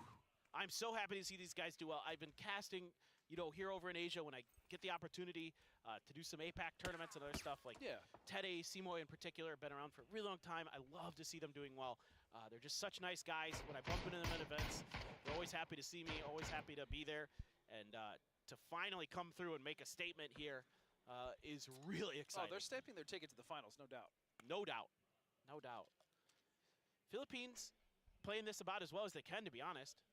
Again, it's all gas, no brakes. I mean, the first fights at the beginning, we saw it against Team Canada. They were able to do work, but then they immediately got shredded in the third party because it's a caution to the win type of style, right? They don't really care if they get third party. In fact, they know they're going to get third party. They're just going to focus on the fight and hopefully take them out before they get got. Right. Which is, you know, it's a risky play style, but that is APAC in a nutshell. Yeah, but if it works, you'll be feasting. Speaking of feasting, 8C at long range. You know, you were talking about kind of this tricky position that Indonesia was going to be in. They got out of that first one, now they're in another. Yeah, this is going to be curtains, though. I just don't see them getting out of this. I don't care what team that is in their position. Yeah, where do you go from here? Yeah. What cover is there on the other side of this hill? None. Also, what I will say, I mean, as we kind of look at the Philippines here, that is the APAC style, but I feel like APAC has evolved so far past that. They're so much more intelligent about their pushes, right? Especially when we look at, you know, teams like Vietnam, but yeah, I feel like they're still kind of stuck in that old meta of APAC, as we see now just down to 4 teams. Is going to be Norway with 3, possibly 4 if they can get the res, and then Turkey with 3, India with 1, Philippines with 2. Love to see shot by go absolutely nuclear here, but that grenade does about 30 points of damage. 7 kills for India, man. That's a big step up. It's a really nice game. He's doing a good job here avoiding the initial grenade barrage, but there's just too many here for Norway. He got the knock on to James, but that one is good enough. Yeah, Inten's gonna be the one to finish the job. Highman does go down though, so they're down to 3. Okay, 8C is getting busy here. Last 2 members of the Philippines trying to get rid of. They have the res going, so Norway looking poised to do quite a healthy amount of damage. It's really just getting down to Turkey is the issue. That's even if they need to, actually. Turkey's getting pushed out of their compound paper. Yep. They can leave one player back as an anchor, I suspect. Yeah. In that shack that's on the edge.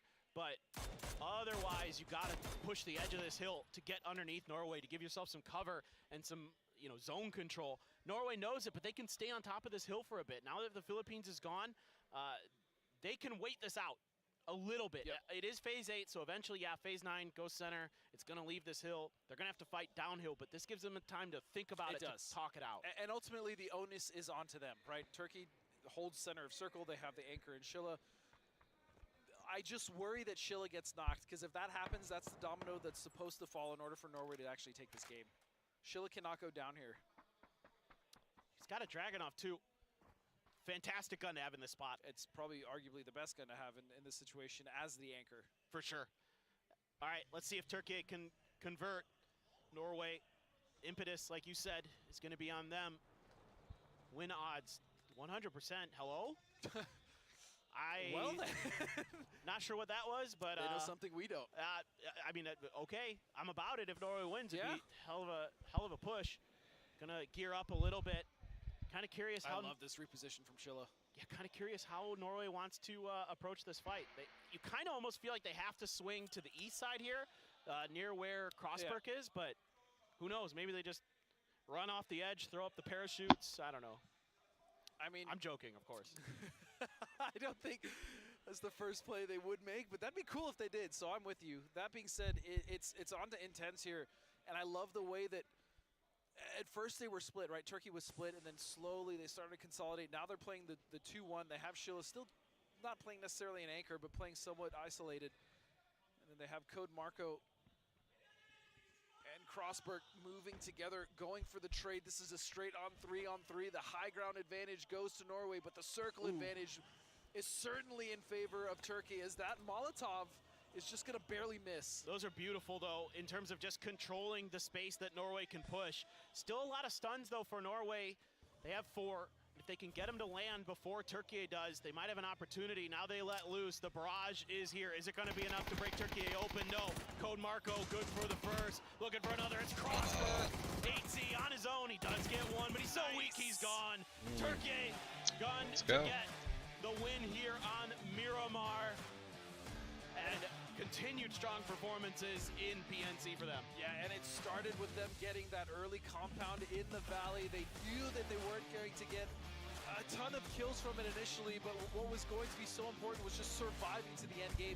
We saw them flex out. They went for the kills onto India when they were fighting, and they just continued to move forward. Great game for them, but also just a phenomenal game from Norway to navigate the chaos in the south. It's really difficult to play those circles because because of the angle of everything. There's so many opportunities for people to do damage to you, and even for Norway or whoever, everybody's kind of in the same boat. Yeah. And they navigated that. And we saw that. I mean, even credit to Indonesia, again, for making it as far as they did. I did not think they were going to survive as much as it did, but we're going to take a look back, of course, to that game and kind of how it all started. That circle initially didn't look that bad. We thought it was going to be Cruz-Vaya, then it was a hardship to the south, which you stated. We've seen a lot of hardships today.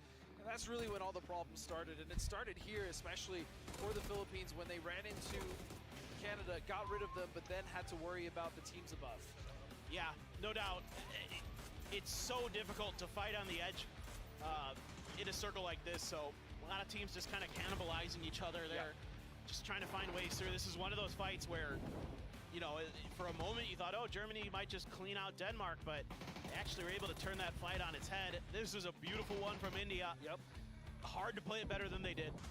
Yeah, and to Poland's credit, I mean, they really didn't have any other play other than that. So they just went for it. They did get wipes. I think they got a couple kills out of that one, but yeah, it was really just Turkey, man. Again, the decision-making, the position, just getting Sheila off that angle at the end. Again, I was saying how worried I was about him getting knocked, and they didn't even let that be an issue. Yeah, hey, you would know, especially on, you know, the players that are on Turkey, like, a lot of them have been around for a while. Yeah. You know, they've been playing PUBG esports for quite some time. They've had some experience at the global level in some cases, so. Especially with Eternal Fire, so. Yeah, there's not much doubt in my mind that Turkey can do some damage as this tournament goes through. But so far, 5 maps in, 1 more to go today. Great start. I think, as per usual in PUBG esports, some teams you expected to kind of be doing what they're doing, and some teams to kind of surprise you. Fall off the wayside, yeah. I mean, quite literally, we've had some teams that we did not expect to do poorly, Denmark being the biggest one, just kind of really struggling. Now, in that game, I feel like they did kind of get their footing, but even then, third party, again, it's just, they just can't catch a break. Yeah, it's true. Yeah, it'd be like that sometimes in PUBG. I mean, it's hard to guess what the other teams around you are going to do and what the nature of the lobby is going to be, all that kind of, you got to get a feel for it as the day goes on. So 1 game left. We're obviously going to be heading into our final Miramar for the day, and we need to see some big point ups from teams like Denmark, right? We need to see a lot from India. That last game was a good start. They were able to get a wipe on a Team Poland, but still, there's a lot of points they need to make up. And now with the changing of the guard, Indonesia taking first place, right? That's going to be even more competitive towards the top. Now, we have to see if any of the top teams are going to cannibalize points in this last game and make that cutoff even more feasible for the teams that are struggling, but you can't count on that if you are one of those teams. Right.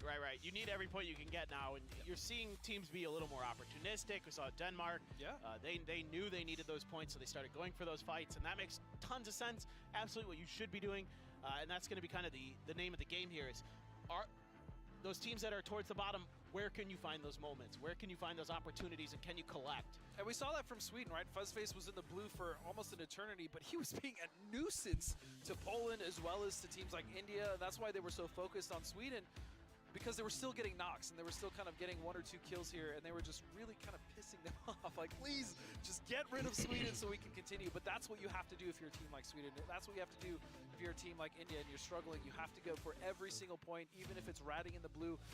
That's a very viable strat, and it works. For sure, for sure. Absolutely. So we will get ready here for our next Miramar, and our last game of the day, believe it or not, coming up pretty shortly.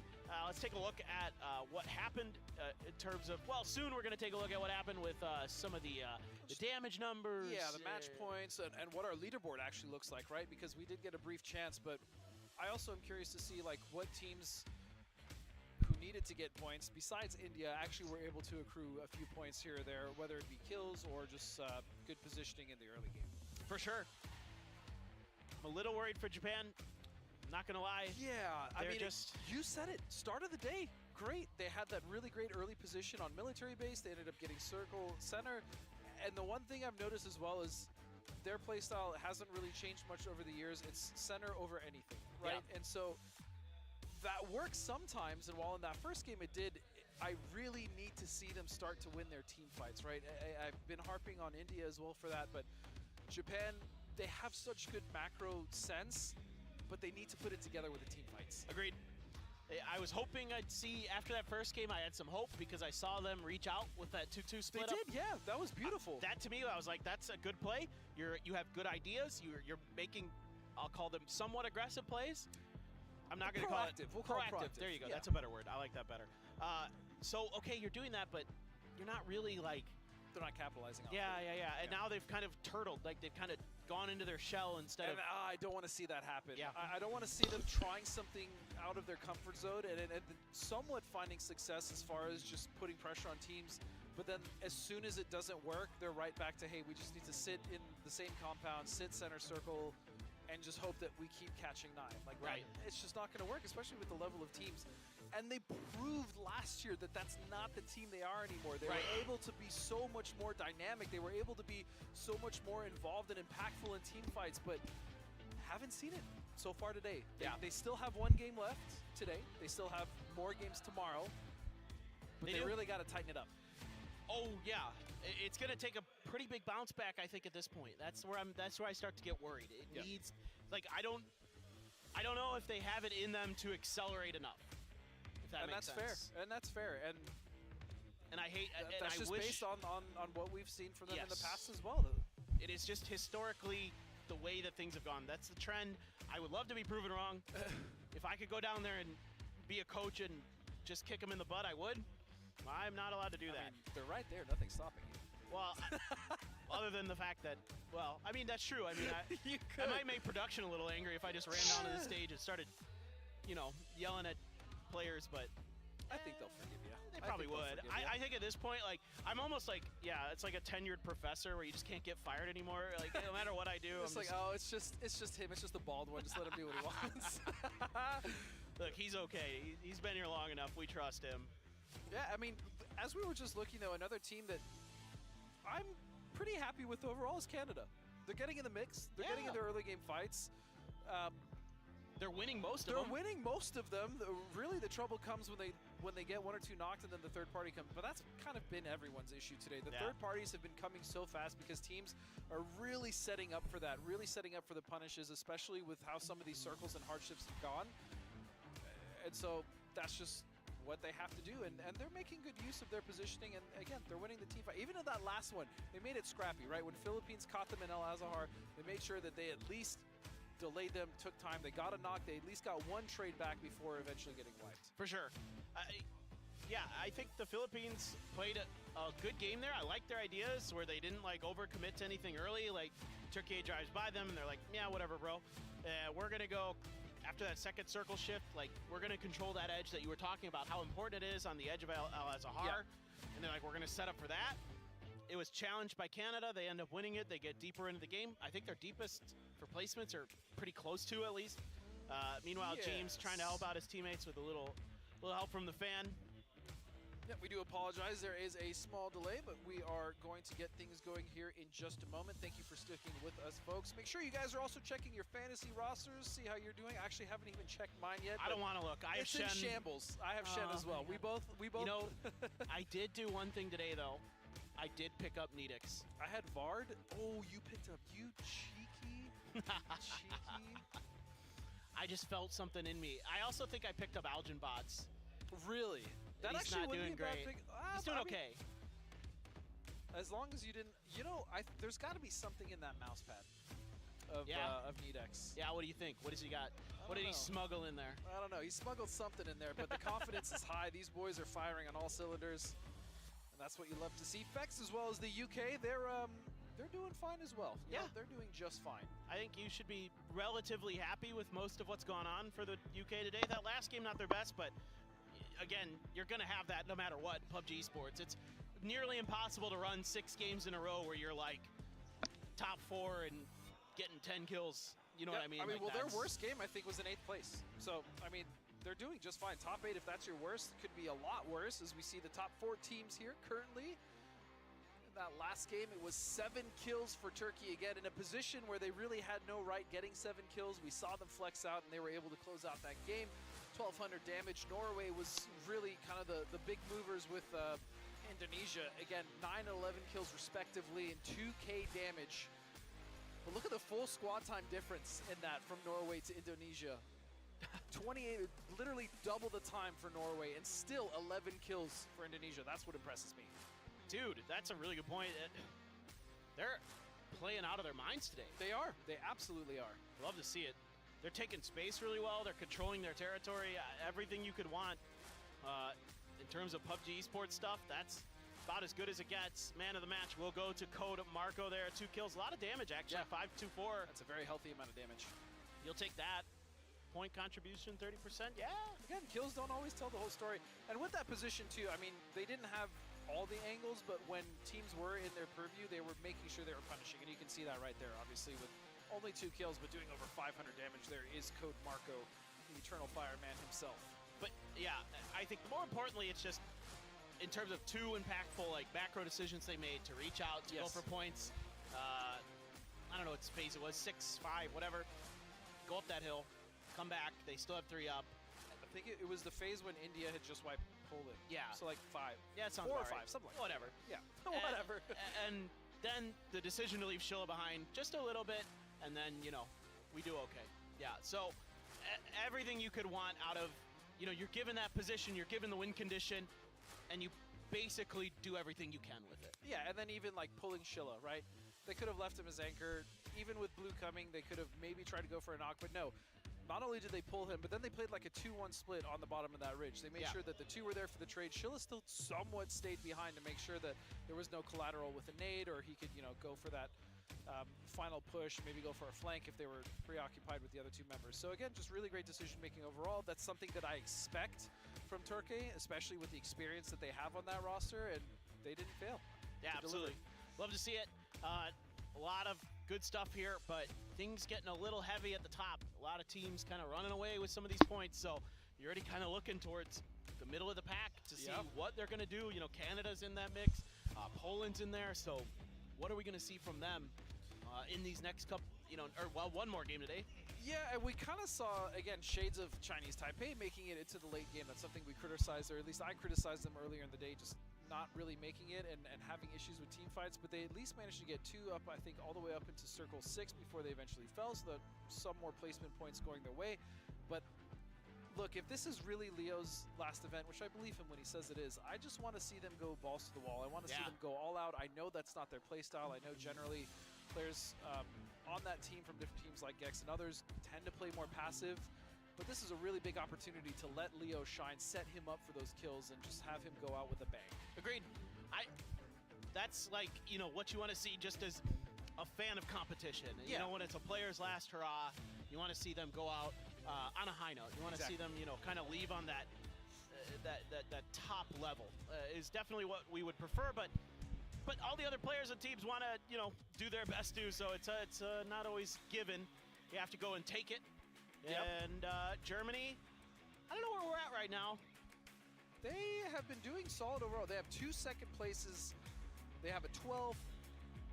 They must be doing all right then. They're doing just fine. Yeah, Germany is up there for sure. They really haven't had too many kind of disaster games. If anything, Chris's bolting in the few early games, we saw them get kills, saved them with points.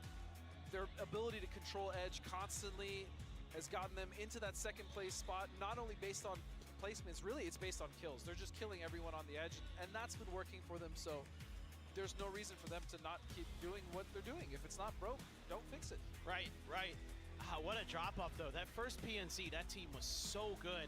Oh, it was disgusting. Oh, man. And since then, we just haven't been able to find that same magic. Maybe Joshy's the cure for their struggles. Norway's fine. Yeah, their first Norway's fine. They're fine. Like I just threw that in there. But yeah, I mean, their very first outing, Canada got 3rd place, and that was a stacked team for Canada. That was Maluk, Drassel, K-Mind, and Moody. That was a disgusting team for Canada. So getting, and I was talking to K-Mind earlier. He's like, dude, we didn't even play that good. We just got lucky. So Canada definitely has a storied history here, at least at PNC. Fielded one of the better rosters we've seen. So we see the Norway fans. I had a chance to see those guys outside earlier. And they're fired up, man. They were just, I think they're going to be here like the whole week. I cannot wait. So, I mean, it is a little more intimate here with the survival stage, right? It's not open to the public quite yet, or the majority of it. But, man, the finals with the crowd here is going to be absolutely electric, especially with the performances that we're going to have. I won't spoil it for those of you who don't know, but I would highly check out or implore you to check out who's going to be performing here on the finals of both days. Yeah, it's announced publicly. Everybody knows. I don't know.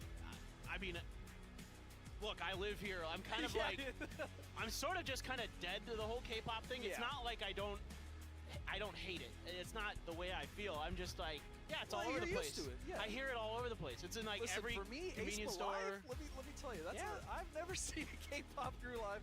I don't really listen to K-pop, but I will tell you that I'm excited. Yeah, you should be. It'll be great. It'll be fun. I mean, look, I'll enjoy the show. That's for sure. Well, I mean, you'll be part of it. Yeah, You'll be part of it. Yeah, they're gonna drag me out there. Dude, Paper I would then love dance, to and I'm see you just dance on that stage. flopping around like Come a on. dead fish. Like, Come on, Paper. I think we make a case. I think we join the K-pop group. I think we're backup dancers. Yeah. I They'll think it'll totally allow it. Of course they will. Why Yeah. wouldn't Yeah, so we're sorry, guys. We're trying to get the game ready. We are doing our best here. So just hang on with us. I've heard we're just about there. So just sit tight. But yeah, I saw K-pop Demon Hunters. That was pretty good. I watched that. Okay. It was aight. I don't know what that is, but I'll It's a take your word for Netflix it. animation thing. Oh, okay. It was good. It's worth watching. Like, if you liked Frozen or like that kind of thing, it's in a similar vibe, I fair. suppose. It has good music, I guess, if you like K-pop. Again, The thing that gets me about K-pop is, like, even if I don't necessarily know a group, their songs are just so damn catchy, right? It's so hard. yeah. Like, once you hear a K-pop song, it's it. Like, it's just ingrained in your memory for at least a good few weeks. And there's nothing you can do to get it out of there. oh god. Well, this is why, like, I go into convenience stores here and it's just blasting K-pop yeah, all the sure. time, and it's just like I'm screwed because I'll just hear a song and I'm like, and I'm just like, it's in my head for the rest of the day. I'm like, no, I just had to go to the convenience store, didn't I? I could see you skipping down the street whistling some K-pop. Yeah, totally. Every day. Just look at those beautiful boys. They are. I hope they find some success, I guess. But I also don't want to like root against anybody. Oh, I'm just a fan of people playing well. Yeah, well, for me too, like, seeing Mimi and Gustav just not being able to play to the potential they want to, and more importantly, like, I've really been wanting to see Keter pop off, and we just have not had the opportunity to do so, so I'm really hoping that we are going to get that at some point, hopefully in this last game, if not today, at some point tomorrow. I want to see what all the hype behind Keter is all about. I trust Martin when he says that kid is the truth. He's very up and coming. He's very underrated. And yeah, we just haven't had the opportunity to see it happen yet. You trust Martin. Those are dangerous words. Words that I often don't speak. I'll say that. But in this case, when it comes to players, because, I mean, you can see it. He obviously cares a lot about these players. We all do. You can see the passion. So, for sure. In one of the rare instances, I trust Martin. I do too. He usually has a pretty good eye for these kind of things. So definitely looking forward to it. I'm seeing players like get engaged, get into their seats, square up to their monitors, and try to get themselves ready for one more Miramar. Yeah, I mean, if anything, this has actually been a really good thing for them while we fill, as we are about to head finally into the last game of the day, the final Miramar of day one here at PNC 2025. More importantly, this gave those teams that desperately needed it, Clint, a break. Yeah. To reinvigorate, figure out what they need to do, re-strategize, and just go for broke in this final game. That's what we're open for. We're open for a banger here to close out the first day of PNC 2025. We are ready to rock and roll. Okay. I was just pouring over some stats here while we had a second. Who do you think is our kill leader so far today? Is it Nedex? It is not. He's close. You're very close. This shocked me. I'll put it that way. I was very surprised. Actually, hold on a second. I'm not going to cheat. Okay. I want to say it's a player from Indonesia. Is it? Believe it or not, it's not. Okay, then I give up. Who is it? It's Chris. Really? Chris has 12 kills. Holy. Chris is. I mean, it actually makes sense. He has Chris is popping. Nedex has 10. Intense has 10 for Norway. Yeah, Intense has been great, man, for Norway. Absolutely great for that team. As Fuzzface has 11. Simoy has 11, so he's close. Okay. You were almost there. I was on the right track, as we have a hot drop here between Spain and Malaysia in Cruz de Valle, or not Cruz, excuse me, all the way down Vaidamar. at Vaidamar. I've done that all before. Places. It's the Valles, man. I know. The Valles get me. The Valles have violated us. That was good. I like Thanks. that. Yeah. What is going on with Malaysia today, dude? They're just like, everywhere they go, there's something happening in the beginning of the games. Well, I also feel like, too, this is just a symptom of, like, you know what, let's just drop immediately, get down, get loot. I don't think they were expecting Spain, and that is a journey that they're about to have to take to that next circle that's going to be centered up just around Hacienda. All right. let's see if Japan, give it another center circle, can get a little bit further, do a little bit more damage. That's where my attention immediately goes, as they're at the bottom. 9 points for them, 10 for Denmark, 10 for Spain, 14 for Malaysia here. So this fight as well, massively important. In a weird way, there's an opportunity here for Canada if they realize that the distance is fairly great, but if they can see those knocks between Malaysia and Spain, I mean, there's an opportunity for them. James trying to drive away. It doesn't seem like Algenbots wants to chase that. Oh, up on the church. They're trying to sneak Shen underneath here. Yeah. And if they get him over, that'd be great. That Nate is going to come. They'll probably have an idea of where that came from. He's going to put some damage on Arbifact, so he's going to back up for now. But this is just such a weird place to fight. It's also just so far from circle. I mean, with recall, it could be worth it. So, you know what? That's fair. That's the whole thing now, is like the calculus of hot dropping has massively changed. James, hello? Hello? Philippines? James? Norway? I thought this fight was done. James has got to get out of there. Algen looking for the one taps with James. What is going on? Algen wasn't ready for that. James stopped, got out and shot him with the SLR, and he was already so weak. Now it's up to 10 trip for Philippines. Yeah, what is happening? This shades of Game 6 scrims. Things are starting to go off the rails.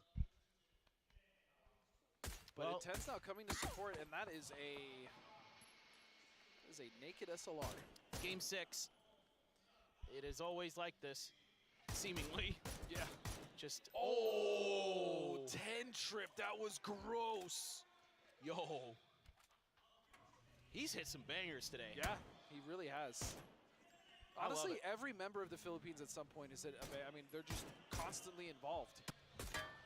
There's no way he's iron sight driving by, trying to hit that. That is just absolute insanity. Of course. Why not? I mean, his James after all. Oh, ooh, that angle. Dude, he's getting these points. He is. He's they're not doing that great. James is in trouble though. Stuck behind this tree. Canada's not too far away. Sweden's above him. Yeah, it might be best to just try to grab those chips and get out. The problem is his vehicle is just getting lambasted. They're not in last place anymore. Well, the good news is 10 trip ran out of bullets. Yeah, that is the only saving grace. Send 10 trips like just anything, any 5.5 on the ground, please, please, please. Or just switch guns. Actually switch to the SKS because he saw some 7.6 there. Oh no, oh no. Okay. Okay, all right, well, that was weird. All of a sudden, Malaysia just comes running into the church. Spain was ready for it. Empty, trying to hold the line. Stood by the altar. Oh, You should have seen Japan playing. They're basically just textbook camping rooms. IMP'd and Empty in a 2-on-2. Horrible. Still a chance here. Empty, so weak, has one first aid. This nade could be everything. Oh my God, if that's on the money, they're in trouble. It just bounces too far. And he's in trouble now. He got knocked, he got taken down to half bleeding status. IMP scrambling. He's got to back up. Oh. Yeah, well, you should watch some CS then.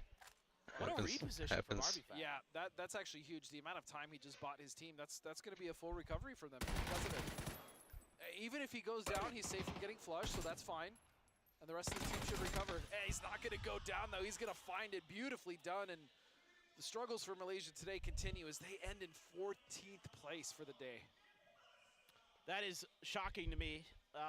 But, you know, it's the consequence of, you know, when you're just fighting early and often, whether it's your fault or not. Yeah, that's the thing. I'm glad you brought that up because I don't even think they wanted to necessarily fight that early in most of the games that they didn't end up getting in a fight. Part of it's just, you know, these teams are here for the first time. You know, for Spain, what's there to lose, right? In some ways, but also because of the recall system, you're happy to fight for spots you like because you have a lot more leeway. Yeah. I am at least happy for Spain to come out with the dub because it's been a struggle for them. So it is at the expense of Malaysia, but that is much needed for them, those 4 points. For sure. Well, now they're out of Malaysia. So yeah, they got that going for them. Canada scooted on by. Did James end up falling? He did. Norway's done. It's off camera there. Canada. This is southwest of Minas. Not too far from the graveyard. You can see Minas in the distance. And a few of the graveyard buildings just up ahead. As that is wide open for the taking for them. You do have Turkey up in that like C block compound that's just to the east of the graveyard. So something to consider. It is kind of annoying to try to fight teams that are up there because they have great positioning on you. Well, not only that, there's so many different angles they can take just for this same angle that you're on while you're looking to see, where essentially it's like whack-a-mole, right? You just have to guess. And you're just stuck behind these hills. Like you're either stuck in the abbey of the graveyard. It's miserable. Yeah, fighting that is miserable. Yeah, and you're gonna lose a tire there. So now you got a player that's kind of also stuck a bit for Canada. So he is the GOAT. Cappy? He is the GOAT. That's your rival player? Okay, sure. Yeah. I mean, at least Cappy's leg isn't broken this time. Right? Wasn't it, what was it, a football incident? I don't remember. It was so long ago, but by that I mean like 2 years ago. That's long for us, though. No. Pesh will go down, and that's going to be a flush. We actually didn't really get to talk about the circle. It looks all fair and dandy and fun and now, but it is close to Death Valley. But more importantly, we talked about some of the worst circles in Miramar, one of which being the one we had last game. The one that centers on Hacienda and the area to the east of it is one of those awful circles that is difficult to play, and it's one of the worst because there is nothing but open space, and if you're not already one of the established teams in that area east of Hacienda, you're pretty much dead. You're right. It is a lot of fields and other stuff out there that's not easy to play. Germany split, but not much should be coming out of this situation. I don't see any teams behind them. Should just be kind of whatever for now. Spain driving in. They do actually have Chinese Taipei just a bit ahead of them. Chinese Taipei, like their colors blend into the map, so I was like, yeah, what is this? Is this like a, it's like, it almost looks like a sandworm from Dune. Like on the map, like just kind of snaking along there underneath the ground. There's space there on the western side, but you're seeing a lot of teams like group up around Hacienda. Yeah. But nobody's like on the north. Everybody's kind of assuming that this is going to end up going south-ish or center. Ish, yeah. I mean, France is in a great split. They can. It's kind of hard to support each other from there, but why I like this is because they have such good agency on whatever the next shift is going to be. Whether they consolidate one side or another, or they can even just hold, right? That compound specifically that Balzac is in is just hands down the strongest compound in these circles centered around Hacienda. The one with the warehouse and it has an open warehouse and then the concrete Prado. Yeah, yeah. But we're not going there, so it doesn't matter. Everything I just said is useless. This is a little unexpected in a way, over towards San Martin. So a lot of this western edge actually open for the taking here. Chinese Taipei, Spain, actually really loving to see this, whether they know it or not. Hacienda proper going to be reclaimed by Japan as they put their cars in the garage. And again, little peacocking. Oh yeah, France showed up. France is not far behind though. Yeah, they actually pulled up right underneath them. Nail Up is up in the air. He's just got out of his parachute right above this too. Oh no, Nidix sees him. That is not the player I would want to have shooting at me right now. They can't find the damage. Oh boy, that is playing with fire. Oh, and it looks like, yeah, they are trying to see exactly where he plans on landing so they can maybe just pick him out. Just pluck him out like a cherry out of the sky. Oh yeah. Sweet, yeah, and they get him. Yeah, Nailcop is down. That just sucks if you're him. Great on France to find that point, but very unfortunate for Nailcop. I mean, it's not great for Turkey, but there is that compound you were just talking about open now because France left it. At least there's that to backfill, but I mean, now would be the time though. I don't know if they're looking at it, but the fact that compound is still open right now in this circle is a huge opportunity for any of the teams that are stuck on the south or the east. Just kind of curious if they'll kind of figure it out. 10 trip, he's just going to drive way around. I think at this point, looking to find some edge of the circle where there's as little congestion as possible. And he's, I think, reading it correctly. If my just anticipation of where he's driving and why he's driving there is correct. Here's that replay. Woo! Shooting those feetsies. Those are not hard, easy shots to hit either, so.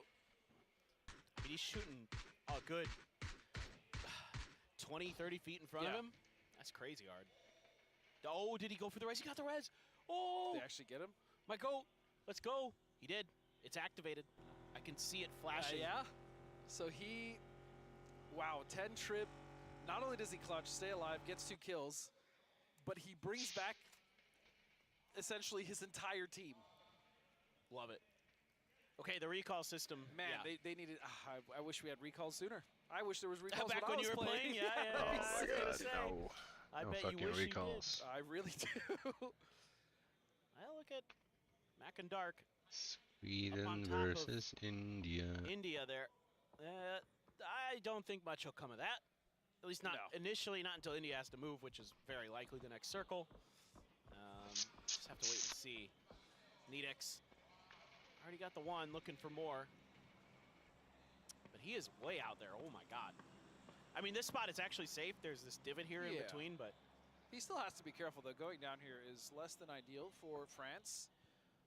As you can see, everyone else has tentatively found a spot in the circle. Sweden has a large majority of control on the south, so that's great for them if it does happen to go there. But you can see everyone else is kind of huddling around San Martin, including Chinese Taipei, which you're right is very difficult to see with those colors. I know they just blend in so well on the map. Okay, oh my it's God. gonna be a San Martin circle. It has been a minute since we've seen one of these. Just end in the city. I love city finishes as a caster. They're fun as hell usually. Usually. I mean, San Martin is a pretty diverse city. You have a lot of different elevations, a lot of different building types, and then you have that whole South Road that offers a lot of opportunities for flanks. So you got the 5-story. Yeah, it's a lot. San Martin's it's a diverse city. I actually don't mind these. I don't mind these entries at all. Yeah, it's north of San Martin is where things get weird. Yes, agreed. There's too much flatness. There's just not. Well, it's this god compound that you usually get. If you're not in that and it's north, you're SOL. Dude, Needix continuing his reign of terror, but he got shot in the back, and he actually gets driven by and run over. Ouch. Adam hits a headshot with a scar from the car, and Finna puts him down. Japan now under pressure. UK making their attempt to breach. It's pretty doable, though. There's just so much space you have to control if you're trying to control all of Hacienda. Yeah. It's hard. It's very difficult, even as a full 4-man, to just control this. There's so many different options for teams to not only just breach the compound, but just find angles on you, as well as, the third-party threat is always there because, again, any one side of Hacienda is very easily pushed as long as the fight is happening on either side of that compound. And because it's up on a plateau, it makes it even worse because teams will just get underneath that hill and then kind of wait. And then you're like, and then you're fighting a team here? you didn't even know was there. Exactly. Yeah. So it can be frustrating. One thing I will say about that Needix France play, though, is I really like that. I like that they're confident. They know that they're doing really well, and Needix was not afraid to go down, right? It's flex plays and confidence plays like that that make me really think that they actually have a real good shot of playing consistently in the finals as well. Well, it was UK just trying to bypass this problem, but they ran into another one. It's T-Bone finding Adam there with the barrel. Going for the heal, but while this is all going on, Japan was able to harass, do some damage in. Finna letting loose with the util. Fex takes a chunk of it, but he's already ahead of Finna's move. Gets the knock there. Traded onto T-Bone, but these should be some free points. Shin in the smoke, looking for the cooked grenade. Can't really find much out of it that I can see. Yeah, he's just going to molly his teammate, and he's going to get the knock-on effect. Smart. I mean, his teammate was already dead. Why not? In fact, Adam was probably calling on it, just molly me. Oh, I like that. I like that a lot. Great communication there from Canada. Michael, alive, explicit, dealing with India now. Take some damage. Okay, Spain again coming alive. 6 kills so far in this game. They had a great finish last game. We said they needed it. Ooh. Well, okay. I was like, did that frag land anywhere close? Oh, it's a blue zone. Oh, the instant re-knock after the res. Great timing there from Shin. Yeah. it is going to be a San Martin circle, I think.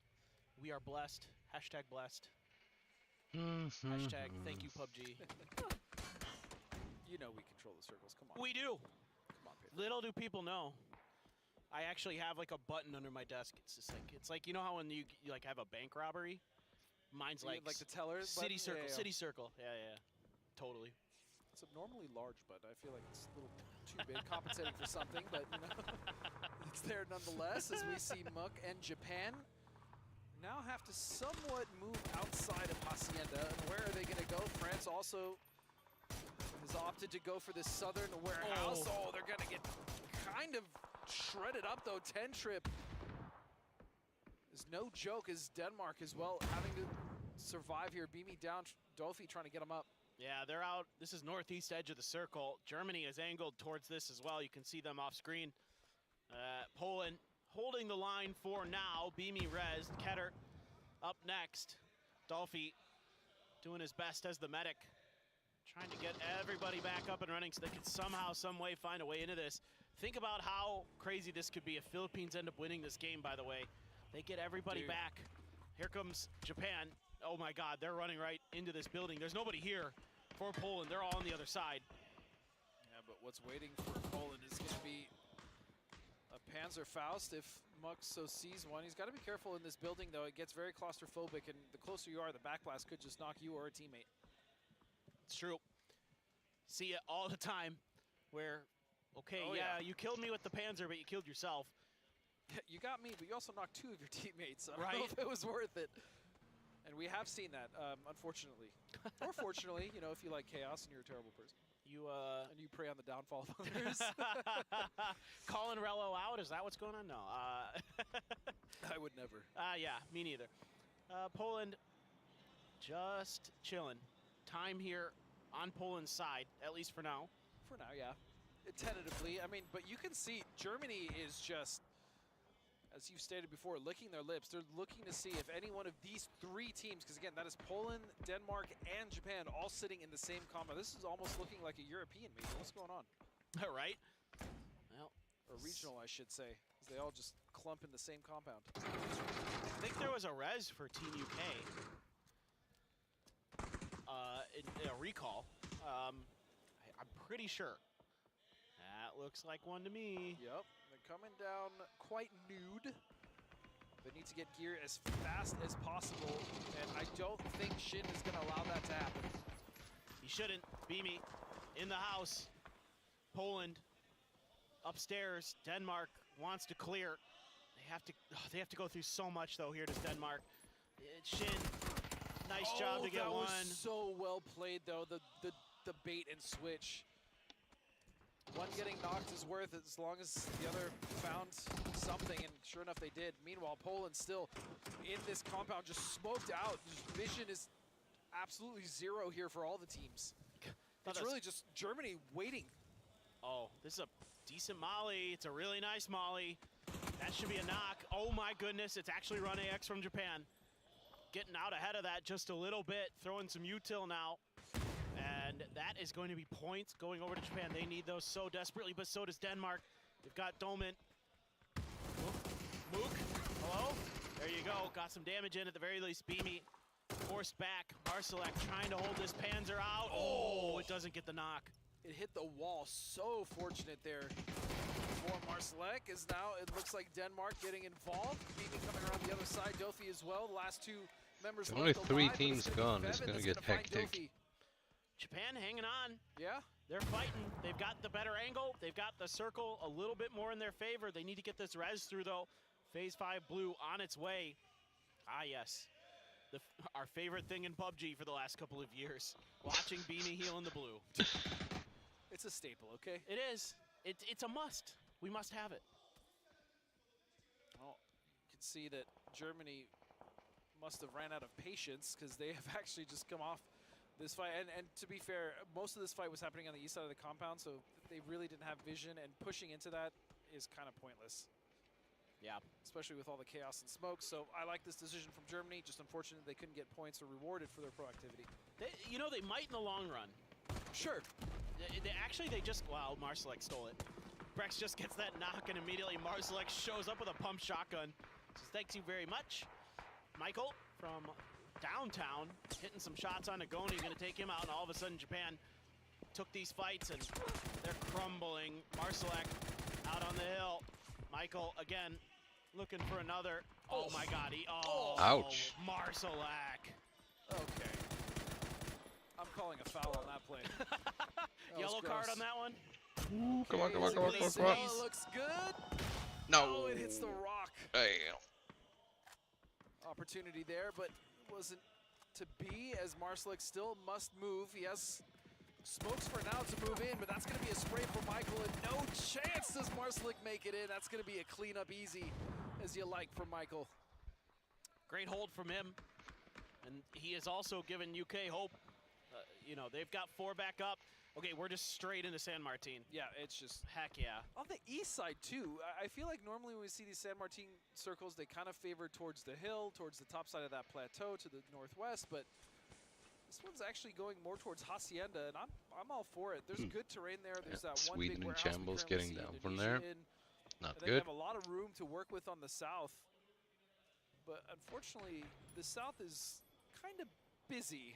It's going to be India, France, and then Sweden that have to make not only that initial push into what's left of the south side of the road, but then they're probably going to have to rotate into the north after that. I'm actually a bit worried for the Philippines because I of am that. as well. So many teams are about to come crashing on top of them. And they're too split. I think they're actually kind of spread out too thin for this circle. I think if they kind of figure this out, if they reason how many players are still alive, it might be able to condense a little bit more. Oh, that grenade is good. Right on top of T-Bone. Turkey starting to really barrel down on top of the UK. Vex trying to get away, and he cannot. It's actually Germany who's going to claim that. Wow, Code Marco instantly turns his sights onto Zareth.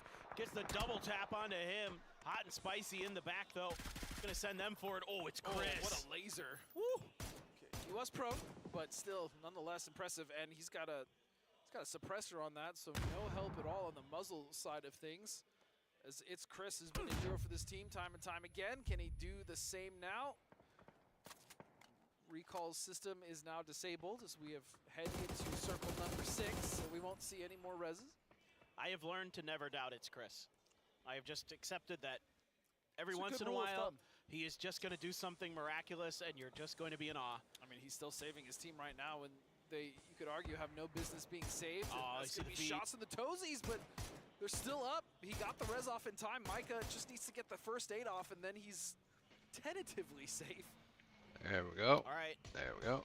Sweden Get the Turks. had to send most in the car. They're going to leave Fuzzface as an anchor behind. But they've established control of this hill. This is a nice move. This is a nice angle. Code Marco dealt with quickly. Shilla on the outside of those smokes. Not sure if he's been spotted or not, but I think they sense it. Oh my God, what in the world?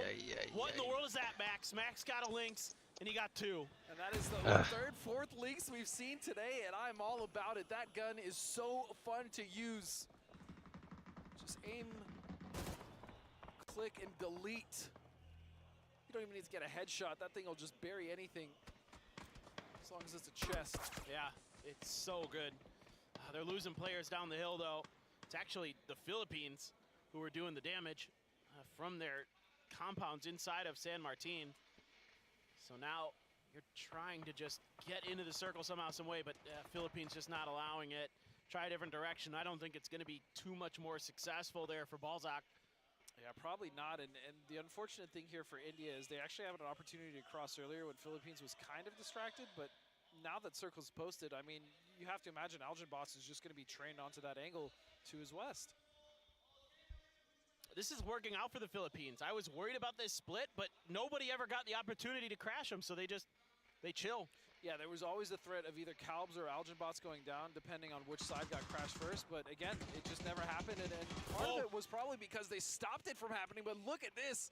Samoy once again gets a double here onto Spain. He is absolutely cold today. He is on one. This is some of the best I've ever seen from him, and I love to see it. Setsuna there able to follow up with the blue zones to confirm those kills. Now you're looking to make sure that Spain is down and out. Not exactly sure if they know that Abrafac went way to the other side.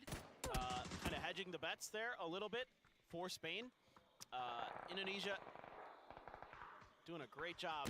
A lot to work with here for Sweden in terms of boxes on the ground to pick up stuff from. Can they get any further forward? It's just Trick left, and I think he's abandoning this, or he should abandon this position, I suspect. He's got a three-man. Trick is a great player, but holding off 3 members of Sweden in that warehouse is unlikely.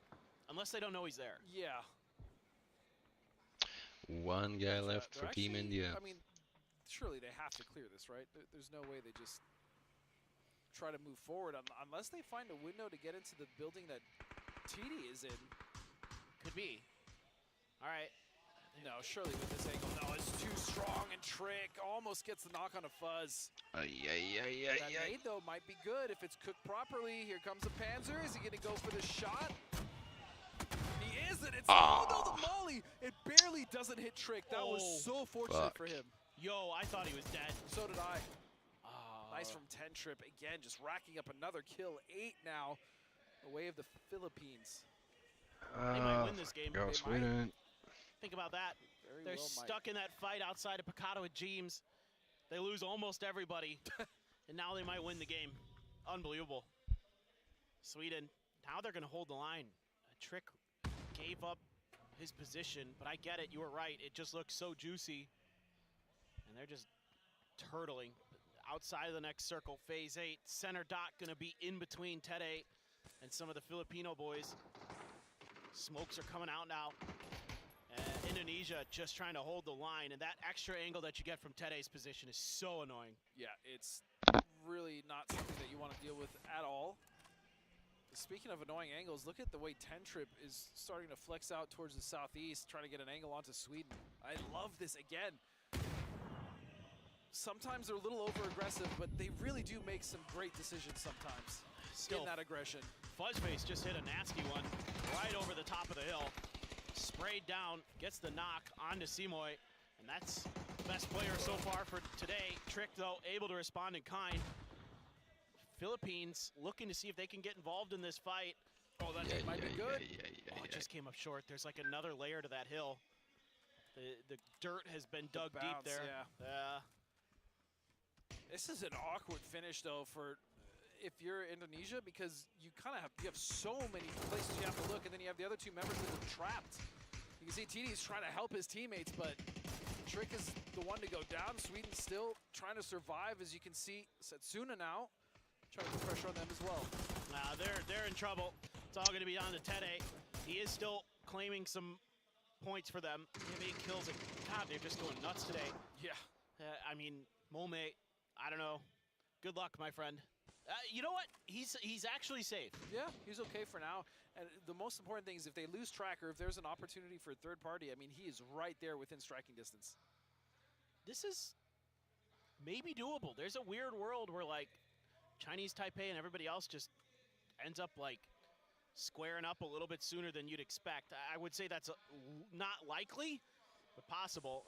Okay, Chinese Taipei isn't even going to allow it. They're actually just going to try to flank out. This is a little dangerous. Yeah, they're flexing very far towards the north here of a small circle. It's just Mome that's left for Sweden, and he's prone, so they wouldn't even be able to see him, I don't think. Unless they're just pre-nading, so no, they had a notion that he was there, and so they're going to find him out. That nade is going to touch him. Oh, the blue, careful. He's down. Calbs, actually, Philippines is going to find that with 9 kills. That gets a nice job. Thumbs up for me for sure. Tede, though, speaking of nice job, Savior down, and immediately a barrage of util. That nade might be gold. That nade might be really good. Oh, it only gets half onto Savior. Let's see. Oh, he got mollied. He's in trouble. Oh, does he? He's in the smoke. No, he's done. It's hard to tell when you're in smoke and a molly.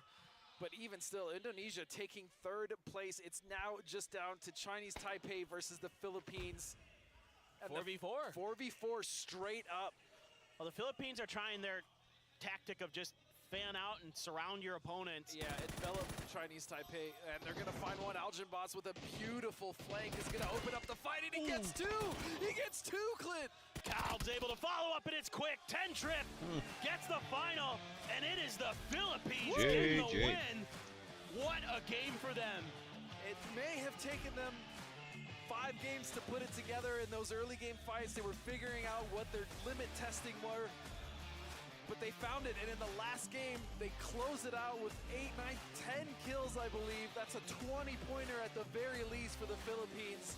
And they had to res. They had to get 3 players back. Exactly, and you had brought that up. That went down from a 1-person team to a 4-person team to win at the end. Man, I love recalls. I do too. That is awesome. Congrats to the Philippines on a hard-fought victory today. Chinese Taipei having a really solid day overall. Getting a win in there. Getting a good finish. Yeah.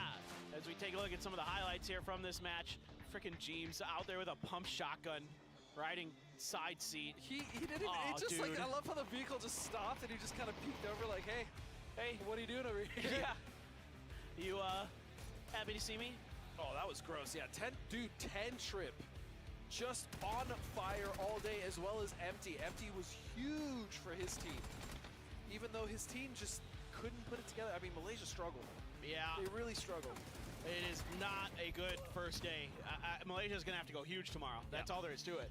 Again, the potential is there, and they don't need to win. They just need to hit top 8. They just need to hit that cutoff line. Problem is the cutoff line is now starting to get pushed further and further forward. So, I mean, I still think it'll be anywhere between like 50-ish, 50, 60 points, but I mean, we'll have to see. You never know. Yeah. Good nade there from Code Marco, the follow-up from Showa. Some good stuff from Turkey. Got the win on the first Miramar. Like what I'm seeing? Turkey coming alive late in the day, but again, it doesn't really matter how you start. It's how you finish and how you lead into tomorrow, because I mean, anything could have happened in those early games. They could have just straight dropped goose eggs and still made enough points because of the way that the leaderboard kind of shook out to hit that mid-pack. And sure enough, they did. Yeah. Sweden, very solid day. Nothing wrong with what went on there. Everything just good PUBG. Again, fundamental PUBG. Yeah. You wouldn't expect any less there with Buzzface on the team. Algenbots hits a banger. Yeah, that absolute double banger. was so clean. And so pivotal in opening that fight for them as well. It's pretty much what won them the fight. So and they just accelerated off that. Yeah, they really did. They're just like, oh, we got to knock. Go, go, go, go. Everybody go. Like, man, you guys are talking a lot about Thailand and Vietnam, but you forgot about us, the Philippines. Yeah, no, I didn't. Look, well, maybe a little bit. But I was going to say, let's not. Yeah. I mean, but it's just been so dominant from Thailand and Vietnam. Like, yeah, it has been. And there's a bunch of countries in that region, and it's just like, well, these are kind of the guys who keep getting it done. I'm happy to see the Philippines play well. I would love to see those boys come through again. Well, I think it's very possible, especially given that they're going to end the day the way that they did. That's going to be a big confidence boost going into tomorrow. Speaking of tomorrow, I mean, it's going to be do or die for some of these other teams that are struggling, though. Philippines riding the ship. You know, we saw that from other teams as well. But, I mean, we're still struggling down